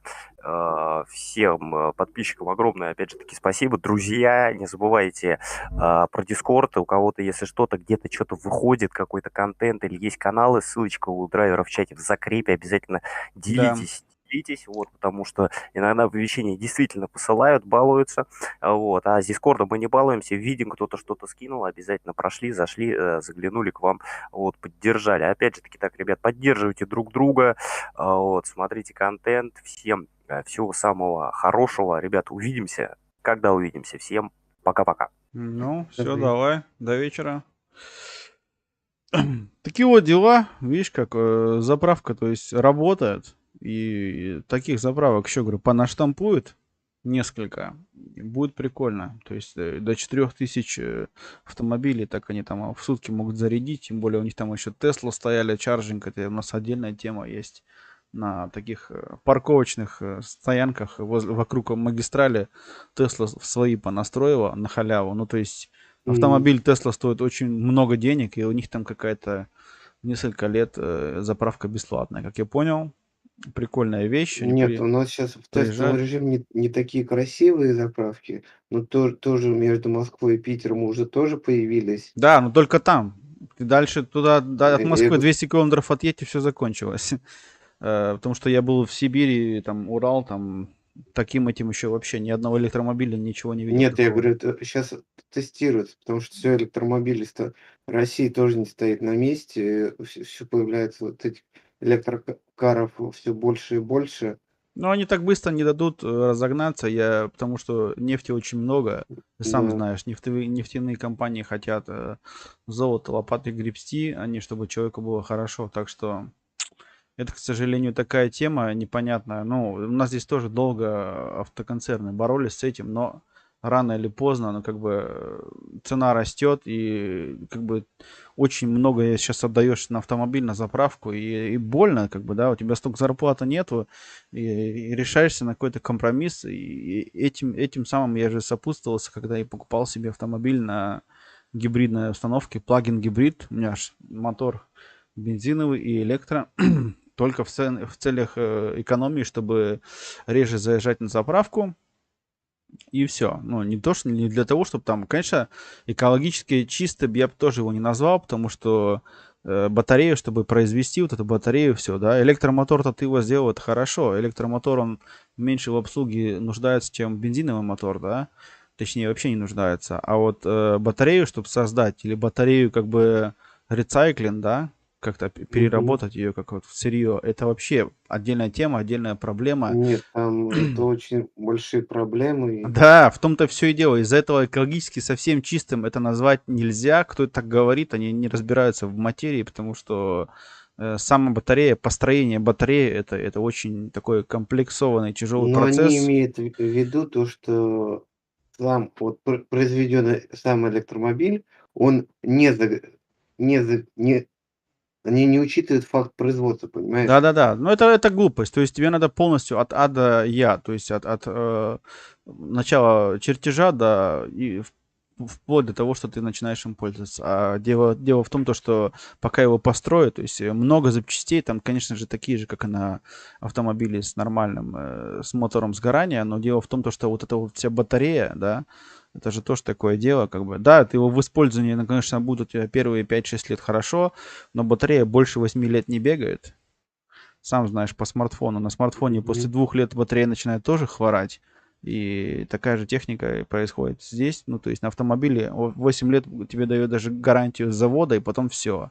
Батарея, а куда ее потом девать? То есть надо как-то переработать, а это еще толком никто ничего не знает. Так что, как ни крути, совсем чистым не назовешь, но в плане экономии какой-то, да, где-то. То есть, что я бы автомобиль себе купил за такие же деньги с бензиновым просто мотором. А так еще есть у меня электропривод, на котором я в городе, в принципе, экономлю очень много топлива, да, и кайфую от этого. Такие вот дела. Как-то вот Вот так. в защиту экологии еще могу сказать, что у нас Россети, Моссети официально, вот мы когда смотрим, я же сейчас готовлю строительство дома, ты знаешь, М. официально делают рекламу и рассылку на подключ н на систему умного дома, вот солнечные панели плюс ветрогенератор Мгм. и с гарантией на 25 лет. М. Ну, солнечные панели у нас уже 20 лет как делается, и то уже перешли сколько таких штучек. Много у кого есть прям в домашних этих, да, то есть ты сам на свой дом вырабатывает, ну, солнечная энергия. Мгм. Хорошая тема, почему нет? То есть питается сразу у тебя в розетку идет напрямую электричество солнечной панели. В этом есть свои плюсы. Кто-то ставит эти несколько солнечных панелей только для того, чтобы подогревать воду в доме. Кто-то ставит всю крышу в солнечные панели, чтобы прям по максималке, то есть 80% дома питалось электричество от солнца. Это да, это круто. Почему нет? Ну, то есть это нормальная тема абсолютно, она уже во многих странах уже давно не нова, и там разница И чуть-чуть есть. Да. и и большая часть комплектующих российского производства. А вот это уже другой разговор, потому что в основном много комплектующих именно для производства солнечной энергии идут с Китая. Это, к сожалению, да, есть такое. Даже большие производители, они, может быть, разработку делают в своей стране, но производство массовое идет-то откуда, да. Надо это реально посмотреть. Ну, почему нет? Будет у тебя такая возможность, посмотри, потому что это изначально очень дорогое, как бы, инвестирование. Нет, я хочу сделать, поставить. Сейчас еще ноу-хау — это термогенератор. Это берется тепло из земли. Это не ноу-хау. У нас тоже нормальная абсолютно тема. Да. Ну, для России я имею в виду. Ну да. А здесь я такое уже знаю очень давно. Это круто. Конечно, это там у нас тоже такие ставят, потому что это тоже хорошая штука, и она уже себя показала, проверила. То есть, опять же, эта штука хороша именно в долгосрочном, да. То есть ты сейчас ее сделаешь себе, и проблем знать не будешь на потом, но изначально она, конечно, стоит вложения денег, да. Это круто. Лучше, конечно же, чем печку дровами топить, просто. Так и камин, конечно, тоже не забывай. Не знаю, камин будет, нет, но делают некоторые. Камин обязательно. Кто-то для украшения, кто-то, чтобы погреться, знаешь. У каждого. Печка, камин обязательно. Каждого... Русская печка еще на улице будет. Ну это да. У каждого свои цели. Да, такие вот дела. Блин, присоединился, пришел бы пораньше, а мы тут уже... Работа. Сколько? Ну да, работа, все понятное дело. Я тоже вот не ожидал, то, что сколько все на работе, думаю, как бы среди недели, ничего все равно. Пока лег в 7, встал в 9. Ну да. Актив такой еще тоже, говорю. Всем спасибо, конечно, за актив. Вы еще... Да, мы еще здесь, но уже собираемся, уже собираемся потихоньку, потому что нужно семейные дела делать. Как Радио Свобода? Ну, что-то в этом роде. Фонарик барину очень понравился. Мне фонарик этот зашел еще в том году. Я до сих пор еще от него прям балдею. Если я какой-нибудь такой увижу, тоже, блин, с удовольствием бы что-нибудь записал про этот байк. Ну, пока у нас в свободной продаже, я таких байков пока еще в Германии не видел. Кину это то, что я хочу купить. Ну, в личку бросай, посмотрим. Конечно же, я сейчас буду уже стримчик заканчивать. Хотел бы еще раз всех отблагодарить за ваш актив в чате. Пишите комментарии под стримчиком попозже. Будем делать дальше. Да. Именно. DJI, да. Карманный фонарик. Прикольная вещь. Я такую вот штучку был, вот с удовольствием бы взял бы такой, знаешь, вот так вот по городу, прям по городу зажигать. У меня что-то есть похожие скутеры, может я их сделаю, еще и буду ездить, не знаю. Все будем проверять, смотреть и так далее. Пока. Все. Спасибо вам всем большое. Барин, тебе спасибо огромнейшее. Чеканок с нами был до этого тоже вот 3 часа. Да, ему очень большое спасибо. Ему очень большое спасибо, да.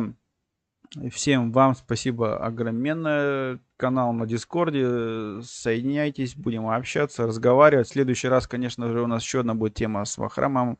Очень серьезная. Сейчас, пускай человек отдохнет. Через день-два, я думаю, сделаем общий стримчик и поговорим. Есть о чем поговорить. Ему есть пару вопросов еще. И вдруг еще у кого-то будут и из вас вопросы. На этом стримчике у нас все как бы показали, поговорили, объяснили, рассказали. Такие вот дела. Теперь знаем, кто у нас ворует газовые трубы. Ну да, конечно. Я бы сказал, это больше на пальчиковую батарейку похоже. Пока-пока.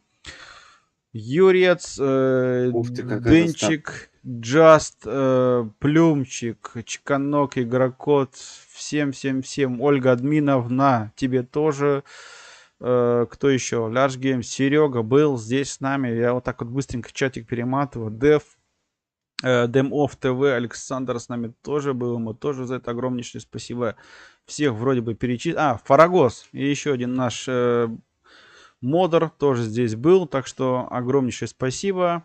У тебя аж тоже ключ был, нет, барин? Да. Да, и тебе тоже, да, у нас барин вот присутствует сейчас здесь, он тоже модер, так что всем огромнейшее спасибо, Ольга. Пока, спасибо большое всем, всех обнял, пойдем отдыхать чуть-чуть, набираться сил. Кто знает, что у нас вечером будет, потому сколько у нас еще у Миши день рождения, может мы еще сегодня будем сидеть все у Миши с пивом на день рождения. Такие вот дела. Всем огромнейшее спасибо и пока-пока. Продолжение следует.